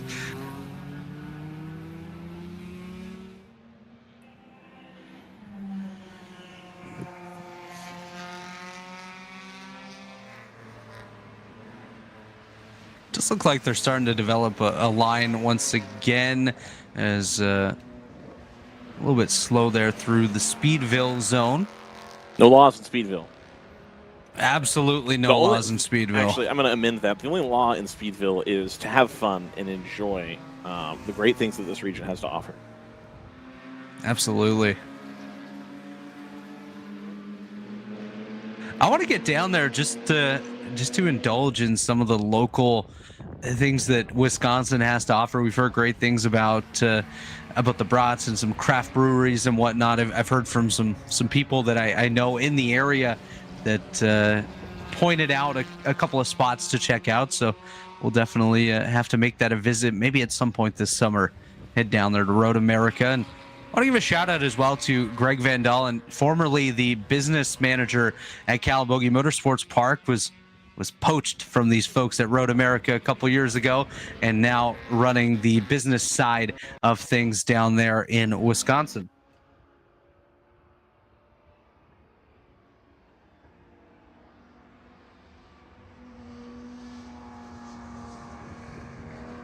And the business side, I have to say, running well indeed. I've noticed as I've gone around to place cameras, they had the big deal where we're going to get the Cup Series here a couple of years ago. We got new bathrooms, we got new gates, and all that stuff. We're going to repave, and they did all this cool stuff, right? And then even since then, they've continued to make the event space a better place to be. There's new spectator fencing. There's been a lot of little upgrades here and there that I have noticed since I've been here the last couple days, since last year, that are great. It's really rare that a facility that we have been to, at least, puts this level of effort year after year after year after year into making it a better and better location, and they have indeed done that here. Yeah, I spent last weekend out at Hallett Motor Racing Circuit outside of Tulsa, and a similar thing going on there, where it's the reinvestment that's being made in the facility is both very obvious and very purposeful. I don't know that this type of thing happens everywhere. It but certainly it does not. No, it for sure. But it deserves to be called out when it does. And again, I think here at Road America, I look at the Speedville Bridge here. This bridge is brand new. It's nice. It's a nice bridge. It's very nice. The graphics are obviously brand new as well. The barrier actually on the outside of the carousel here is brand new. There's a new walking path that leads, well, I don't know if the path itself is new, but it's certainly upgraded and cleaned up. That goes you can walk around the whole ring of the carousel back to did you describe it as was it a cabana? It's like a beach scene. When I go to replace or fix the cameras here in a moment, I will take a picture of it. It's not going to look as good because it's raining, obviously, but it has that white, decomposed, granity sort of dirt over there. So if you look at it, it's like sand adjacent. You know what I'm saying? Like sand. Yeah. And they've got palm trees and like lay flat like beach chairs, and it's like a whole thing, and it's like gorgeous. That wasn't there 2 years ago, not to my knowledge. It wasn't. I think last year was the first year I remember seeing it. We talked yesterday about the new spectator area that's up on the inside of the kink. I don't think we made mention of the new pathway that's in the background of this shot here, however. No. This is obviously the exit of Canada Corner, but it used to be you had to climb or descend something like 4 or 5 flights of stairs from the landing up at the top of the hill down to the bleachers that sit kind of amongst the trees on the exit of Canada Corner. And now it looks like they've put in a new paddle gate there for the triple three photographer. That is the triple three. And anyway, a new pathway that makes access to that part of the circuit a little bit easier from the top of the hill as well. So spectator amenities and infrastructure amenities alike. Indeed. That, of course, the Bruce Innovations 333 stopped on the driver's right, our left here at the exit of Canada Corner, working its way through turn 13. Yeah, this is the 7th place car in GTO, 8th place overall, at least last time through here. So this car was still kind of in with a shout. Was regularly lapping below 3 minutes now that the rain has lightened up just a touch, but obviously this car has it looks mechanical. I don't see any obvious damage. Well, I say that. No, rear wing's still there. Yeah, just reported as a car stop there at the exit of 12 into 13. Yeah, just unfortunate there. We're running really solidly up there inside the top 10, like you mentioned. And oh no, this is unfortunate right here. It's the Edge Autosports 26. The GP1 leader has just been hit with a 1-lap passing under yellow penalty through turn 4A. That, like I said, was the leader. Luckily for them, they did have a 2-lap gap, so the lead now down to just 1 lap between themselves and the Bruce Innovations 444.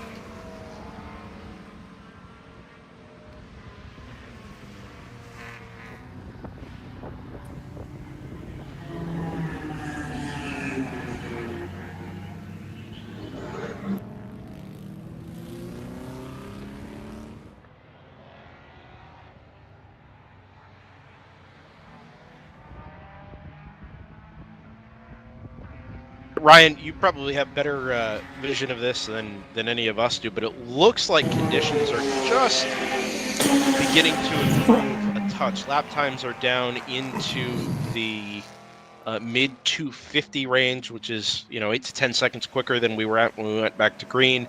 Looks like we've got a little bit less standing water out on the racing line in particular, and Professor Jordan Worth here brings up the radar that shows most of the heavy rain moving out to the north and east of where we sit here in eastern Wisconsin. Yeah, it was gonna kind of waver back and forth whether it was going north or going east, this weather system. Unfortunately, most of it has turned north. So we are going to start to see some clearing here, I reckon. And again, we've seen now twice how quickly the track dries. You can already see a pretty reasonable dry line forming here on the front stretch. One of the fastest parts of the track, of course, so you're going to clear more water. But yeah, a dry line beginning to reform. I think everybody will be pleased that has happened. Unless we see another seismic shift in how the weather moves through, I don't know if we're going to get meaningful rain for the rest of the day. He says gently, hoping that it will remain that way. There is, again, if you go just due west of us, there is still a pretty substantial system out there, and it only needs to turn a little bit to the east to become a problem again.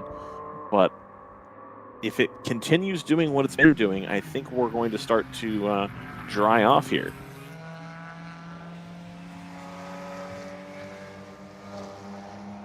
Yeah, interesting with where we're headed here. 81 laps complete, 4 hours, 19 minutes gone. Obviously, we've been under red flag twice today for generally for incident cleanup, but also owing to the conditions a little bit earlier on this afternoon.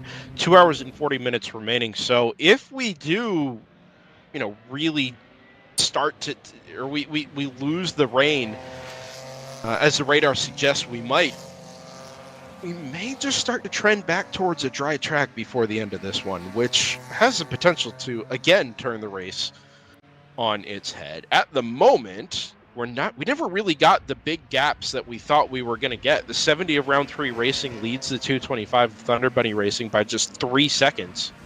And those gaps are changing tenths at a time, not seconds at a time. Stratus 58, I think that light car is struggling. But obviously, as it is able to sustain more speed, it generates more aero, which generates more grip, and that pace, or the pace, can come back to that car fairly quickly. TLM Mona has been in the same pace bracket as the overall race leaders. So, if these aren't the conditions we get to the end, there's no reason to believe that this is going to be the result that we get to the end in plenty of time. A full IMSA race distance, Ryan West, to go before we see a checkered flag here. Definitely still a long way to go, as you see the 333 being intended to by the safety crews. Going to get that car moved either back onto the racing surface to continue on, or dragged back to the pit lane here momentarily. But yeah, Brendan, like you mentioned, still potential for the weather to take a change and start clearing up a little bit as the day goes on. Still about 2.5 hours to go, so a long time to go until the checkered flag, and a lot of potential for the track to at least dry up just a little bit should this rain go away. Just a note here, the Stoic Racing 87, that's the 4th place GTO, has worked its way to pit lane, should be back on the racetrack at this point in time to continue on and try to charge its way up into the podium picture in that GTO class, as lap times continue to be just below the 3-minute mark, most of them hovering about 2 minutes 52 to 2:55 range. The Stratus cars running about a 2:59, so just below 3 minutes, which of course is well off of their pace in those dry conditions. But as you can see on the racetrack, it is anything but dry at this point, but seems to be getting a little bit more manageable for these drivers as they continue to put some heat in the racetrack and try to clean up a couple of lanes to be able to work their way around. You can see here in 5, this is an area that we've had a fair bit of trouble, of course, coming down that little bit of a downhill runoff portion there after the straightaway. A great opportunity for things to go sideways for you there, but seems like for the most part people have been able to hang on and continue on as they work their way through turns 6 and 7. Looks like that line also starting to show up once again, getting a little bit of separation between the pooling that we have on the racing surface.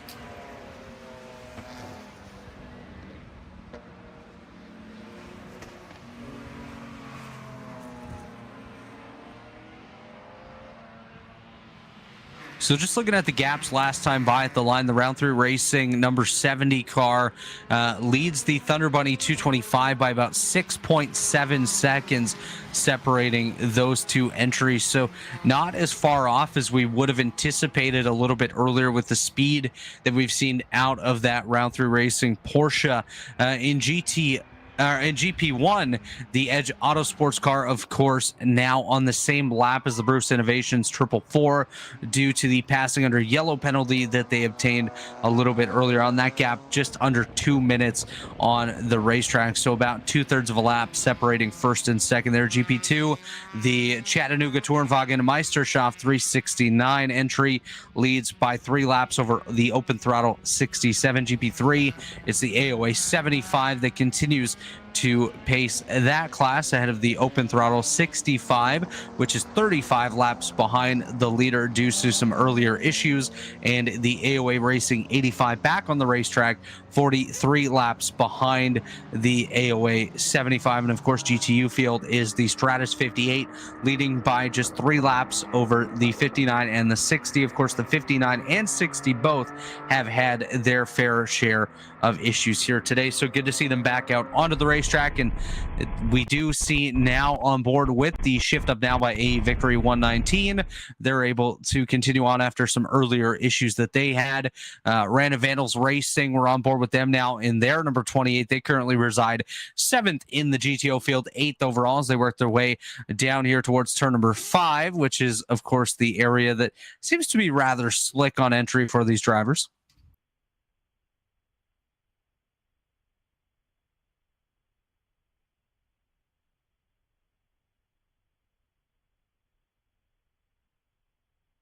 And of course, steady hands by the driver of the number 28 Random Vandals Racing entry. Not too much movement of the steering wheel, trying to keep it as stable as possible to work its way around the circuit. Safety car out on the track. Well, safety truck, yeah, headed to recover someone or something. Oh, that'll be maybe come to assist the 333. Yeah. Yep. Whatever reason, it looks like they're not going to be able to get that car home with a flat toe, and they're going to have to put it up on the hook.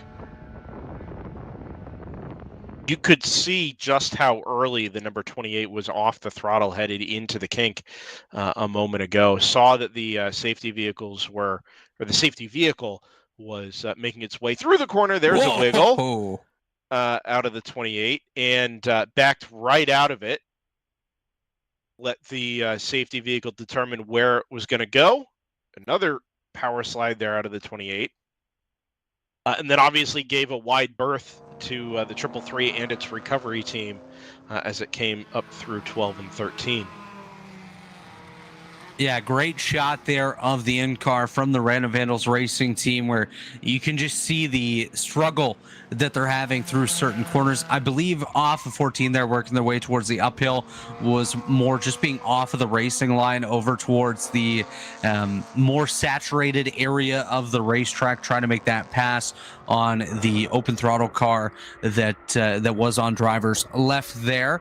As we continue to watch these drivers work their way around the circuit here through turn 3, the safety crew still working on getting that 333 car picked up over there in turn 13. Hopefully they can get that back to the paddock area without any need for a full course yellow, which at this point does seem to be like we are a-okay there.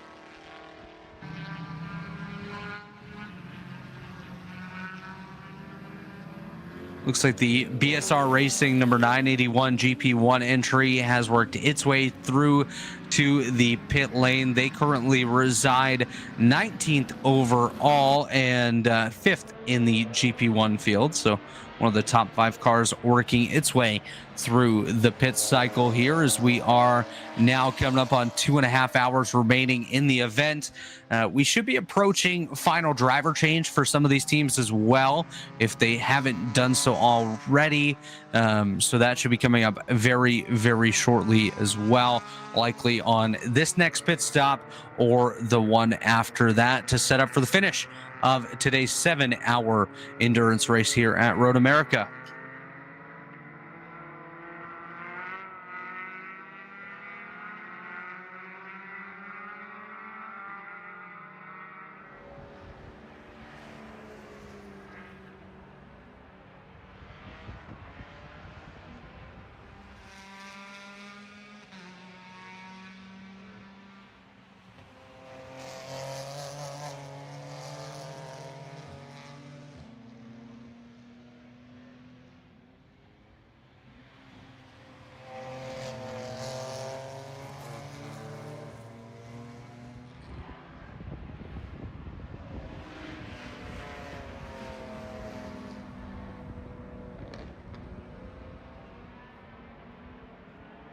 course, once again, want to thank everyone for joining us here all weekend long on the World Racing League YouTube page. Some great action all weekend here so far. Yesterday's 8-hour race was filled with a lot of up and down moments, a couple of curveballs thrown at the drivers as we'll watch the 333 go on by the camera here, see if we can see any visible damage on that car. Didn't think so. It didn't look from where it was parked like it would have been into the wall anywhere, and certainly there wasn't any debris that it would have left behind. So I think based on what was listed in the race control log, that car just had a mechanical failure and ground to a halt, which is obviously unfortunate. You know, it's tough sometimes when the rain is as heavy as it was, you know, to make sure that the car is fully sealed up. A lot of times it can wreak havoc on the electronics. And we've even seen in pro racing circles where those electronics issues spill over into, following race weekends. Unless the whole car is being rewired, sometimes you end up chasing these issues well into the future. And it wouldn't surprise me if we had one or two little casualties along the course of the race this afternoon that owe directly to some water intrusion or electronics issues as a result.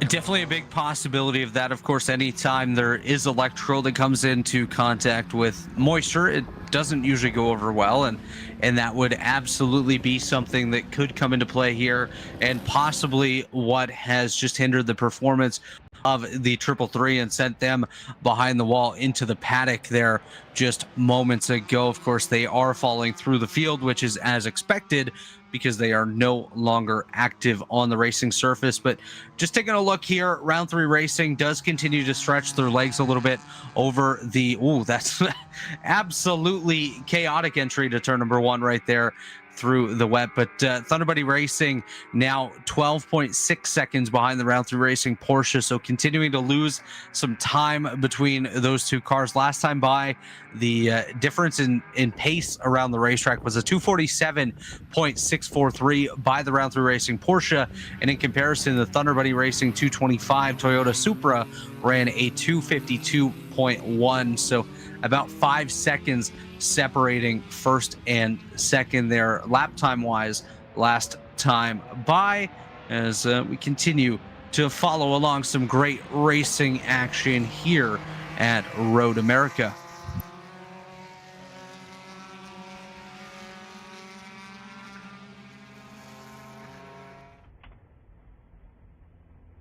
Oh no, as we hop on board with the shift up now by AE Victory 119. Looks like they've just had a major off-track excursion, able to get that car gathered back up and out onto the racing circuit, but maybe picked up a little bit of extra grass on the nose of that car, as of course they had their landscaping excursion there.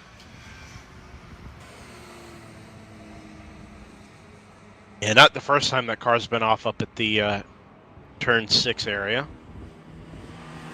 Unfortunately not, but luckily able to continue on, and obviously lose a little bit of time on the racetrack, but still able to get back out there and continue on. And just of note, the Stratus 58 has fallen back to 4th overall, which means as of right now it is a GTO top 3 on the podium.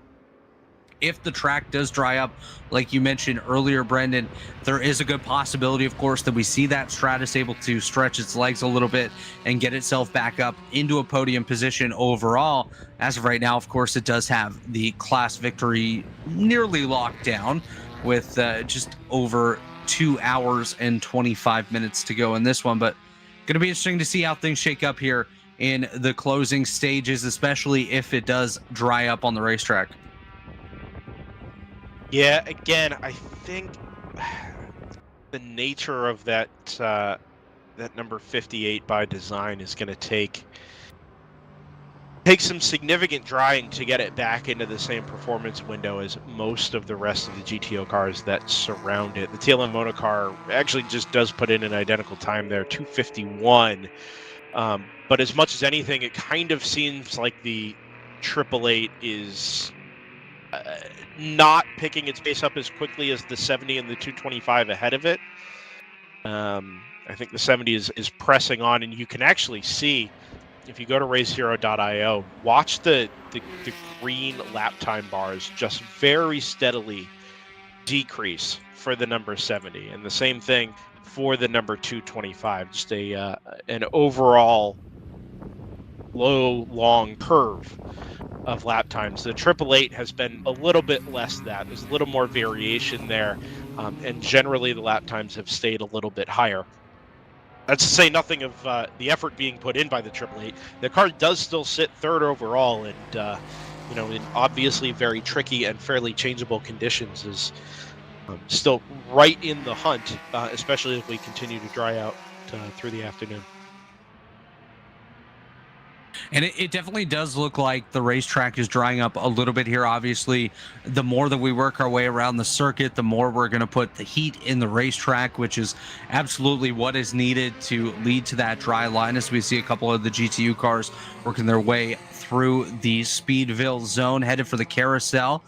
Glad we got that camera back up. Shout out to Ryan for his great work here all weekend long. And of course, yourself, Brendan, and our great producer, the Professor Jordan Worth, for all of his actions and productivity all weekend to keep us looking real good out there on the racetrack and keep us sounding as good as we possibly can with the voices that we have and the action that we have out here on the racetrack. And shout out to all the drivers, the teams that have put on the show all weekend long, the crews, the officials, everyone that's tuned in all weekend as well. We couldn't do without absolutely every single one of you. It keeps us going here and keeps us able to bring great racing action to all of you each and every weekend that we have the opportunity to do so. And of course, the WRL, their team, all of them out here in the wet weather as well, just trying to keep a good show going and keep everything looking as good as absolute possible.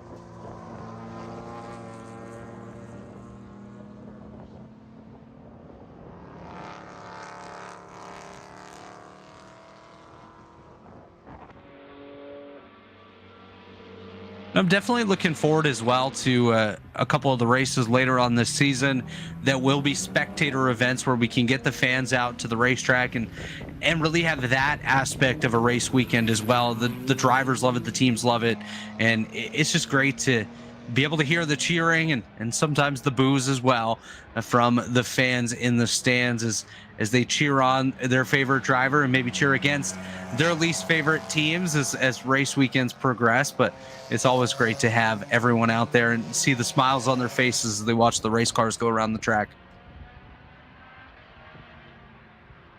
I've heard hopes that maybe spectators could be welcomed into the WRL event here at Road America in the future. I know the date as it currently stands is the very, very beginning of Road America's racing season before it really opens up to regular spectator attendance. And I think it'd be really neat to allow the local supporters of Road America here the opportunity to come check out WRL racing. It is, as far as I'm aware, the longest races that get run at Road America. Some of the other amateur endurance racing series run something similar, 8 hours, 7 hours. But in general, this is pretty serious endurance racing stuff. I know you ask Ryan West, he'll plead for the return of the old Generac 500, the 500-mile race that ran into dusk as part of the American Le Mans Series days. But this is about as close as we get in terms of race distance. And it'd be neat to see the grounds here filled with spectators, the campgrounds outside of some of our faster corners and more interesting corners filled with campers and tents and barbecues as well. Stopped car here on the exit of turn 12. That is 65. The open throttle 65, yeah. Unfortunately, their troubles continuing here. Hasn't been the best of weekends for that 65 car. Unfortunately, not having the greatest of days here today. But obviously, one positive of the way the schedule works now is they've got 2 months to fix it up and get back out here for the next round at Charlotte at the end of June.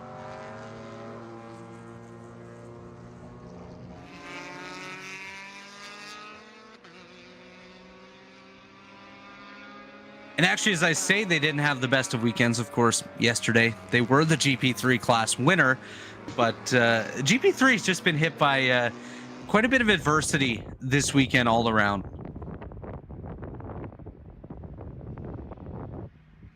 But I guess really a big part of that, Brendan, as well as it being a smaller class, it really just stands out more, the adversity that we do see in the GP3 class, because of course GTO's had its fair share of issues, GTU as well, of course GP1 and 2 have had their fair share of cars with issues as well, but GP3 being just 3 cars here with us this weekend, it's really magnified by any sort of issue that they do come across. But unfortunately for Open Throttle and the 65, they are going to have to take it back to the paddock, see if they can get the car repaired and back out there to run a couple more laps. Like we heard earlier on in one of the interviews that Ryan had, you're just out here trying to build up your notebook here this weekend. Some of these teams that don't necessarily have as much experience on some of these tracks. Of course, Open Throttle's been around for quite a bit, but every opportunity to get a car out onto a racetrack is an opportunity to create some notes and build up that notebook heading towards the next event.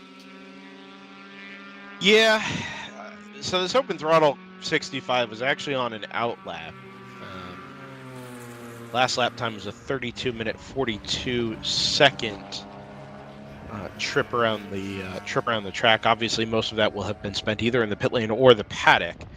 And my guess here is that whatever they were trying to fix has not actually been fixed, and the car didn't make it all the way back around to complete its outlap. So they're probably chasing something with that car. But, you know, such is the case, the further away you get from these, let's say, factory-built race cars, right, as you dip down further into the particularly this GP3 grid, and we saw it in the past when we had GP4 as a class as well. These cars have a lot of miles on them. They've got a lot of time on them. And every so often you'll run into a race weekend where everything was fine one day and terrible the next. And that's kind of what it seems like is going on with that number 65. Yesterday was a fine day. They ran away with GP3, big margin back to both of the AOA racing cars. And today, just 41 laps complete, 34 laps off of their class leader. You could have said the same thing yesterday for the AOA cars, where they had kind of the torrid day. And it was a 65 who ran away with it. Sometimes that is just the nature of endurance racing. And particularly our format here in the World Racing League. You'd have a phenomenal, perfect day one day, and then the next day you're just, knee deep. As the safety truck comes into the shot here, looks like they're going to head over to turn number 7, where the 7th place GTO entry of the GTR 99 team has gone for a spin and impacted the wall and come to a stop. So we're going to send the safety truck over there to see if we can get that scene cleaned up and continue on here momentarily. Going to have some cars going on by here as the safety truck works its way around through turn 6, headed for turn 7. We'll see if we're able to stay under green or if they need the extra bit of space to get that scene cleaned up here.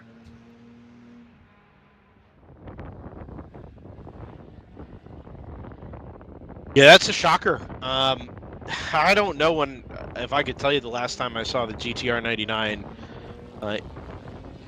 in the wars like this, particularly dealing with accident damage. I do recall a fairly substantial incident for the old M4 GT4 on debut here in 2022 from memory. But that was in perfectly dry conditions. This is it looks to be, well, we don't see it on our cameras from trackside, but wonder if it maybe just hooked a curb or something there and got caught out in a little extra water. And, it definitely is possible. It's very un-GTR like. That's all. Absolutely. Is just a quick note here, the round 3 racing number 70 Porsche has just pulled it pit side for their pit stop here as we are currently working on cleaning up the scene there in 7. This is a scheduled stop and right on time for that Porsche, as you see an additional safety truck working its way around through turn 3, headed down there to work its way over to 7 to assist on the scene as well, get that cleanup done as quickly as possible. You see the marshal there at the turn 5 marshal station indicating that there is a safety truck up ahead. That is the white flag with the red cross on it.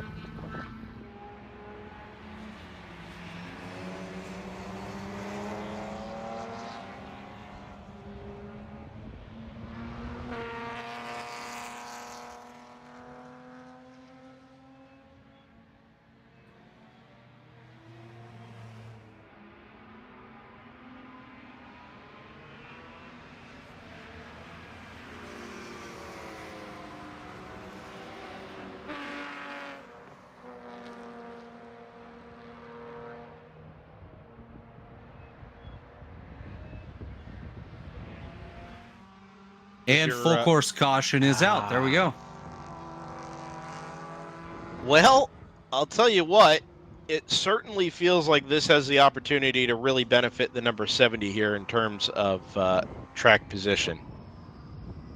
No, you're absolutely right on that. It's going to be one thing here that's going to really help them out. Of course, just exiting pit road, just took their fuel to make it to the next stop, and now having the caution, that's basically a gift to the 70 team, a free pit stop essentially, as they're going to be able to work their way up.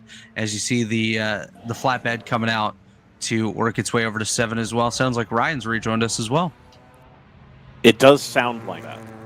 Oh, yes, yes, it does. There he is. Sounds an awful lot like that. It does indeed. I would say the probability is high that it's a similar noise. Hello, everyone. Hello. Hi, welcome. We're just hanging out here. Yeah, the 70 kind of benefits from some strong timing there. I don't know if you always wonder, did they luck into that? Did they hear that the 99 was in the wall and go, okay, just come in now? Like, either way, it's worked out really well for them getting the pit stop here. To be honest, there's a part of me that would really just I hope it's a brilliant strategy call. It seems like it's been about 35 laps. In now, too. Yeah, well, so that's to be expected. It seems like it was about 20 or 35 laps, since that car was in, which is reflective of some pretty substantial fuel savings in these challenging conditions. And you'd hope somebody would see the opportunity here and kind of jump at it. But anyway, the 70, the only thing that could kind of ruin its chances of getting back to the front of the queue here is if it gets caught up behind a slow car under these full course yellow conditions. Otherwise, it should be able to make it back around before the 225 leaves the pit lane.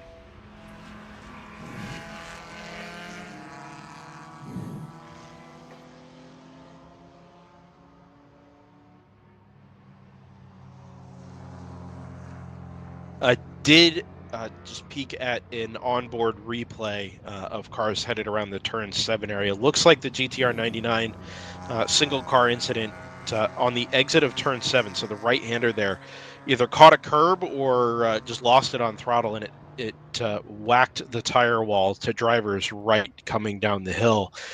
This is as much, I think, a need to get the car recovered as it is a need to clean up the debris that's been left on the track.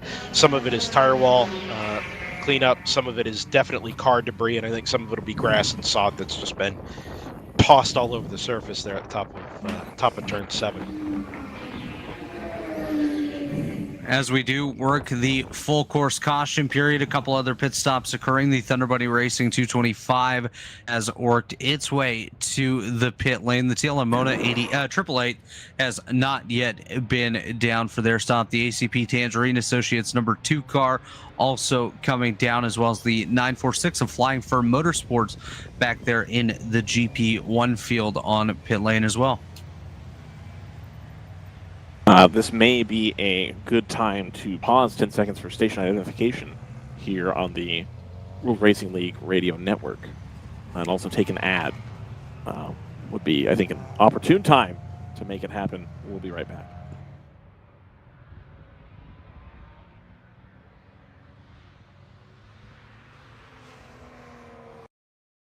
You can feel confident Continental is the smart choice in tires. Can they handle extremes? Yep. Tested from the Texas desert to near the Arctic Circle. Really? Really. Anything for the guy who finds that one pothole? Yeah, road hazard coverage has your back. For real? Absolutely. Were they made by like a bajillion engineers? Well, closer to 100. Continental. Welcome to the smart choice in tires.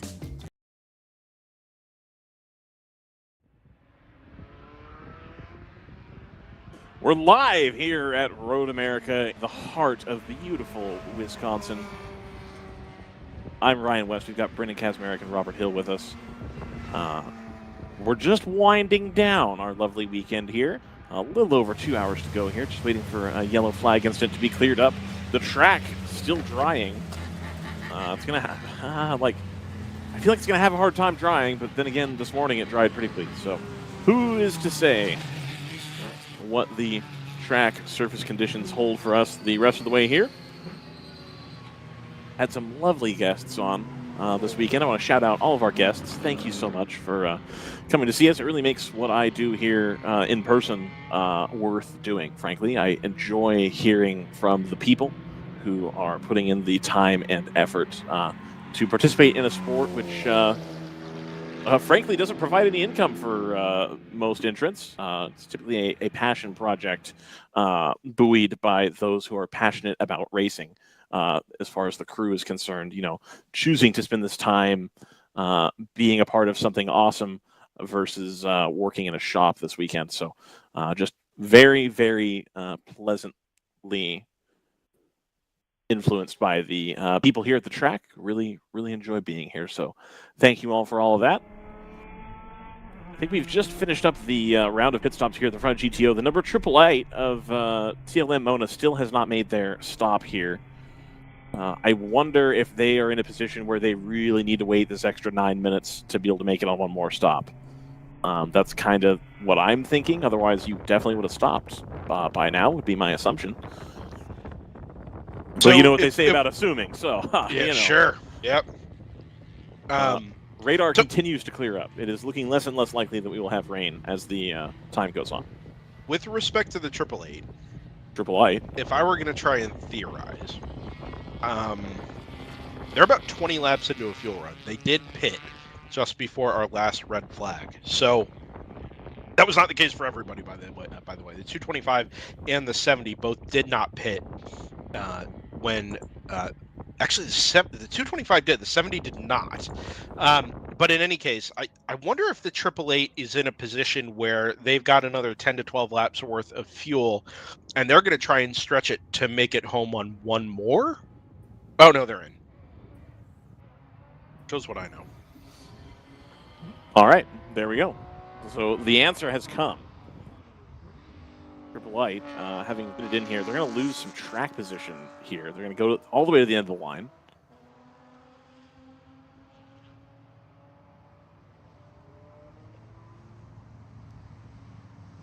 Yeah, speaking of track position, 225 did get out ahead of the number 70 of round 3 racing. So this, I think we're in for something pretty interesting on the restart here. Yeah. We've got a drying racing line, but it still looks fairly wet / fully, well, damp offline. So passing opportunities are going to be kind of at a premium here. You're going to have a track that's gradually going to go away from a wet tire choice.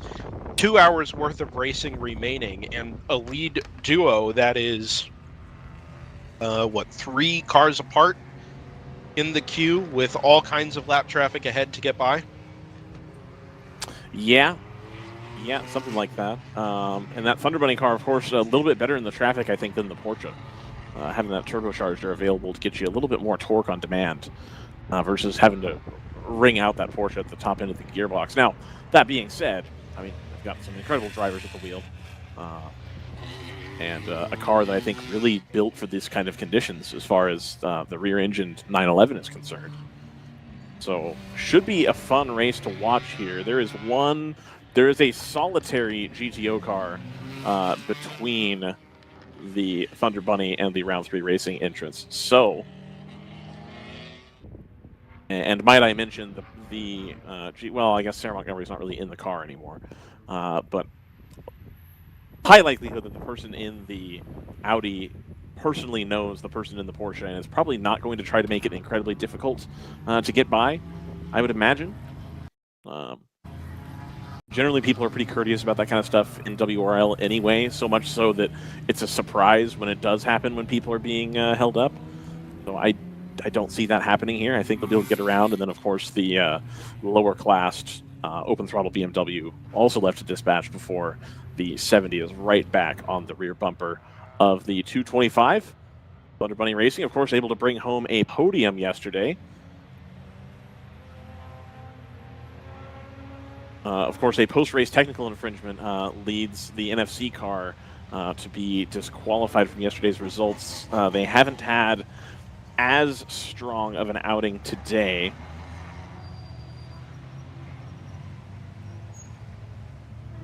But that allowed the Thunder Bunny car to take home a podium. And then that also allowed the Stratus cars to sweep the overall podium as well, with the misfortune for the 123.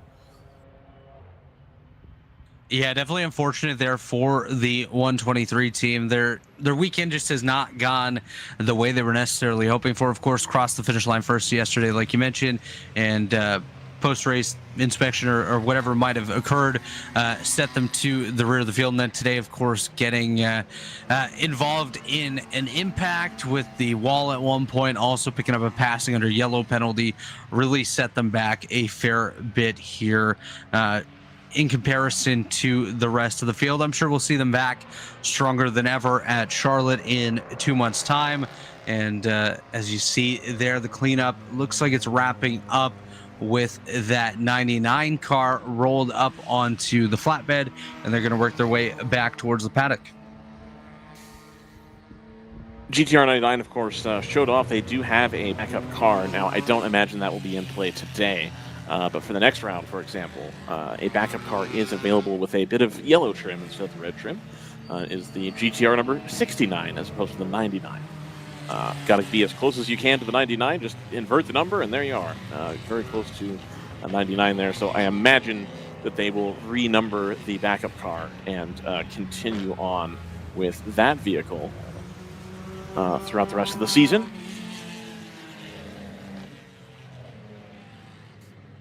No, do you know what the rule is on that, Ryan? If you start early on and you have an issue, are you able to swap mid-race to the other car? Mid-race, I don't think so. Mid-weekend, I wouldn't think so. No, mid-weekend you can, and you can swap the number on the chassis. Yes, to the new number, but only once. Right. We had a situation towards the end of last year where Automatic Racing with an Aston Martin had an incident, and they replaced the 909 with the 908, and they were intending to renumber the 908 to the 909 to keep scoring points on the primary car. But the reminder was made to that team that if you choose to do that, that has to be the 909 for the remainder of the season. So your choices are to take 1 or 2 races as a hit and try and get the old car built back up, or you change the car and the chassis, and that's your bed for the season. It definitely makes sense. I mean, switching mid-race would kind of be a questionable move, but yeah, having the single swap over from one chassis to another is absolutely understandable as well. Of course, want to keep people in the same equipment as much as possible throughout the season, not necessarily changing up that championship picture too much as they go along.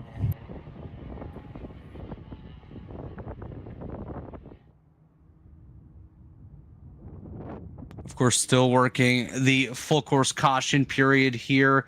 just waiting to set the field free once again with just about 2 hours remaining in the Sunday portion of today of this weekend's events here with the World Racing League at Road America. Of course, next round up for the series, like we mentioned a couple of times today, will be at the end of June at the Charlotte Motor Speedway for the 12-hour endurance race. So going to be very interesting to see how the teams approach that one, strategy wise, driver lineup wise, and really just how they approach the race itself. Are they going to be strong from the start, or maybe keeping it a little bit more tame towards the start and just making sure you're there at the end?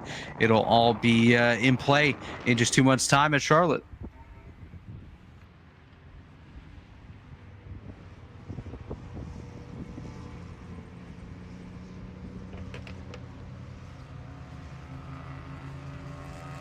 The clock just about to tick down to 2 hours remaining.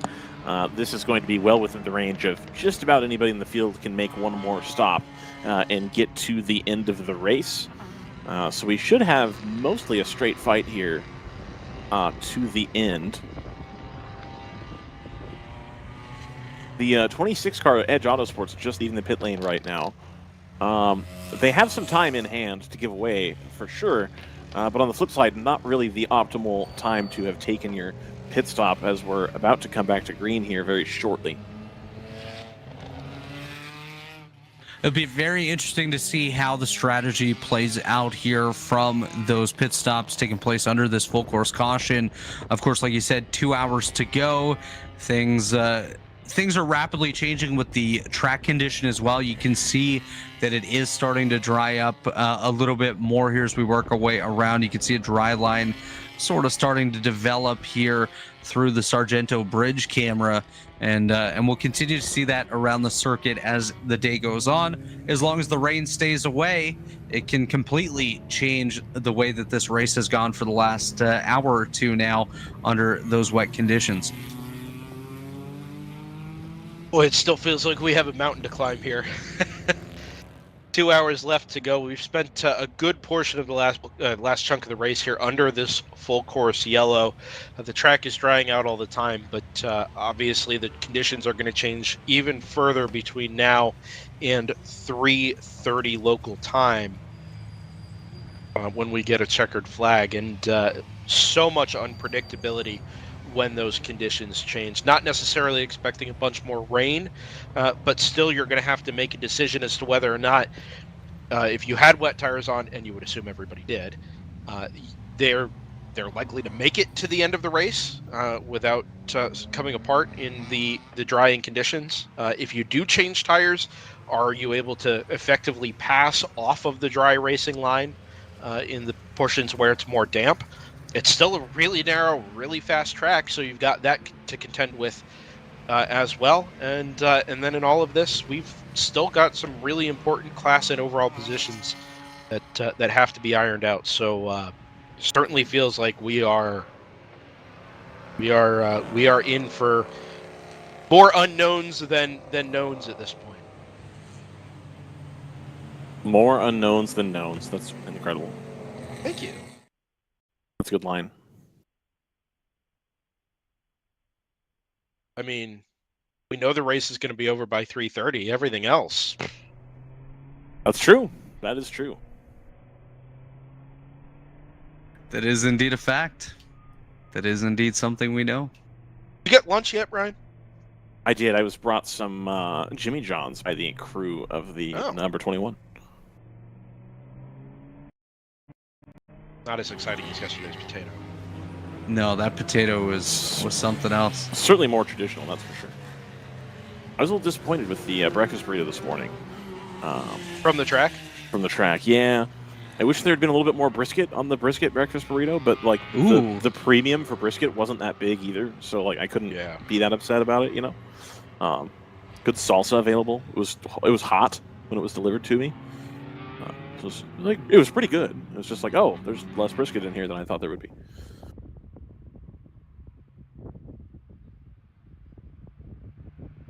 Light's still on the safety car.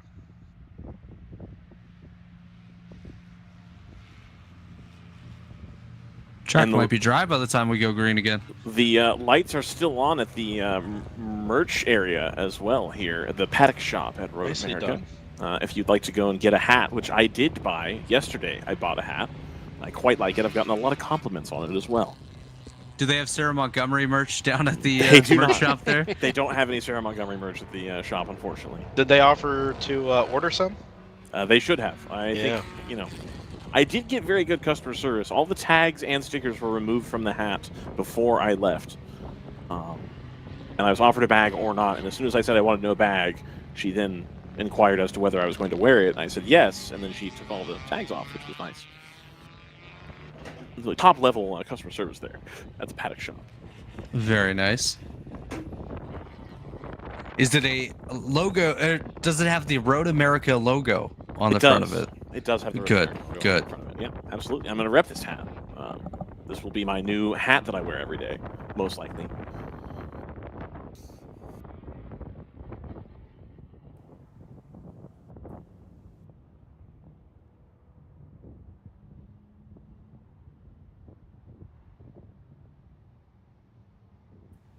Aggressive weaving going on there in the background.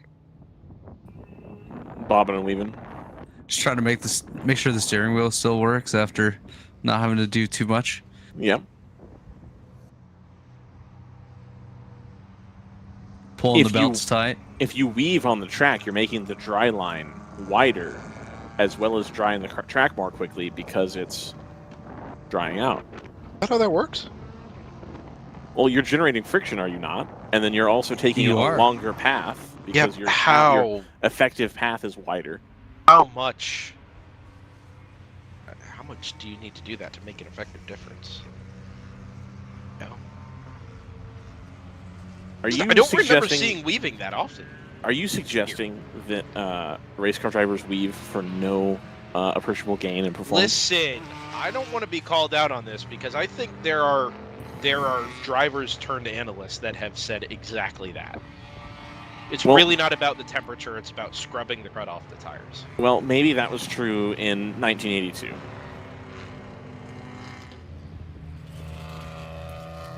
I mean... Wherein I would add that most of them admitted to being very much hitting the bottle at the time. So, perhaps not the most not at all reliable what I source. was suggesting, to be clear. So, and that's just on the record. That's not even, you know. Sure. Yeah. Yeah, I think Dinner with Racers in general has taught a lot.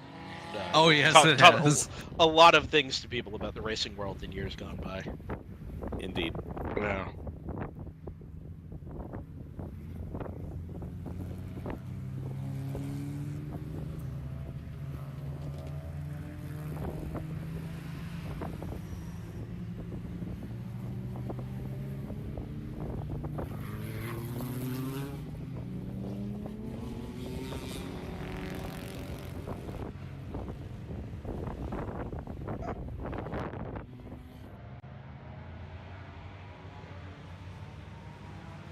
Was that a dog? Yes, I was hoping you didn't hear that. I thought a dog invaded the booth where Ryan was. No, certainly not. No, listen. Where did that come from? The home DriversEye Live office here is protected by one very lazy mix of a dog and one very excitable German Shepherd. And when the German Shepherd doesn't have something to do for a little while, she gets very protective, and anytime anything moves outside, she goes nuts. So, because I'm up here and my wife is working, she feels the need to protect us all, even though nothing is happening. Ah, the great guard dogs. Yeah. I love it. Yeah, just, a little overexcited. That's all. I have a guard cat that if nobody's around, she just goes nuts. Oh, I just had one of my cats jump up on my shoulders here, so... Oh, there we go. Yeah. Normally I try and get to the mute switch when the dog starts going nuts downstairs and just hope that it doesn't trip the voice activation switch, but I've obviously missed out.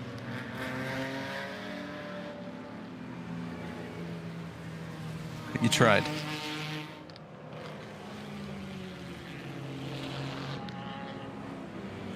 Ryan's gone quiet here for a moment. I assume he's busy celebrating the most recent occurrence over in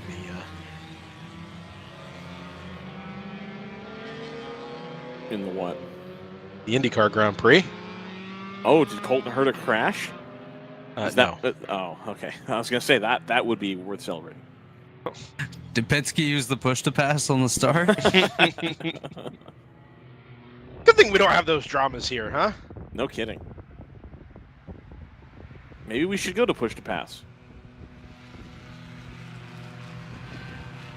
Address your letters to, I think we should make WRL more complicated. 201 Wood Lane, London. There's a lot of Londons, though. True. Ontario. Oh, no. Yes. Mercifully, the safety car is pulling off. Hey. And We're going we green. are ready to go back to racing here at Road America. Ryan, they're coming at you. They are, and the 981 is able to get around the AOA car here, but the important one we're looking for is the 70, which is able to quite easily clear the Audi R8. They're going to go off in pursuit. You can see the Thunder Bunny car to the left there, just dipping out. Going to try to make sure they can get past some traffic, and that AOA car is going to split the 70 off from the 225. So not an opportune time. The Triple Light there also trying to catch up to the leaders, mired in this pack of cars. Yeah, 225 is balked by one of the BMWs headed down into turn 3. The 70 is able to close up to within 2 car lengths of the overall race leader. That is the 225 Thunder Bunny Racing Toyota Supra. And as they head down the back straightaway for the 96th time, nose to tail, weaving their way through traffic, noticeably less spray hangs in the air behind these cars at this time of asking. We'll go down into the braking zone for turn number 5. Everybody's scrambling for grip, moving out 2 and 3 wide. They're going to stack up here at the apex. No contact, but very, very slow at one of the slowest speed corners, if not the slowest speed corner on the track. And again, it's nose to tail for the overall race lead, Supra v Porsche. No longer Porsche to the lead. So the 70 has done the job. They've gotten by. They're going to try to consolidate that position at the front. The Stoic Racing car now going to be taking a look at the 225, as well as the Triple Light, having moved through all the lower class traffic. The top 4 here in GTO is going to be tight, I think, all the way to the end. They all still have one more pit stop to give as well, so every second here counts. The Triple Eight finally clears the last of the lap traffic here. They're going to go to the bumper of the 87.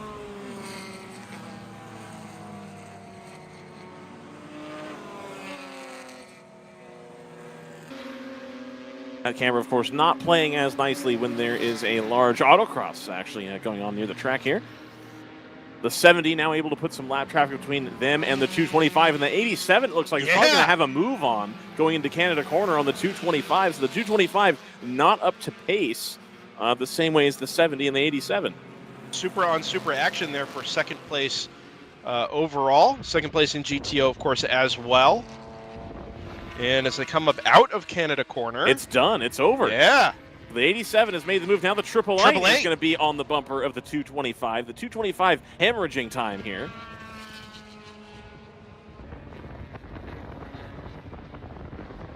Looks like the round 3 racing Porsche is just continuing to stretch its legs here, setting itself out front by quite a margin. We'll see what the gap is at the line this time, but you can just see it out on the racetrack. The separation has now grown to just over 2 seconds between the round 3 racing Porsche and the Stoic Racing number 87 car. Of course, these drivers are able to get by the Thunder Bunny 225 that drops all the way back to 4th behind the TLM Moto Triple Eight as well. So like Brendan said, the Thunder Bunny car not necessarily up to pace at this point, was 5 seconds slower than the round 3 racing Porsche on that last lap.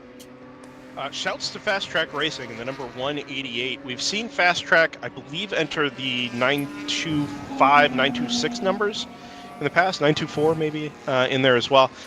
Typically late season entries when we get down to Circuit of the Americas, and then also posted an entry earlier this year up at Eagles Canyon Raceway. But that car now, as far as I can tell, Ryan, is sporting Lupe Tortilla sponsorship. Indeed, it which is a Judson Holt backed entry.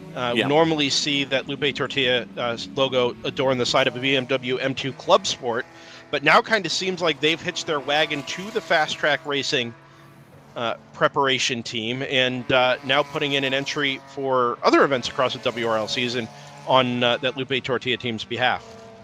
In GP1, I also want to mention here, the number 444 of Bruce Innovations goes to the lead, I think, for the first time this weekend in that car. That's the car just on screen right now, just exiting.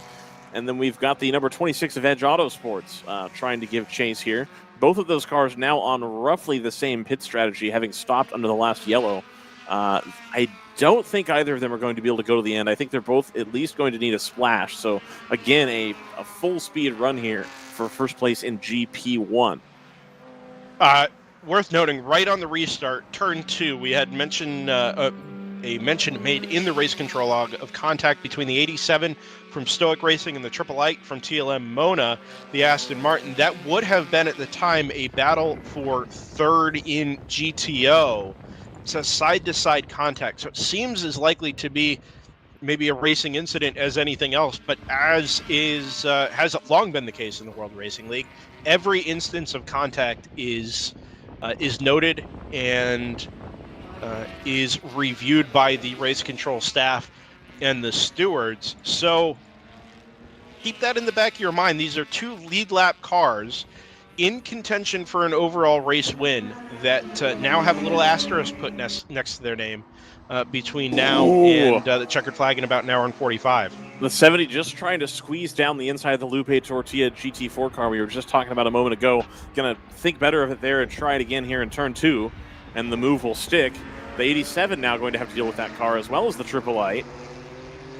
Yeah, we are inching back towards lap times that are more representative of dry weather running. 2:31.5 for the race leader. Best car that time around was a 2:30.8 from Stoic Racing in the number 87. The lead margin's down to 1.4 seconds, and it even looks from our trackside cameras visibly closer than that, probably more aptly measured in car lengths as they head down into turn number 5. Just of note here, the AOA Racing 74 car did make a visit to pit road this time. They are currently scored 8th overall, 7th in the GTO field. And I want to touch on one thing real quick. It was mentioned yesterday by Sarah Montgomery when she was up in the booth with Ryan that their goal this weekend was to pick up 1 top 10 finish. They are currently scored 10th in the GTO field with a 1 lap gap over the 414 Racer on Rails entry. So we'll see if they're able to hold on and achieve their goal here this weekend.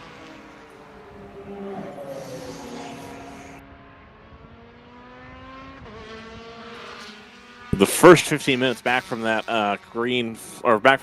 yellow session has gone incredibly quickly.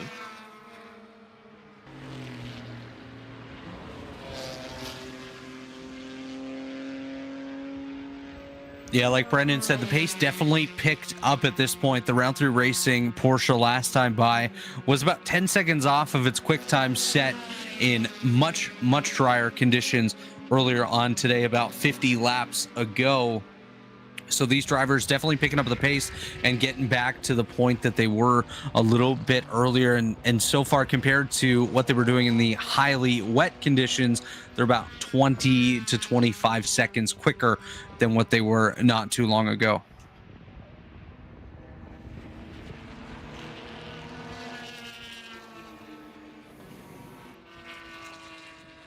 Round 3 racing still a second and a half ahead of the 87, so keeping that gap consistent. But they're going to be at risk when they come back around to the traffic. Unfortunately, the traffic's starting to thin out a little bit here at the end of a wet Sunday in WRL. The number 58 Stratus leads the number 59 in GTU.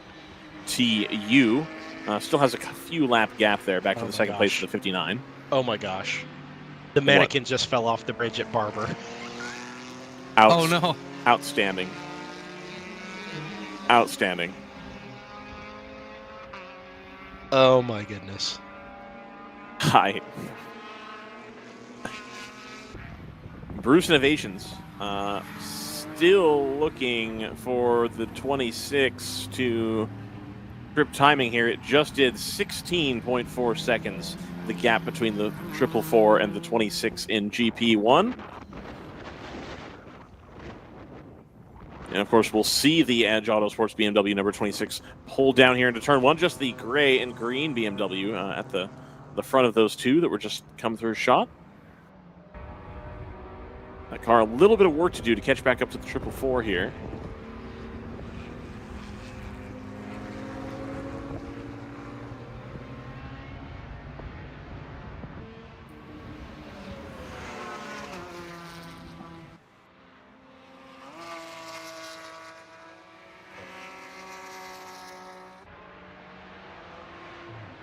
The 369 in GP2, a very comfortable lead over the two open throttle racing BMWs. Only 3 cars left standing as the Harrison Motorsports hauler made its way to the exits during the yellow flag period a few minutes ago. So a comfortable podium and a very comfortable win, I think, here. A double win for the 369 is on the cards this weekend. GP3 will check in there as the number 75, the yellow AOA Racing Mazda MX-5. Currently 43 laps ahead of the other two cars. But the other two cars, the 65 and the 85, appear to be on the same lap. But the 65's last lap was over 32 minutes long. So they'll have just returned from the pit lane. Definitely not an ideal lap. 32 minutes, a little bit off pace there. Indeed. Able to continue on though, which is good. It's good to get out there, run the laps, and make all those about notes. track time, right? All about track time. We've got the number 70 has now eked out the lead to 2.5 seconds. I think the 87 falling under attack from the 888, having closed down to less than a second off the rear bumper. We see the 225 still going backwards in the traffic here. Now a 21-second gap from them up to the top 3. Again, they have a lap in hand over the number 188 Fast Track car, but not for long if they keep running this kind of pace. Just saw the tail end of the 888 there. And there is the leader in GP1, the 444 Bruce Innovation. So there's the 70, that's the leader. And then this right here, the 87 and the 888, the battle for second position. And it is a battle, Ryan. This back and forth between these two cars is, I think, going to gradually allow this number 70 Porsche to escape just the road, up the road just a little bit.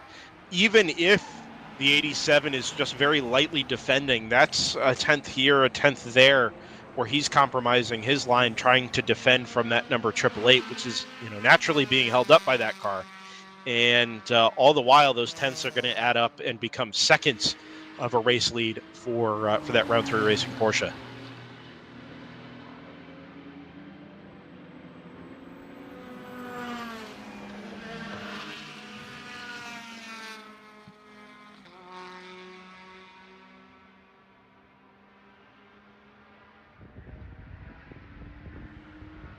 I think all in all, a good weekend here for round 3 racing, having taken home a 4th position yesterday and then competing for a top 4 here today. The 888 and the 225 will be making some strides over the 123 as well as the 99 in the point standings right now. I know the 225 less than pleased with their last outing in Ohio. But I have to imagine that after this weekend, the point standings of GTO are going to be very spicy, very interesting to look at.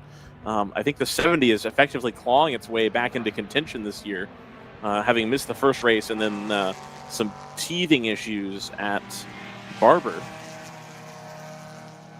No, you're definitely right on that, Ryan. Of course, looking at the GTO points entering this weekend, actually, this does include yesterday. Thunder Bunny leads the way by 4 points over the GTR 99. NFC Motorsports is 5 points back of Thunder Bunny, and the round 3 racing 70 is tied with Moorhead Speedworks with 37 points, so 11 points back of Thunder Bunny entering today's event. So pretty tight up there towards the front, and a great result today will definitely help tighten that even further. Indeed, it'll be close. Of course, the number 225 Thunder Bunny Racing, when they ran the 111 last year, won the championship over the GTR 99. The 123, I think, with one more good result, really would have been in with a shout there on the championship, having started a little bit slowly and then come on really strong in the latter half of the season. I think they were hoping for a championship run this year, and indeed, there's still a lot of races left to go. And as we've seen here, anything can happen between the 290 meeting an untimely demise today, a car that looks pretty strong. The 70, still a relatively new car, and one that's had issues at Barber. TLM, of course, not a full-time entrant. David Twatty, of course, has other business interests to attend to. Means that he can't quite run every single race. So, yeah, I think the championship fight in GTO is shaping up to be a great one here for 2024. Yeah, the World Racing League point system does account for a handful of dropped results at the end of the year, right? The idea is that you take... that includes, obviously, non-participation. So you're not required to participate in every event in order to be competitive across a full season and run for a season-long championship. But what extra participation does allow you is days like today.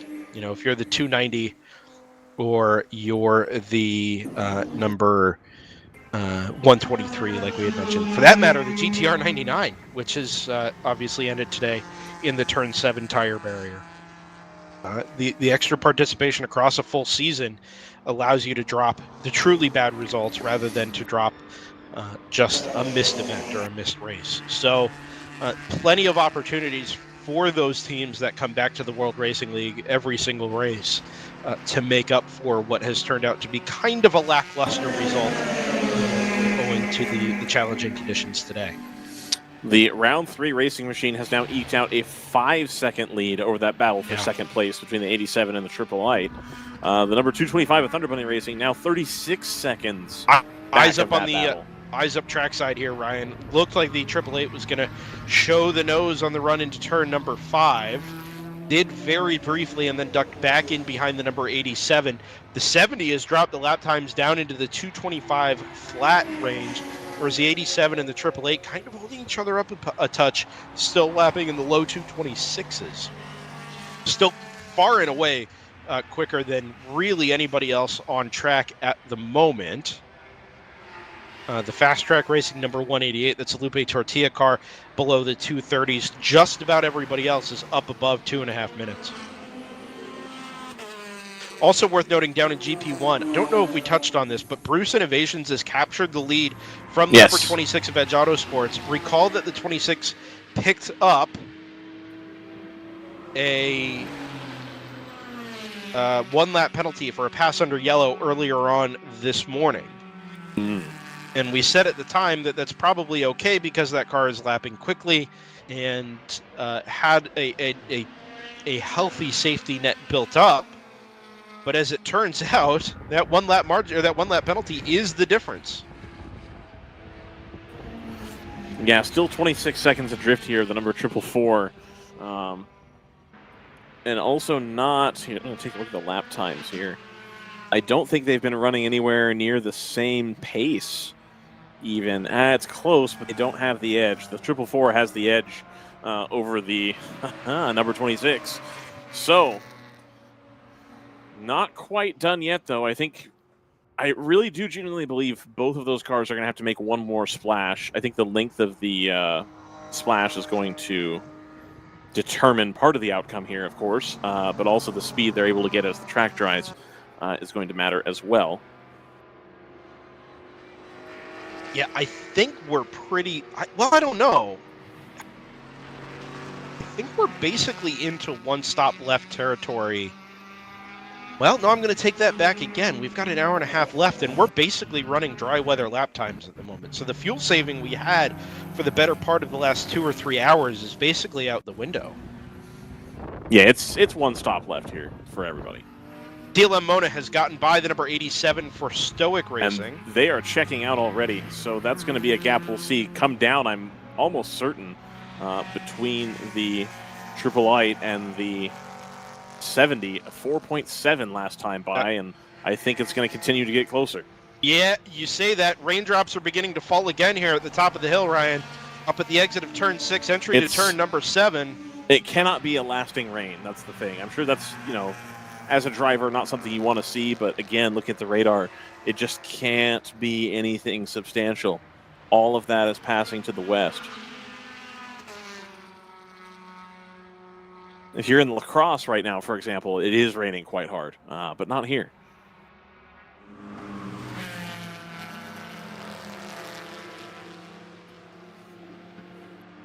La Crosse, of course, another one of the fine cities in Wisconsin. There are legion. There are several, including Superior, Wisconsin, in which I have had many good times. Well, that city is just Superior by name. Indeed, it is. I do appreciate the Fly Green Bay branding that yeah. see turn 13-14 area here. Yeah. Always love a bit of airport and aviation advertising. We'll support flying out of the home airports when you can. Mm-hmm. And have your choice in this part of the world. Not if you're coming from the West Coast, let me tell you. No, that's fair. You don't get a whole lot of options. Milwaukee connects to many places. Green Bay connects to several places. If you're willing to take one stop, one layover, it's a fine option. And if you truly have to fly nonstop, O'Hare is a short 2 hours away. And a toll. I don't know how that's going to work either. The toll system for Interstate 94. Or 90, I guess it becomes right there in Madison. Never been to Madison. Great city. I believe it.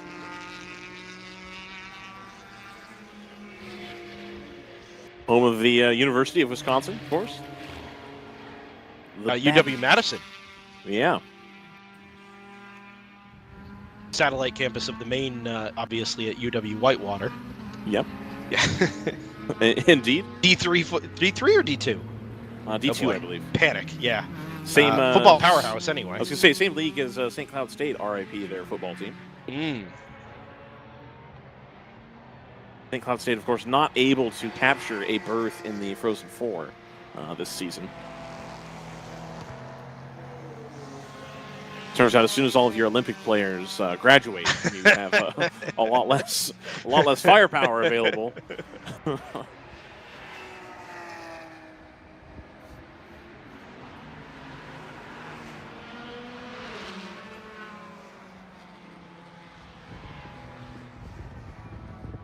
Oh, cars off in the background.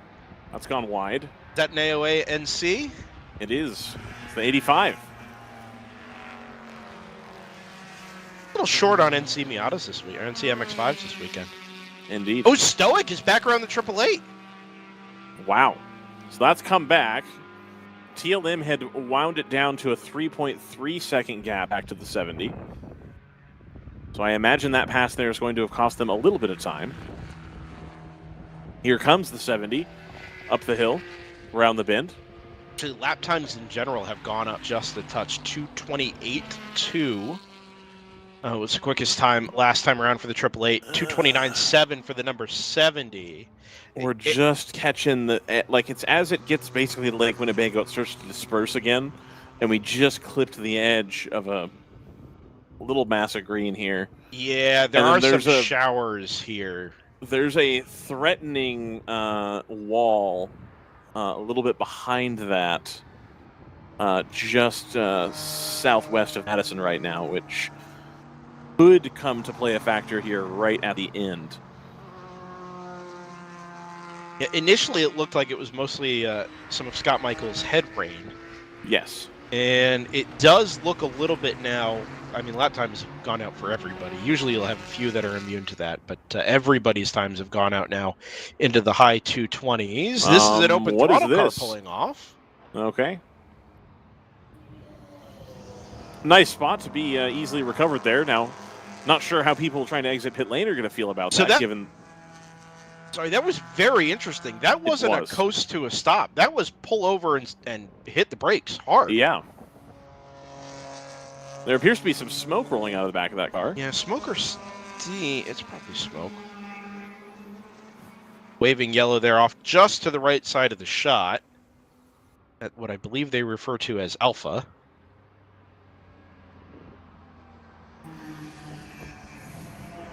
Lights off and back on the stopped open throttle racing number 66. It is Alpha. Look at that.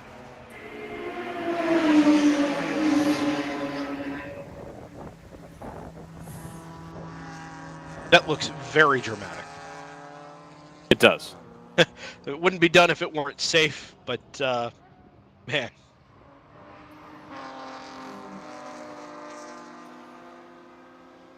Drama at Road America. You're selling it. That transition did not. The open throttle car is out. Yeah, there we go. That was good. Yep, there we go. That's what we were looking for right there. Well, the safety crew comes to the aid of the stricken car. We're going to have a local yellow, and we'll be right back on NBC. We're going to take another commercial. Yeah, no, we're not going to do that. Oh, my gosh. The professor. The professor. And that's an upgraded graphic from what Jordan typically uses for his own broadcasts, where it only moves in 2 dimensions as opposed to 3. We've talked about doing WRL throwback weekends before. No, I've talked about it, and everybody tells me no. That's fair. I mean, I might still be telling you no, but it would be an opportunity. Speedville. I mean, doesn't get any better. We got to get Zach Johnson's transition splash thing. We have it. Oh, okay. I like that one.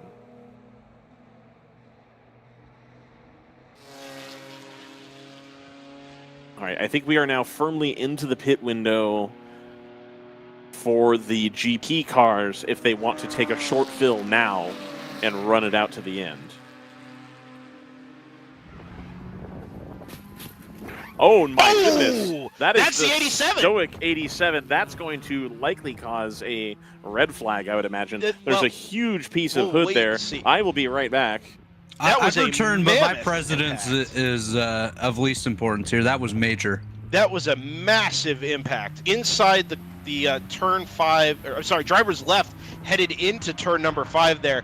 Looks like the car was just lost under braking there and absolutely speared the concrete wall to driver's left in front of the corner station. Marshals appear okay. Looks like the safety crew immediately on site. And a waving yellow obviously there to cover the recovery efforts. The piece of hood that Ryan West just mentioned is there in the braking zone. Cars arrive on the scene and dart around it.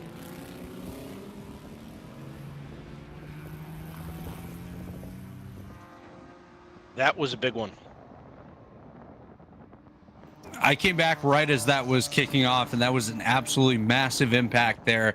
Hopefully the driver is okay. Of course, as soon as we get any sort of word, we'll bring it to you folks at home. But that was a big impact right there. Of course, you see debris spread all over there in turn number 5.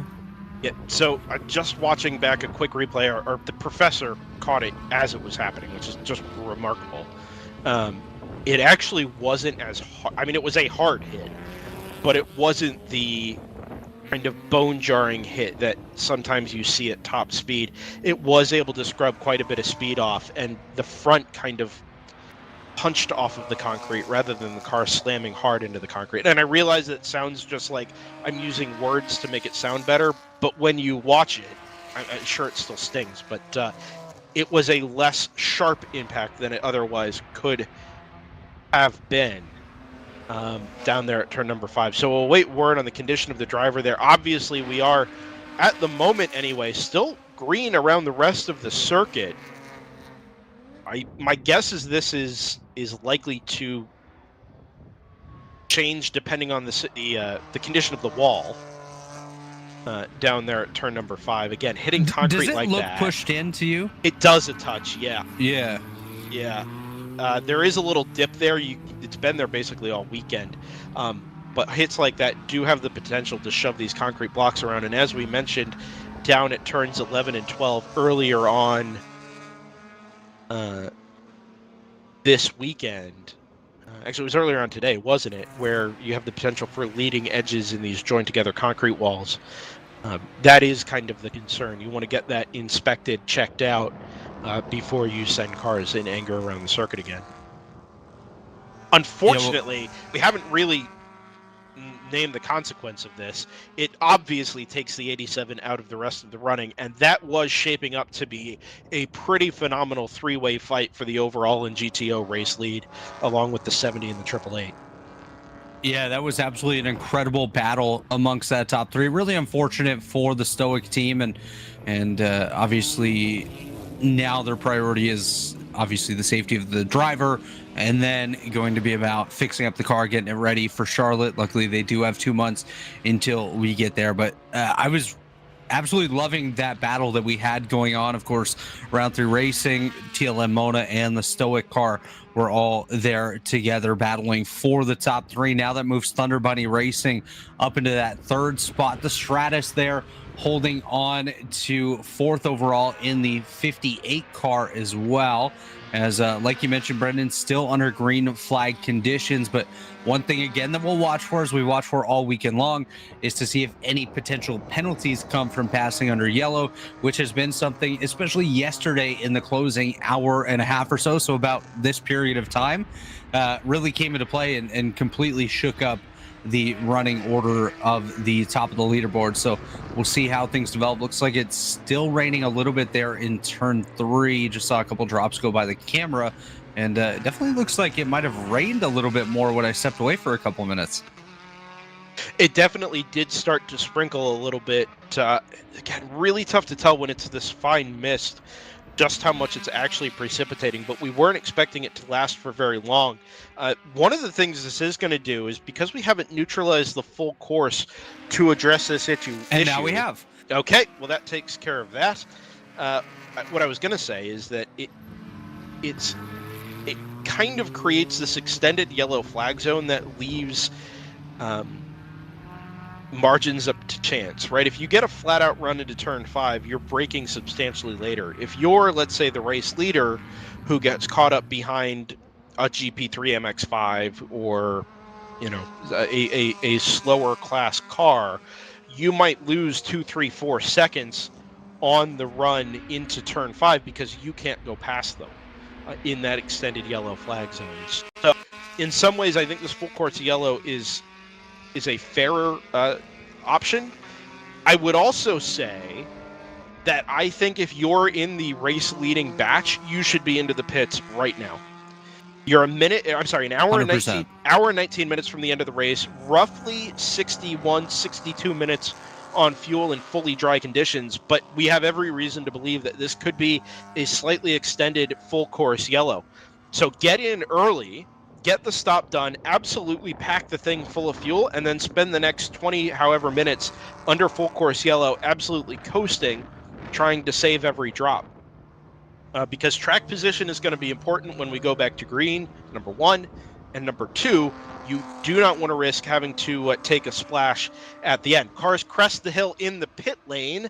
Don't see anything on Race Hero just yet, but the safety truck has pulled away and will endeavor to catch the overall race leader.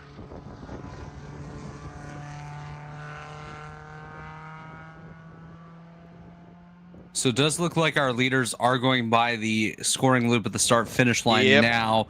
None of them appear to have come down pit road. The first one showing as on pit lane is the TC Klein 112 and the Flying for Motorsports 946. Both of those GP1 entries. TC Klein 3rd in class and Flying for 5th in the GP1 field. Other than that, not really too many other drivers on pit lane. The 224 for Limpy Screwdriver has come down. The AOA 75 also on pit lane, but a couple of these cars have been down there for an extended period of time as well.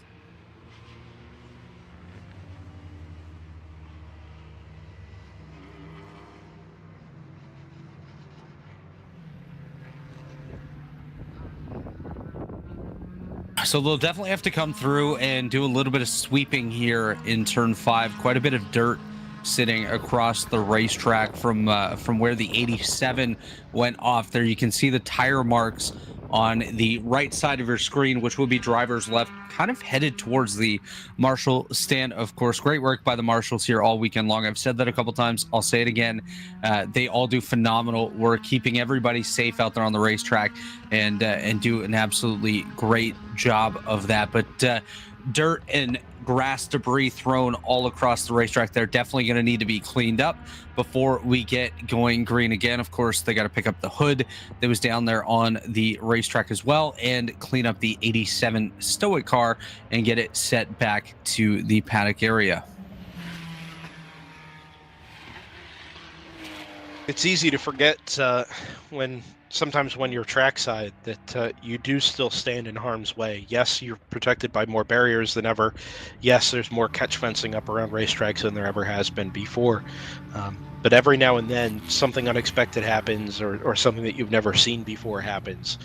And you've got to be quick on your feet. You've got to have your head on a swivel, or at the very least have the back of the guy or girl that you're working with, and be ready to jump at a moment's notice. And happy to see down there at turn number 5, as the car kind of took aim at the concrete barrier just before the marshal station, that everybody's okay down there. It takes pros to do this at a high level with race cars as heavy and as carry as much energy as these do. And when things go sideways, like I said, you've got to be able to jump, and it looks like the crew down there at turn 5 did exactly that. Be interesting to see here if we decide to keep this under a full course yellow with the car down in the runoff at turn 5, or if we decide to go to another red flag condition to facilitate both track cleanup and potentially some concrete barrier repair down there at 5 as well. The safety car is certainly proceeding slowly here, which would suggest that they're trying to get the field under control before they bring them into the pit lane, if that is the decision that's made. Otherwise, we're just kind of taking our time cruising around here under a full course yellow with an hour and 15 minutes remaining. That was my thought process as well. It might be easier for the crews out there to get that cleaned up quicker by bringing the field down and not really having to worry about navigating around the race cars as they work their way behind the pace car here. So we'll see when they work their way back to the pit road entry if they do opt to head pit side. But one thing you mentioned about the marshals is having to be prepared to jump. And the first thing I was ever told when I got out to the corner stand was find your exit points. Your exit points are incredibly important and are going to come into play at one point or another where you may need to jump out of the way. I'm not sure what we were accomplishing here, but I have a feeling we actually just got our answer about whether or not we were going to go to a red flag. So typically what we see in the World Racing League is that cars will be held at pit out when the decision is made to go red, and then stayed. Well, there we go. I was going to say they get staged in front of the safety car. So rather than send them out to catch the back of the queue and come back in, they'll just let them sit at the end of the pit lane. Safety car goes behind, and then they're released first to catch the queue after we go back to a double yellow condition. It kind of seemed like that's where we were headed there, with the 119 jumping around the random vandals car. But now everybody's been released from the pit lane, so I'm not sure. Maybe I was just looking or reading too much into that. The driver of the 87 is okay. Very good. Great. They're a long way down that runoff, though. I'll tell you what. Yep. That's another one where I thought, especially if that Stratus car had hit the hood, the hoods on those are like carbon fiber or fiberglass. It would have shattered into a million pieces, and I think we would have had a camera problem. Well, that hood has been recovered. Okay, good. So, it's easy to, bemoan the lack of variety up in GTO. We've got a Porsche Cup car, a couple of Porsche Cup cars up there if you include the 997. But it's a lot of GT4 cars. We've lost some of the home-built creativity, like the Screaming Goat car with the LS engine, and to some degree it waters down the GTO class a little bit. On the other hand, every car is built to substantial, and repeatable international crash test standards. Well, no, the GT4 cars absolutely are. In order to be homologated, there's I have some qualms with how the FIA and the SRO allow you to claim your car has been crash tested, but maybe that's know. fair. That's fair, but it hasn't like that's now the proof is in the pudding. The absolutely, fine. that's exactly the point. Yeah, it has fine. yet to fail us. Right. We have had. I mean, you think back to GT3 races at Spa, where you've literally torn away half of a car in an impact in the middle of the night at top speed on the Kemmel Straight, and drivers are assisted out of their car with an arm around their shoulder, and then they're fine. Red flag is displayed, so we're going to take the field pit side, allow the cleanup to take place in turn number 5. Have you ever personally seen, Brendan, someone use the roof hatch? No.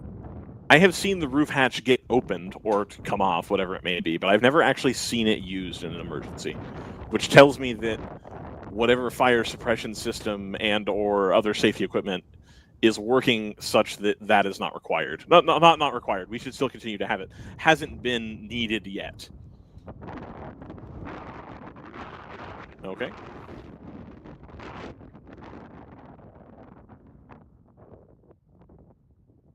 In any case, now having seen that everybody's okay involved in that 87 accident, I think this would be another good time for a little commercial break. We can speak with the fine folks at Continental Tire. We'll be right back.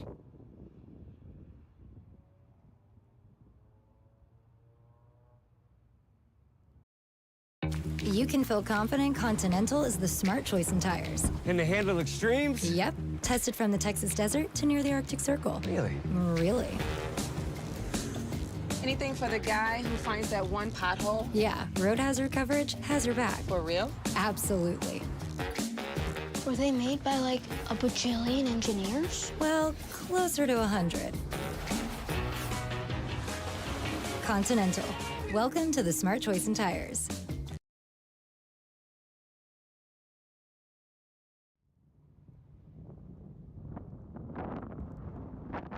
And we are back here at Road America, quickly approaching the final hour of the weekend here. Today's 7-hour portion of the weekend, currently under a red flag for cleanup in turn number 5 involving the 87 Stoic Racing entry. We have confirmed the driver is okay, so that is definitely a positive there, but we'll give you a quick run through the field as they stand currently sitting there on pit road. Beginning with the GP1 field, the Bruce Innovations 444 leads the way over the Edge Auto Sports 26 and the TC Klein Racing 112. That's your top 3 in that particular class. GP2, the Chattanooga Tourenwagen Meisterschaft 369 leads the way over the 67 of Open Throttle and the 66 of Open Throttle in third. A couple of those cars with issues here today. In GTO, the big battle that we've had over the last handful of laps throughout the racing, number 70 Porsche leads the way ahead of the TLM Moto 888 Aston Martin. And of course, in third place is where we find the Thunder Bunny Racing 225 Toyota Supra. And in GTU, this field a little bit smaller today compared to yesterday, but it is the Stratus 58 leading the way ahead of the 59 and the 60 Stratus cars. 4 laps separating first and second, and an additional 8 laps back to third. Unfortunately for the 59 and 60 entries, both of those with issues here today as the field sits on pit lane waiting for their opportunity to get back out onto the course. Going to be a little bit of cleanup down there. The wall seemed to have been moved a little bit. There was some grass and dirt strewn across the racetrack, so we'll need to get that cleaned up before we can set the field back through there. You can see the heavy equipment coming out to pull that fence back, and so we got all the safety workers down there assisting as well to get this cleaned up as quickly as possible. And this, folks, is why we throw red flags, to allow more equipment and more people to get out there and get the scene cleaned up much quicker. Looks like some body parts off of that 87 car laying up there at the top of the shot as well, so they're going to gather that up. It looks like part of the maybe the front splitter and nose portion going to get picked up there as we watch the crew do their thing. Of course, once again, thanks to all of you for joining us this weekend. It's been a great weekend so far, about 14 hours of racing action already in the books with just one to go. Got to thank all the track workers, everyone at WRL for putting on this great event as well. It's been fantastic. Shout out to the teams for working their way through the rain here today to put on a great show. We've had some fantastic battles all throughout the opening 6 hours of the day, and coming up on the final hour, I'm sure we're going to see much of the same with a lot of door-to-door, wheel-to-wheel action bringing us through to the checkered flag.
We're continuing down there in turn number 5, cleaning up after an incident with the number 87 Stoic Racing entry. Was running up inside that top 3 overall, battling with the round 3 racing number 70 and the TLM Mona 888 not too long ago, as you just saw a massive blower going on by to clean up some of that dirt and debris out there on the racetrack. Of course, still working on getting the wall back in place before we set the field green once again. We should be switching over to full course yellow, I would assume, within the next couple of minutes, so be sure to stick with us. And when we get back under the yellow flag conditions, we'll have a lot of great racing action still to come.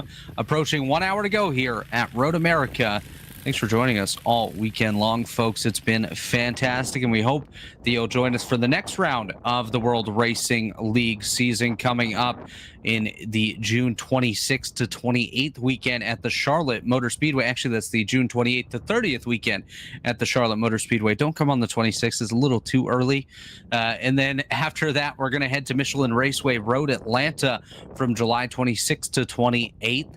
High Plains Raceway in September. That will be the 13-hour endurance portion of the schedule, followed by the October visit to the Watkins Glen International Circuit up there. Looking forward to that one, as well as Sebring for the penultimate round of the season in early November. And we'll wrap it up with the National Championship weekend at Circuit of the Americas down there in Austin, Texas. Be sure to join us for all the action right here on the World Racing League YouTube channel.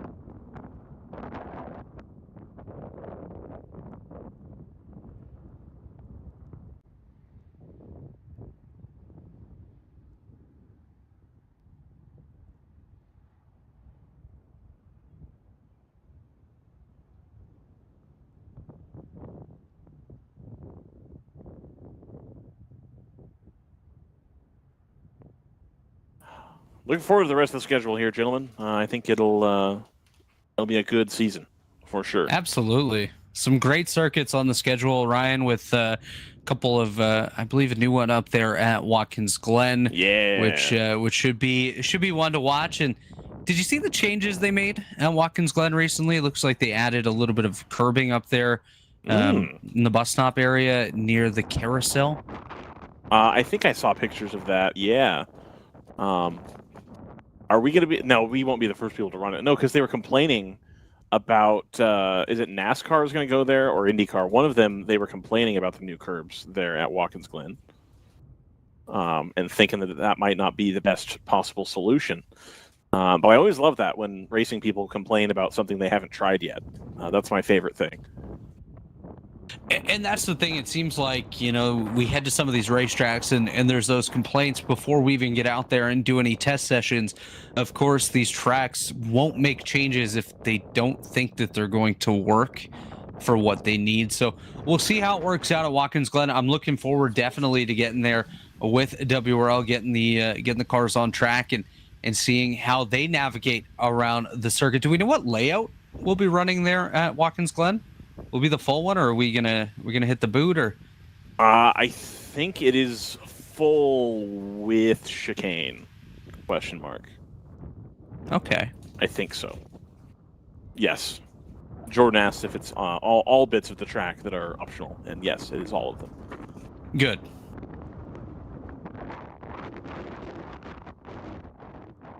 We definitely enjoy using the entire circuit and seeing what we can do, some of the quirks of those tracks, and it'll be fun to get there in a couple of months' time. As you see, the field's still stationary there on pit road. Ryan, the work was definitely going on down there in 5. Great job by Jordan getting us where we want to be when we want to be there, as they're working on getting that wall back into place before we can set the field free once again. Look at that, we're ticking over here, just about a couple seconds away from 1 hour to go on the race weekend. 1 hour to go. It's been an eventful weekend here in beautiful Wisconsin. I've had a good time, as always. Enjoyed the sights and sounds, the smells, the tastes, the noises. I guess I already said sounds. The feels. All the things. It's been outstanding. Absolutely. How much longer are you there for, Ryan? Do you head home tomorrow? Tomorrow my flight leaves O'Hare at 7 p.m. Okay, so but I have to leave my rental car at the rental counter before 1. So I don't know if I'm going to brave the light rail situation and try to go see some things in town, or if I'm just going to hang out at the airport for several hours by myself. We'll have to see. The joys of air travel. Indeed. And then I will arrive at San Francisco Airport at about 11 o'clock. It'll be real nice. Fortunately, I don't have work until Wednesday, which is better, obviously, than having to go right into work on Tuesday. Once upon a time, Robert, I would fly home Monday morning as early as possible. This was when I lived in Minneapolis, so it was much easier to do so. But I would fly home first thing in the morning and then take the light rail to St. Paul directly to work from the airport. And I would usually do that to leave on Thursday night as well. That's definitely an adventurous opportunity. Yeah. I don't know if I would necessarily do that consistently. You got to do what you got to do to pay the bills, man. Absolutely. But, I think at this point on level, I would rather be doing that and only have to fly to Minneapolis, where every flight is less than 3 hours, versus flying all the way back to San Francisco and burning a day and a half trying to get flights aligned correctly. Other airports are available, but usually much more expensive, leaving California to come anywhere vaguely this direction. Yeah, it's the same flying out of where I am in Canada. You basically have to take a flight from here to Toronto or Montreal, and then you fly to somewhere in the States, and then you fly from there to wherever the heck you're going. It's quite the journey, because it seems like we have no direct flights anywhere, but looks like cleanup just about wrapping up down there in Turn 5. Great work by the safety teams. Able to get this track back rolling for the last hour of action-packed goodness here with the World Racing League. I do expect we will see everybody make their last stop under this yellow flag period that is coming. We're going to do the standard 3 laps of yellow and then back to green here, which should leave us probably over 40 minutes, I would imagine, of racing. left to go. But everybody will be in the pit window now, and it would be foolish to not take your pit stop during this yellow flag opportunity here. Now, you do have to pay attention to your track position situation, especially if you're the 70 in the triple light. This whole red flag situation has not helped the 70 at all. No, definitely has not helped them too much. It's going to put everyone back basically on the same strategy should they all come down pit road, which we do expect them to under this upcoming yellow flag period on the racetrack. So we'll see what they do, and if they do all make their way to pit road. Of course, it is coming up on time for the round 3 racing entry to make their pit stop anyways, so this should help them in that regard, but it's going to pull everyone closer to them in strategy, and now we're going to pick up that battle that we had earlier on between round 3, TLM, and potentially Thunder Bunny as well.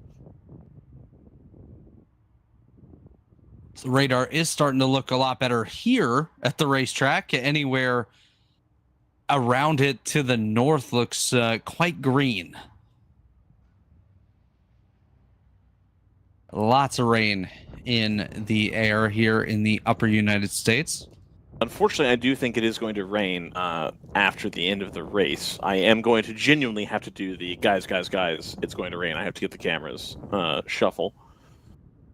Usually I joke about that, but that appears to be my reality here shortly. Again, most of the rest of Wisconsin is getting just absolutely blasted right now by rain, and it has avoided this region thus far, the sort of Milwaukee end of things, whereas Madison's rained a little bit more, but even there it hasn't rained so much. And the sort of triangle formed by the southern tip of Lake Winnebago and Madison and Milwaukee. I think they call that the Bratwurst Triangle. I mean, the quality bratwursts do come from this region. In fact, I actually, while I was in California shopping at the grocery outlet, which for Midwesterners is like Aldi but better, Aldi but locally owned, had Sheboygan Sausage Company sausages available in stock in California. I bought probably $70 worth stock in my freezer. Commitment. Wow. Yeah. If there's good deals on meat, you can find your boy going to town on that.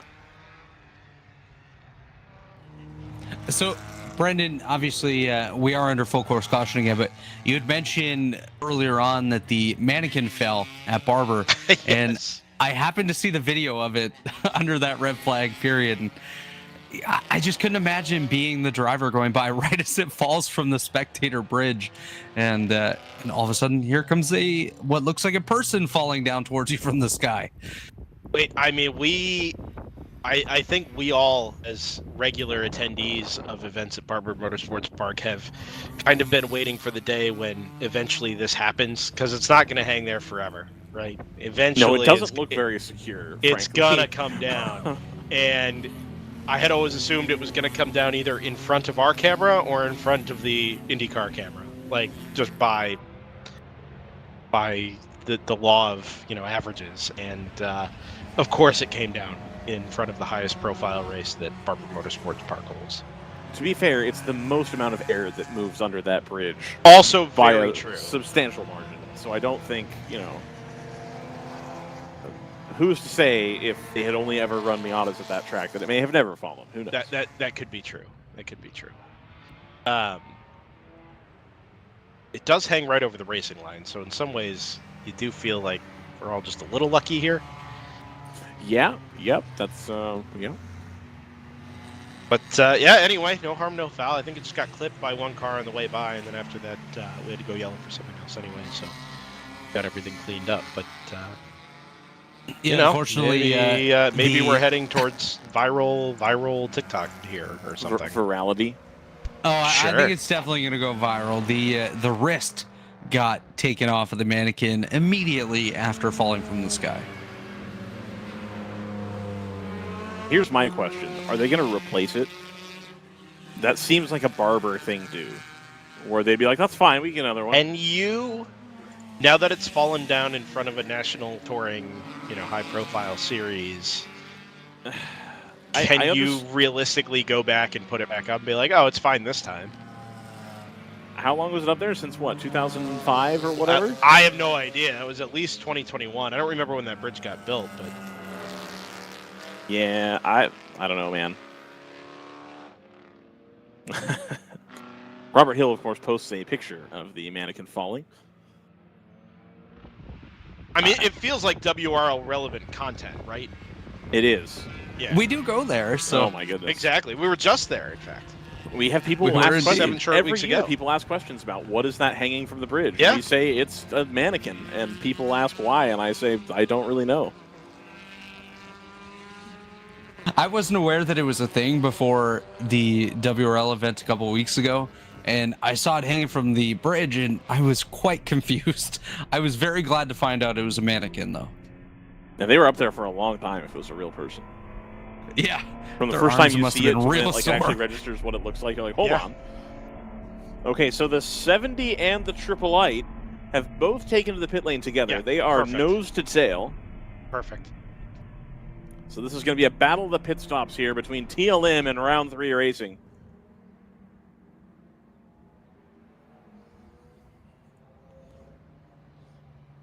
The 888, of course, used to the double-stacked pit stops here.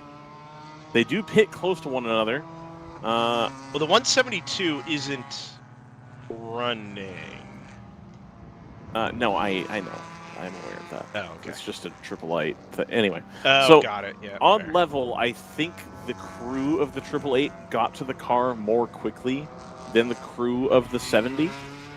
But also the 70 pits a little bit further down the line there, so I might have just not been able to perfectly gauge that. I would hate to have Brad McCall send me like video with like timestamps and stuff about. Actually, no. So it's gonna be close. It's gonna be close. I think the 888's gonna do it. They're gonna be side by side coming down the pit lane here, just behind that ACP car. Low lane usually has to yield to fast lane. And as they clear pit out, that's a 70. Yeah. Could that be Josh Balicki in the car? He knows how to get a... careful of the blend line.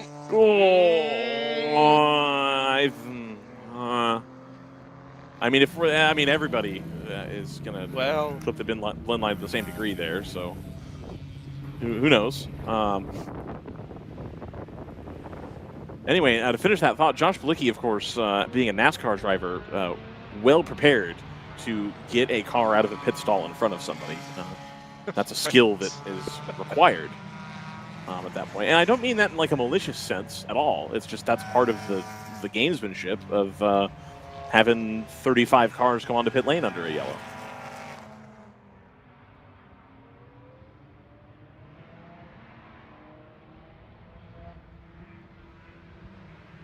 Hopefully that will not that interaction there will not draw the ire of the stewards. I do think that the 888 was serviced faster. Again, that's eye test, you know. I definitely don't believe the exit will bring anything upon those drivers. It looked like enough cars were merging at that point as well to maybe not necessarily require any sort of additional review as you see them coming on by now. This is going to be one heck of a battle, though, with the 888 right behind the Round 3 Racing number 70 car as we get the field stacked back up. So it'll be fun to watch that overall battle take shape here with just over 45 minutes remaining. Oh, they're going to be at the end of the line, too. Now, granted, a lot of these people still probably owe a pit stop. So they may cycle through to be a lot closer to the front. But as they sit right now, they're at the end of the line for the most part. And there goes the 225, now being very much helped by this situation, having gone almost 40 seconds down over the course of that last stint. The 225 being the Thunder Bunny Supra. I believe the last Supra standing, no? I believe you're I believe you're correct, yeah.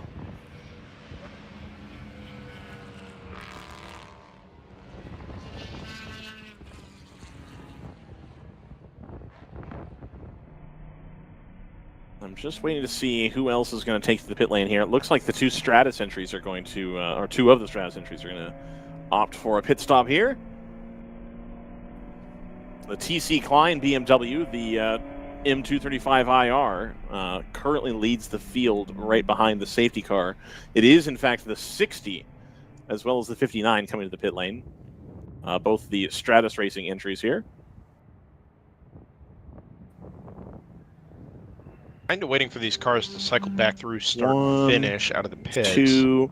So there are only 2 cars in between the Thunder Bunny car and that battle for the lead. Unfortunately, it's the Edge Autosports number 26 and the 58. So 2 cars that are of the lower class traffic going to be probably the most difficult to pass. Yes, but this is still a net gain for that number 225. Oh, no, absolutely. 100%. Kind of been massive bailed gain. out here. Yeah, definitely. And the 444 now, unless they're a lap ahead, I think has lost the ground to the 26. No. Why did it not register the edge? They just went through. Not on the pit lane. Let me hit refresh here.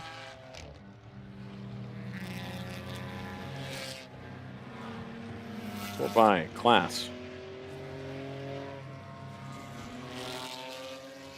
Yeah, it's still showing Edge Autosports as in the pits and a lap down, but they definitely crossed the line ahead of the Thunder Bunny car. And the 444 was hustling to catch the back end of the field here.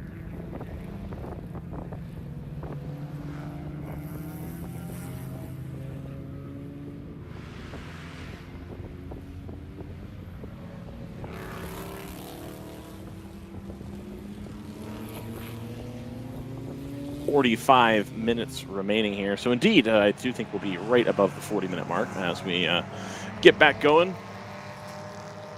Again, 3 laps under the full course yellow post. The revocation of the red flag is the target. So this will be... Are we working the 3rd here? I think we are. Yes. Yeah. The lights are on still.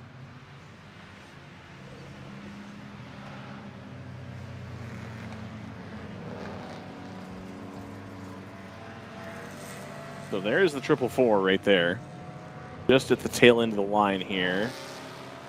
And then you just saw the 26 of Edge Autosports ahead. I think the 26 might have been caught out here, and I think the 444 might be about to put a lap on the 26.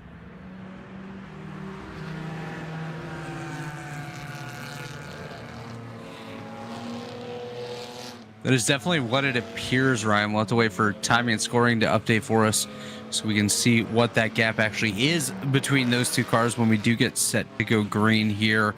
I don't believe it'll be this lap because, like you said, the lights are still on the safety car, but odder things have happened.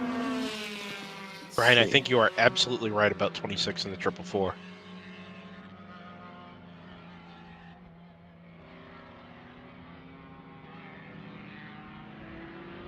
Well, that's good. I mean, the alternative is that there's a timing transponder issue with the 26, which this late in the game, I don't know if that would be a thing. We do still have action in GP1. The 981 from BSR Racing. It's a black Porsche Cayman, is just 10 seconds behind the TC Klein Racing number 112. Well, and that's 10 seconds under the safety car here. Exactly. That TC Klein's at the front of the line, and the BSR is not that far down. So we're going to have a lot of racing for position here left to go.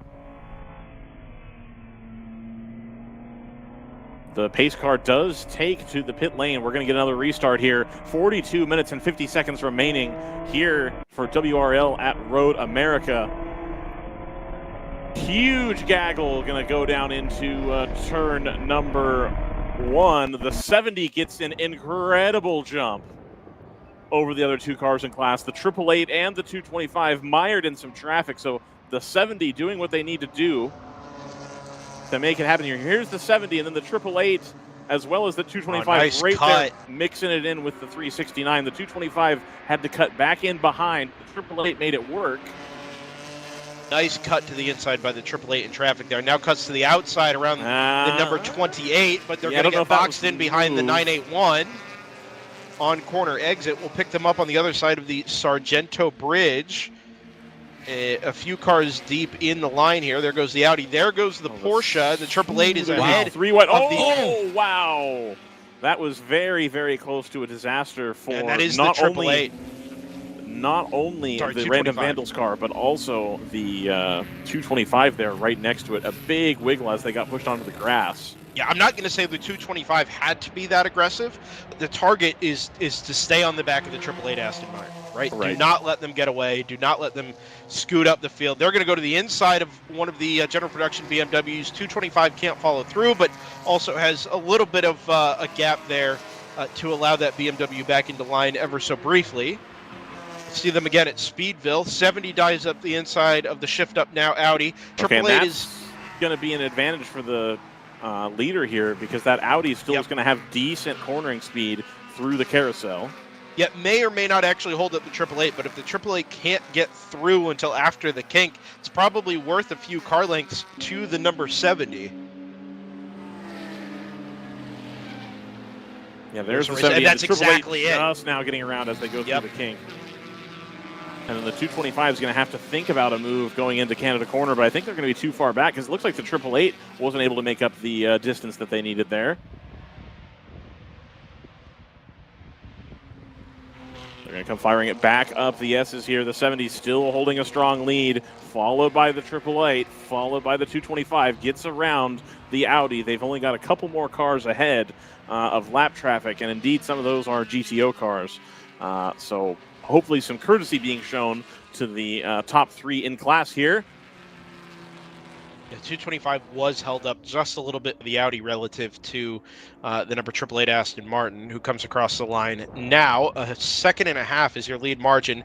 Another 1.7 back to the number 225. This is an exiting general production BMW who's going to come out between the leader and second place. Going to force the Aston Martin just slightly off the dry line at turn number 1.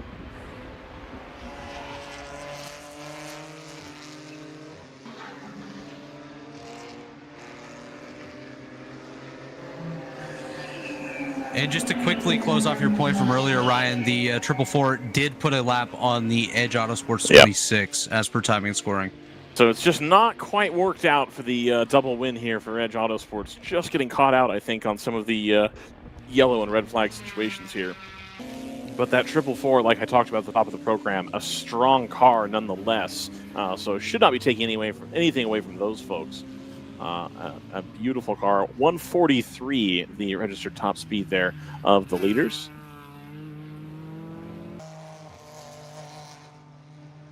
And they're just going to start working their way through that lap traffic. There are 3 BMW M4s ahead, an ACP car, the Lupe Tortilla car, and then the Rue Helmets car, all in GTO. There they are. I say through a light chuckle that the wipers are back on the number 70. I almost wonder if that's a button miss because the radar is clear. Oh, 28 that was scoots a force off the road. Yeah. Yep. And here comes the rest of the field through here. Now there's more wipers on here, Ryan. I'm not sure what to think of that, honestly.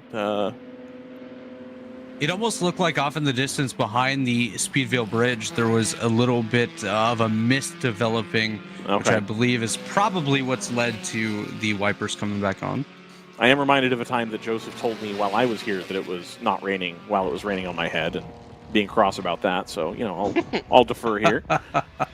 Leaders 1, 2, 3. Line of Stern headed up the hill out of Canada Corner into what is now a video dead zone for us up here at the top of turn 14. Yeah, unfortunately. Yeah. You will have that.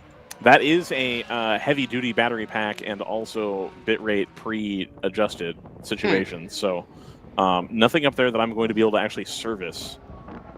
Also, my desire to go up and down that particular tower is low.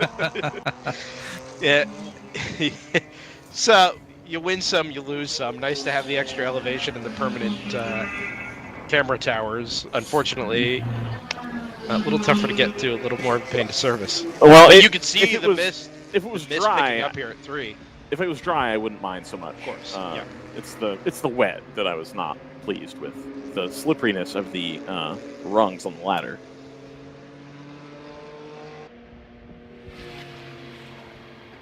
Triple Eight's got a run here out of turn 3 down underneath the Sargento Bridge, headed into the braking zone at turn number 5. Will the blue Aston Martin show the nose to the inside? No. No, just about a quarter of a car width offset there in the braking zone. We'll be able to see the apex. Now, how wide is the 70 going to choose to be here? Now, How wide does it need to be? 2 cars. Incredibly.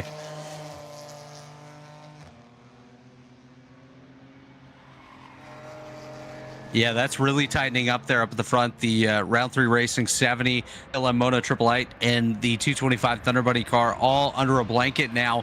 First, second, and third overall as they work their way through the ruleless Speedville zone on the day. We'll see if that TLM Moto 888 is able to close that gap up to the Round 3 Racing 70 and really put the pressure on the back end of that Porsche. See the flag there in the distance standing straight out, pointing right to left across our shot here as well. Who was the first person to make the 888 reference? Was that me? That sounds like a thing I would have done. You, yeah. I'm glad it's caught on. So he did show the nose there on the exit of the King. Yeah, he's got to run here again. Got to run here again. There's the opportunity to try and make a pass down into Canada corner here, but you've got to remember, as the rain falls, it's going to get damper and damper off the racing line, make it harder to actually execute passes away from what has become a fairly dry line around most of the 4 miles here at Road America. Head up the hill out of turn number 13. And again, the opportunity will be there to show the nose at 14.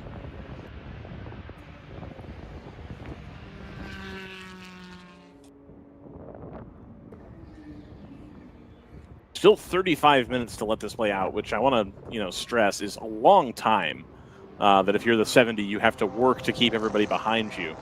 And I would imagine you're working that hard to keep people behind you if you have the feeling that they're going to escape into the distance if you let them go.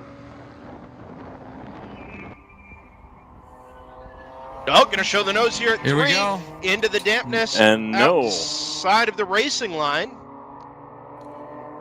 They're going to opt out of that one as well.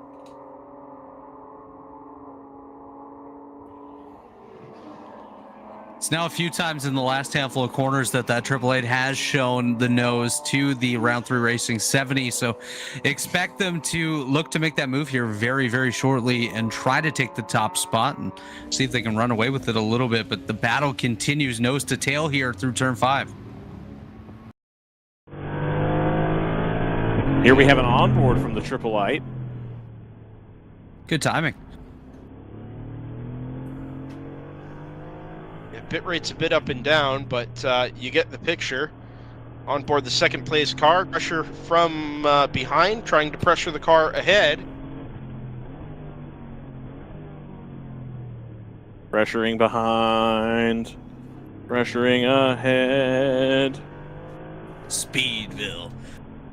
Bum, bum, bum. Keeping a tighter line at the apex of the carousel, first apex of the carousel, than the number 70 does, but the 70 is able to keep the speed up with a slightly wider radius, so both get decent launches out of the long right-hander, head off down into the kink, dab of the brakes, drop the car down to about 95 miles an hour here, and tip it in right to the apex curb, on the throttle as early as you dare, and try and draft all the way down into Canada corner. Again, a dab of the brakes, and then early and solid application. Ah. We'll pick him up right Rainbow here. Appeared. Oh, no. Boy. Going through it now. I think the autocross well underway now, I reckon. Oh, BMW off again in the background there at Speedville. We are showing a green flag here at the start-finish stand. 66 went for a spin in 14 and has stopped on driver's right. All right. That is the Open Throttle Racing GP2 entry, which is third in class currently. So still not able to make the move left. 32 minutes remaining.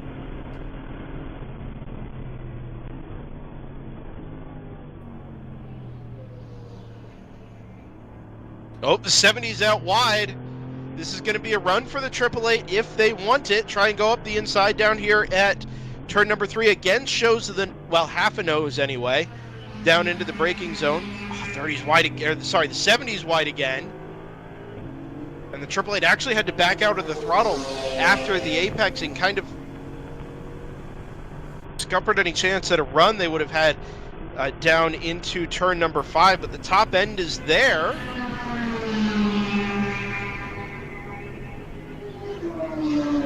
Thinking about it. Yeah. Oh. Just leads off the race. A little bit of contact. Oh, no. It's the 70. Oh. So the 888 and the 70 coming together there. Now, the 70, of course, is going to have been spun. But the 225 now we look for is behind the 888 there. So there you see. Well, that'll be one for the stewards. Yep, The absolutely. Drama. I haven't seen the 70 appear over the hill yet. I have not either.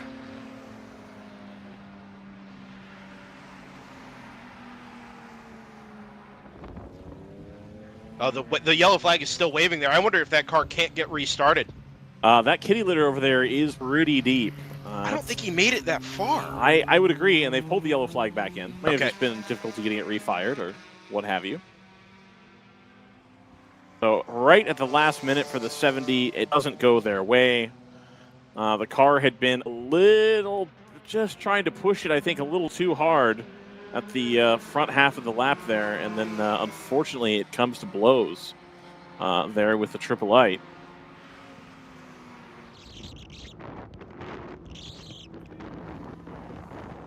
Waving flag up there at start finish as well. Is that? Oh, that'll be a green for the Yes. 66. For the 66, yeah. That is correct.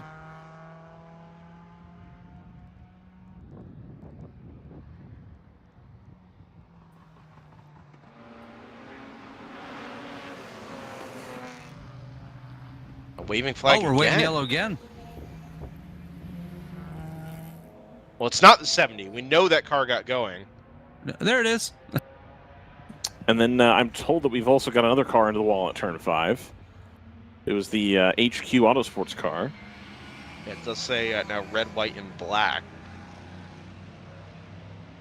The car is continuing, but very, very slowly. Oh, big vibration on that car. Yeah, that right front. Oh, look at that right front. Oh my gosh. That car is not having a good time. The 189 impact wall and continue. That driver needs a sick bag when he gets back to the pit lane. Sick.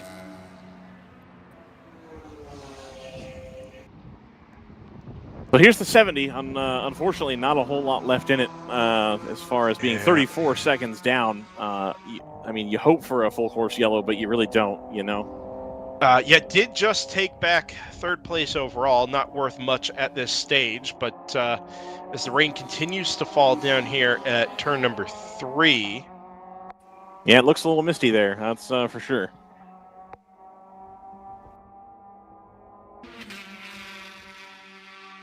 The gap, though, between first and second, the 888 and the 225 last time by was at 1.7 seconds. So we'll see if Thunder Bunny able to close that gap at all and get up there to duke it out with the TLM Moto 888 as they just went through the shot there. Looks like that 189.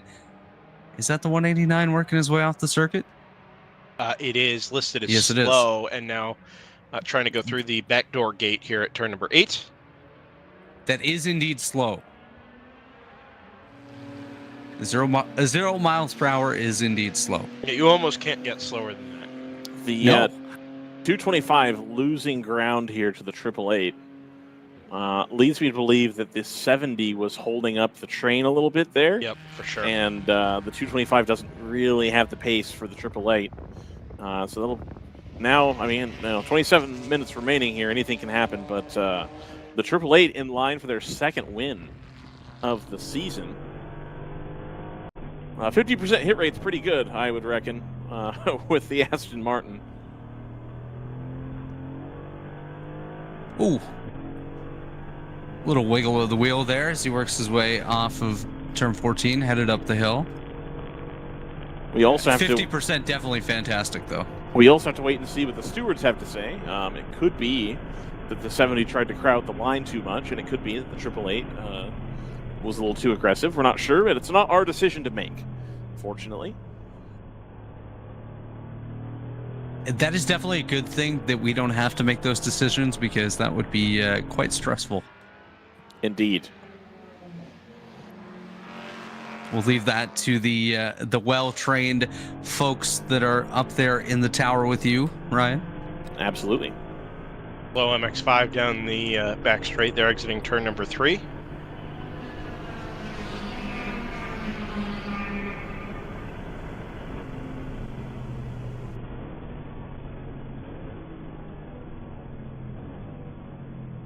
The race control log has caught up a touch. Report now of the contact between the 888 and the 70. Wasn't reported by the corner immediately, but I think we all saw it happen, and I'm certain the driver of the number 70 knew it happened. Indeed. I would say whoever's behind the wheel of the 70 definitely reported that right away to the team.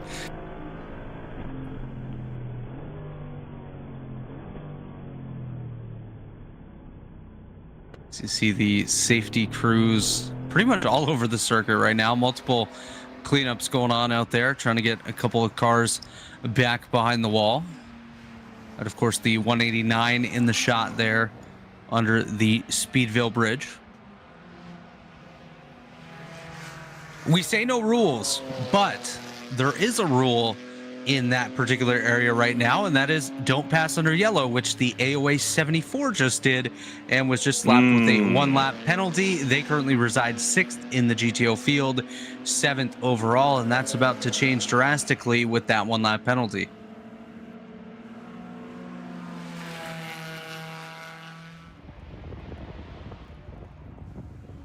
You know, I was just about to make a comment about how what a nice day that 74 squad was having. AOA Racing usually in it pretty deep with their production cars. You know, those cars have had a lot of miles put on them, but that number 74 is off to a great start. Unfortunately, that 1-lap penalty is going to hurt a little bit. That's the 58 that was off there in the background at turn number 8. And unfortunately for the 74, Brendan, that's actually their second passing under yellow penalty of the day. They got one in the opening hour. They have been able to battle back from that quite well here and work their way up inside the top 10. But of course, another one just issued, which is going to set them back. And the Stratus 58 had a moment, 4 tires off, and continued there in turn number 8 just a couple of moments ago. As we are now less than 25 minutes remaining in this one, we're getting down to the nitty-gritty here at Road America. Sure feels like we're not any closer to knowing the answer to who's going to bring home the checkered flag this afternoon than we were even just 10 or 15 minutes ago. Just because we don't have 3 cars together on track anymore doesn't mean we don't have drama up at the front of GTO and the overall race win. That's exactly it. Of course, still lots in play here. With the way that the race has gone, the timeline of events here today, of course, we had a couple red flags, a couple yellows. How bad do you think the irresponsible math would be for this one, Brendan? Oh, completely pointless. This is one I think we can do with our eyes, never mind with a pencil. Yeah. 225 got balked a little bit there by the number 74 up at the top of turn number 6. There is your race leading number 888. And if you notice, the lights immediately began flashing on the front of that 225 after the block. That is a universal way of saying, please move.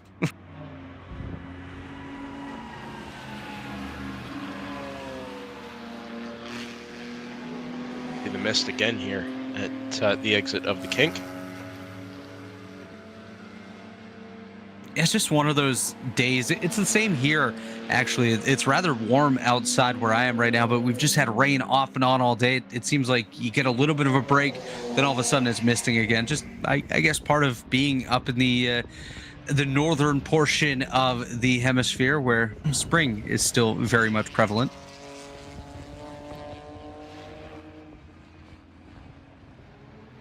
I reckon if we consult log,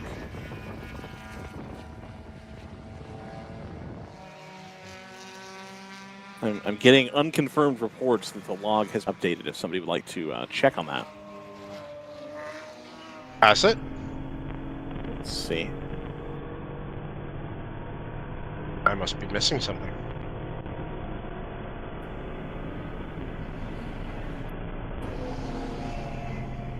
Maybe log is being updated.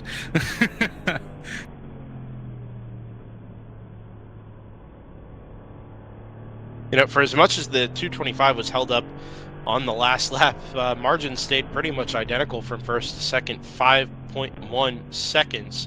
Lap times continue to go out ever so slightly. We're now down into the 241s. But very steadily, the lap times have gone out 230, 231, 236, 238, 239, and now 41.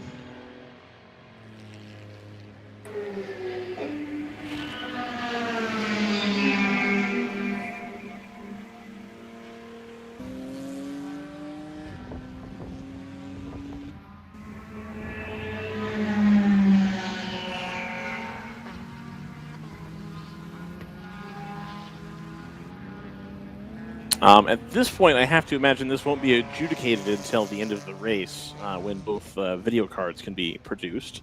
To some degree, yes. On the other hand, we saw what at least one of those video cards is going to produce. That's true. You're not wrong. Yeah, you'd love to see this stuff identified and taken care of beforehand, but I also appreciate that there is a process and a procedure to these things. We're also not necessarily home free with the idea that the 888 is going to run away with this. The 225, I think, is starting to make inroads, at the very least, a couple of car lengths on this lap in the margin up to the leading number 888 Aston Martin.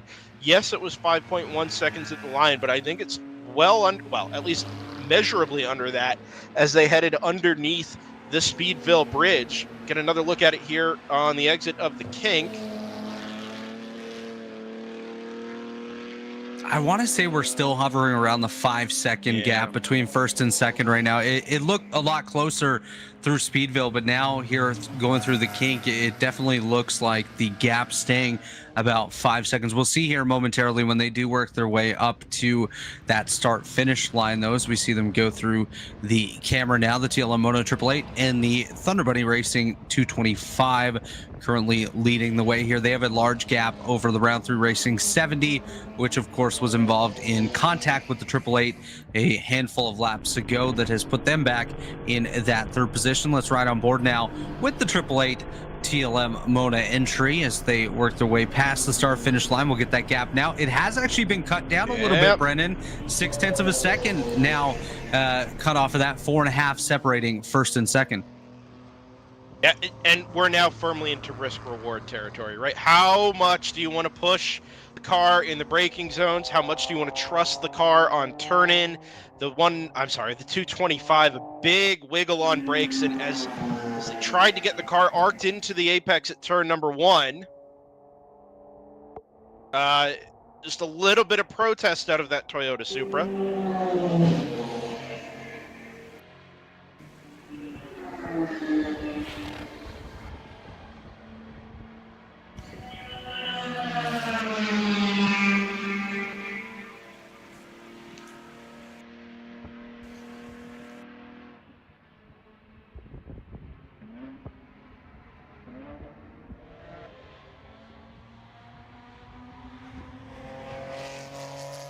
We'll see what the gap looks like here, as you do see the 888 of TLM Moto working its way through the 6 and 7 area of the racetrack. Now there's the 225 Thunder Bunny Racing entry.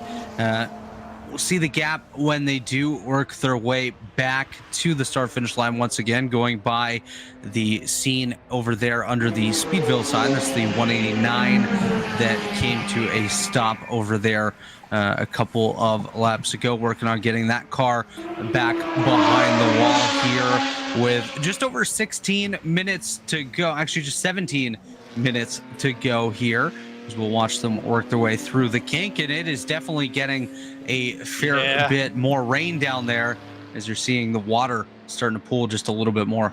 We've also got a battle for third in GP1. BSR Racing leads TC Klein Racing. That position did change hands after the restart. It's 5.9 seconds on track at the moment, and it's actually come down in favor of the 112 just a little bit on the last lap. So we are not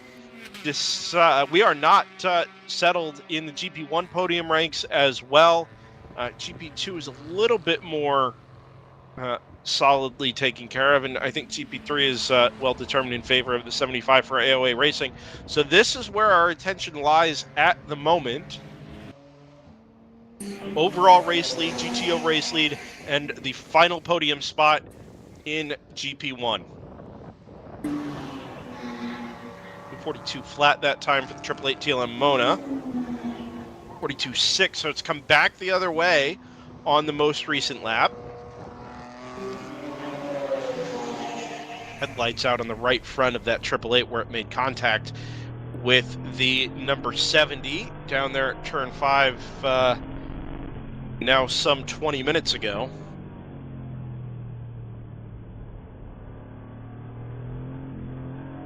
It's going to be interesting to see what comes out of that one once the ruling is made by race control. Obviously, that's still very much in play when it comes to the 888 TLM Mona entry. Race control could deem it one way or another, so keep your eyes peeled for that, as we have another passing under yellow penalty was just issued to the Random Vandals Racing 28. So the 4th place GTO car, and currently running 5th overall, has just been slapped with a 1-lap penalty, which will benefit the 188 Fast Track Racing machine. Yeah, it's likely worth at least 2 positions in GTO. So that may come to impact the podium in a really interesting way. If you catch my drift there, possibly. Like that could have implications. I wonder what you mean. Yeah, if you draw it out that far, you could be right. Hey,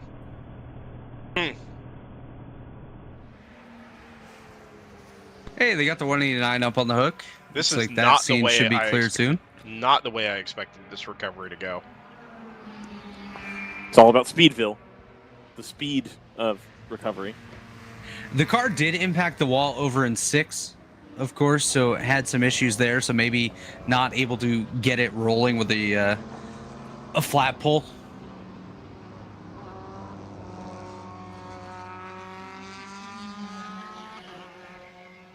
The flag stand is starting to get lost in the mist on the front straightaway as well. It's getting pretty wet out there once again at Road America, getting down to the final few laps of this one, about 13 and a half minutes to go or so. TLM Moto 888 leads this time by 5.2 seconds over the Thunder Buddy Racing 225. The Round 3 Racing Porsche currently sitting in that 3rd spot. 4th overall is the Stratus 58 and the Random Vandals 28, which of course we did mention just got hit with a 1-lap penalty. This time they should slot back a few positions and move the Fast Track Racing 188 up into the top 5. And that team got a penalty of their own earlier on in the day, but luckily for them, that was overturned. So this will allow them to fight potentially for a solid finish here in these next couple of minutes.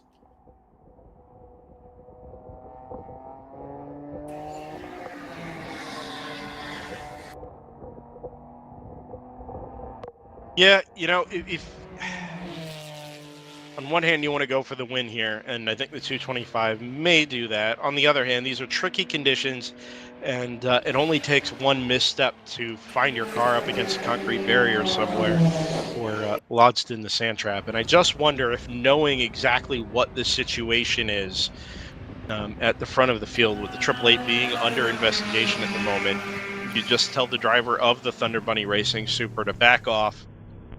Say, hey, this could still come our way yet. Do not risk the car. If the opportunity is there, sure, take it. But we're not going to put any parts or dollars at risk in order to get it. I think a double second position, 2 top 2s for Thunder Yep. Bunny Racing this weekend would be a welcome sight. I think they would more than happily take that. Let's go. Points Racing. You definitely want to maximize as many points as you can possibly get, while also, of course, understanding the risks associated with pushing it maybe a little bit further than actually possible in the car at this point in time. Obviously, last time by, they were a second quicker than the TLM Moto 888. You can see the gap kind of shrinking a little bit there on the visual side of things, but we'll see what it is when they work their way back to the start-finish line. Oh, we got another car off. Is that another open throttle entry? I believe so. I think that's the gray one. Oh, no, that is the green one. There we go. Is this the same one that was having issues at the pit exit earlier? Quite not possibly. We get an update here in just a Hey, problem's over. There we go. Beautiful. Problem solved. It worked. Quick reset. Just need a second to compose themselves before they continued on. That's okay. That was the 65.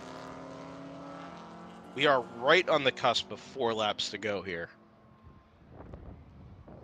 I was told that yesterday the white flag margin was like less than 0.3 of a second. Yeah, no, I believe that. We weren't sure whether it was going to happen or not until we saw It was the borderline. flag as they crested the hill. It was really close.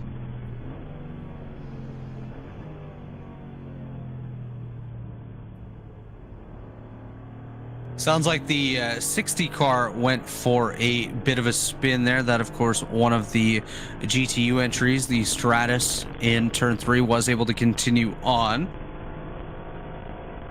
So the conditions a little slick out there, but the 888 absolutely still pushing it out there. Lost some time last time by, the gap back to 5 seconds. A little bit of traffic coming into play as well, as we saw with the onboard camera having to navigate their way through. Looks like the TLM Moto might have just got into some traffic as well, so this could play a little bit into the cards of the Thunder Bunny 225, so we'll have to keep our eyes peeled on this. Flashing light there in the bottom right corner of the control panel on board the number 888. That's the push to pass is available. My guess is going to be rain light. I would think that or fuel. Oh, hopefully not. Yeah, I wouldn't think so. All right. We were in after the hour mark. All right. Maybe they short filled. It is the possible. drink button. Drink is empty. Unfortunately, you will We not have the the drink. Drink is Yeah. hot. It's hot. I never understood that. Putting a whole bag of liquid behind your back in the car for the whole race. It a little odd, but guess you got to do what you got to do. Well, now with the Chill Out Systems Yeah. line of products.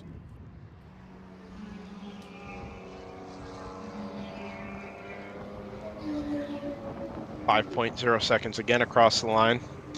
Last time around, it did look closer than that last time we saw them on our trackside cameras.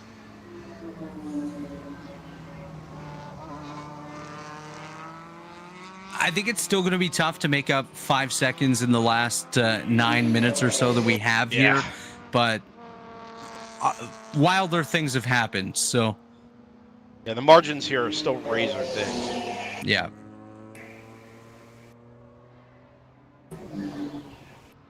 The round 3, number 70 is in full no-risk mode at the moment. Yeah, there it is, 4.1 seconds is your lead margin, but again, we're taking seconds, well, tenths out here at a time, not seconds, which is kind of, I think, what that number 225 is going to need. Just how difficult it is to have to pass online, just or offline, just visually. They'll need some more aggressive lunges into the corners, try to close up that gap as fast as they possibly can. But at that point, you're also stepping up that risk factor a lot more than you might necessarily need to at this point, especially with some other factors that could still come into play with the event. I think settling for a second place finish when you are about 4 seconds back this late might not be a bad move, but we'll see. They're racers at heart, so everyone's going to push as hard as they possibly can to get any position. DC Klein has worked it to within 1.4 seconds of the BSR car.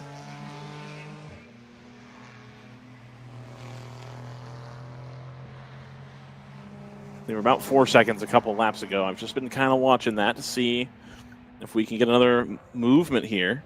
Yeah, remember that is to take back third place in GP1. They were in that order. At the restart. TC Klein leading BSR. It flip-flopped.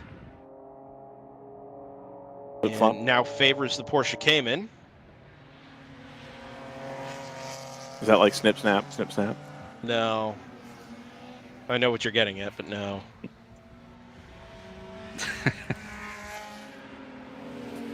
Top 10 television scenes of all time. Yep, for sure. Episodes, I mean, across the board. I mean, yeah, that's true. That's true. I don't think we're making a whole lot of progress here for the number 225. This margin likely to hold steady here and should pretty decidedly be coming to 2 laps to go. Okay, so the TC Klein car has the 58 in between them and the 981. The gap now 1.7. That's it. So not the first bright green BMW. You're looking for the second one. So you're going to see the black Cayman just showing the nose to the inside of one of the open throttle cars, but it's very, very damp. Wow. All right. What a move. You earned every bit of that time that they were able to pull out of the guy behind. That's a move right there. I mean, you could see how perfect the sheen was on that part of the track. Nobody's ventured into that. There it is. Into that part of the track in some time. Is able to gap the 117. I'm sorry, the 112 ever so slightly. And then the 112 is now going to have to deal with the Stratus car, the 58 there. 58 car fully in cruise home mode. Last lap of 2:58. That is your GTU class leader.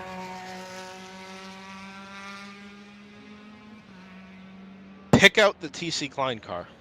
That's the second. I think it's the second one. Yeah.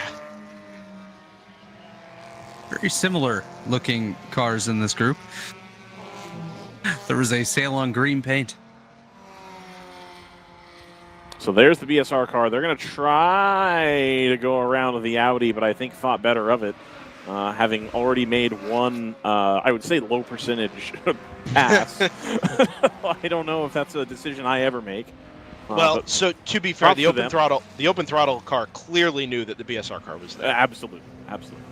But I mean, how much out of the way can you get if you lock the tires there? Like, you know.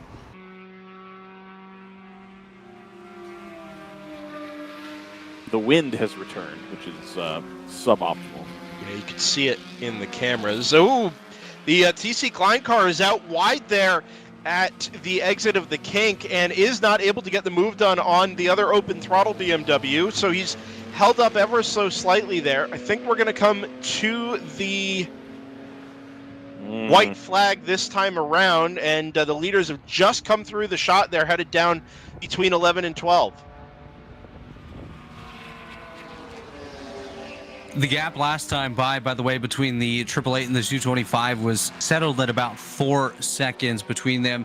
We'll see if it comes down at all this time, but I think that top spot on the racetrack definitely out of reach as of now for the 225. But I do believe you're correct. We may be coming to the white flag. We should be at the white flag next time by, no doubt about that. So TC Klein have now cleared all the traffic they needed to clear. White flag is out for the 888. One to go. Yeah, lots of traffic here on this final lap for the TLM Mona entry. Yeah, I don't think the TC Klein car is going to be able to get there. Now back up to 3.4 seconds. And again, I think a lot of that gained by a brave move in this corner by the BSI car. That was something else. Or BSR, excuse me. Yeah, I've been doing the same thing all day. Of course, one to go, brought to you by the folks at Continental Tire. We're glad to have them on board with us all weekend long. Not Credit One Bank. No.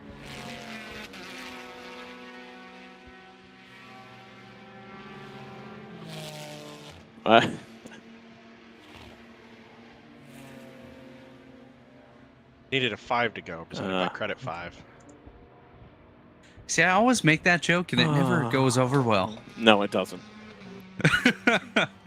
It's I like it as a joke, but again, nobody really picks up on it or really firmly reacts to it. So it's hard to get excited, So this is the traffic that the AAA is going to have to contend with between now and the end of the lap. Scoots up the inside of the number 2 ACP Tangerine Associates car.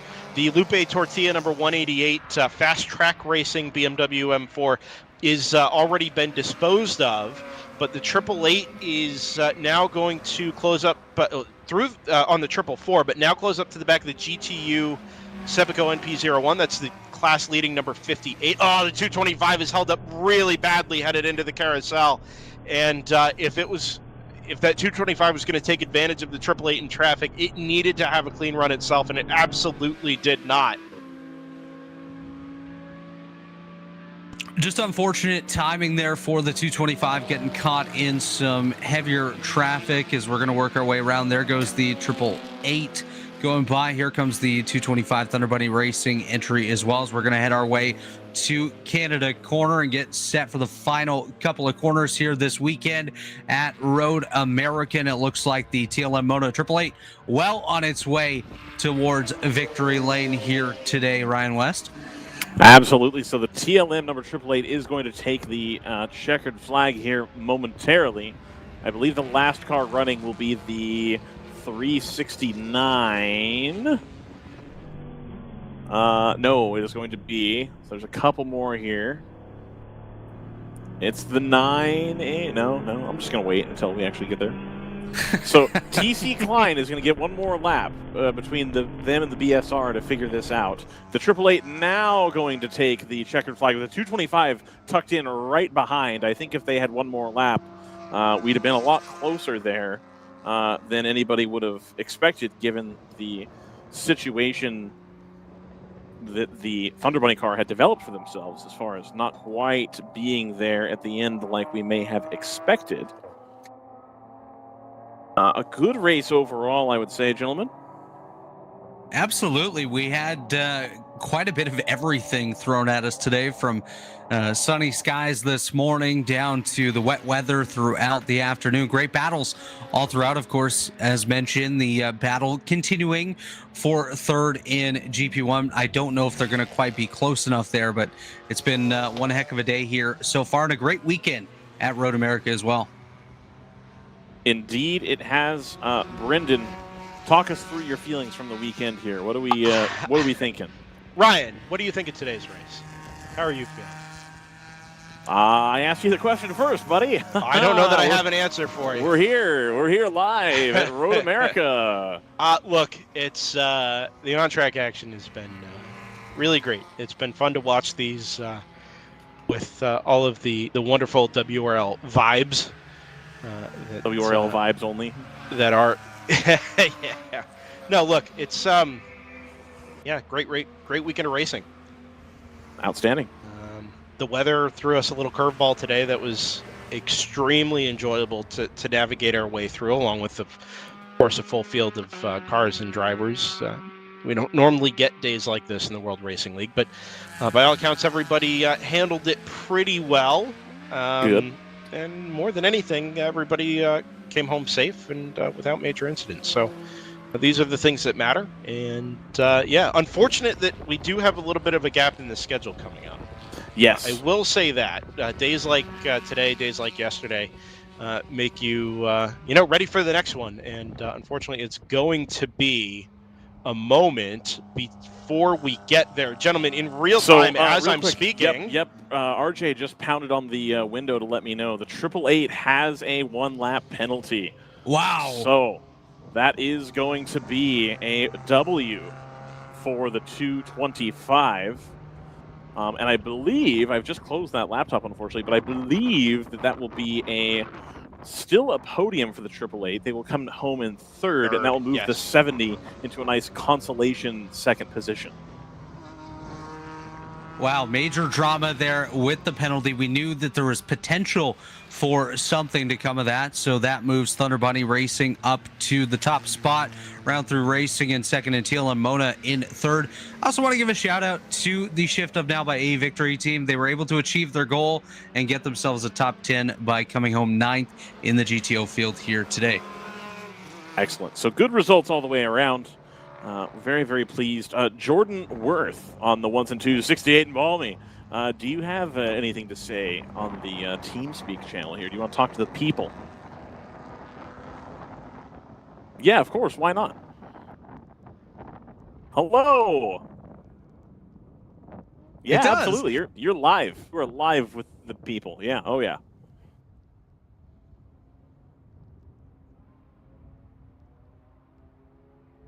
Well, unless you have yourself muted.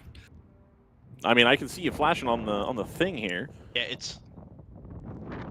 Yeah, Jordan doesn't have himself as an input to the production software. Oh, that's unfortunate. Yeah. Even though we can hear him on the disc. Oh. Correct. Okay.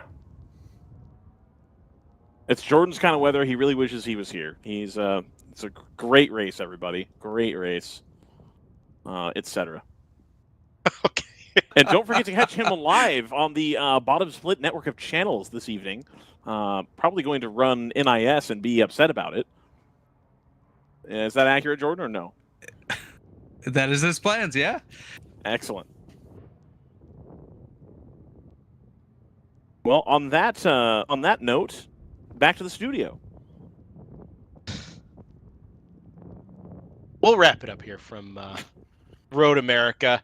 This is the gap in the schedule we were all talking about. 2 more months until we get to share your company from trackside, but it'll be a new venue and a long day of racing to come from Charlotte Motor Speedway on June 28th to 30th. Looking forward to finishing that one under the lights. Michelin Raceway Road Atlanta to kind of close out the summer there, end of July, and then the run to the championship beginning in the fall. September 6th to 7th at High Plains, October 18th to 20th for the first time at Watkins Glen International, November 8th to 10th down at Sebring International Raceway to wrap up the East Region Championship, and then, of course, our national championship at Circuit of the Americas, December 6th through the 8th. Just 4 races in, 6 left to go on the World Racing League calendar and here on DriversEye Live as well. It has been an absolute pleasure across the board to bring you this fine action from this fine venue here at Road America. 20 miles from Sheboygan, 20 miles from Fond du Lac, in the heart of the Kettle Moraine Forest. Proud to be a part of DriversEye Live and proud to be a part of the World Racing League coverage as well. We'll wrap it up here then for Robert Hill Jr. and for Ryan West, who's on site this weekend as well. For Jordan Worth, the professor on the buttons all weekend, thanks for joining us, everybody. Stay a part of the WRL Racers group for updates in the meantime, and we will see you in about 8 weeks' time for live action from Charlotte Motor Speedway, where we'll head under the lights for more WRL racing action. Until then, take care.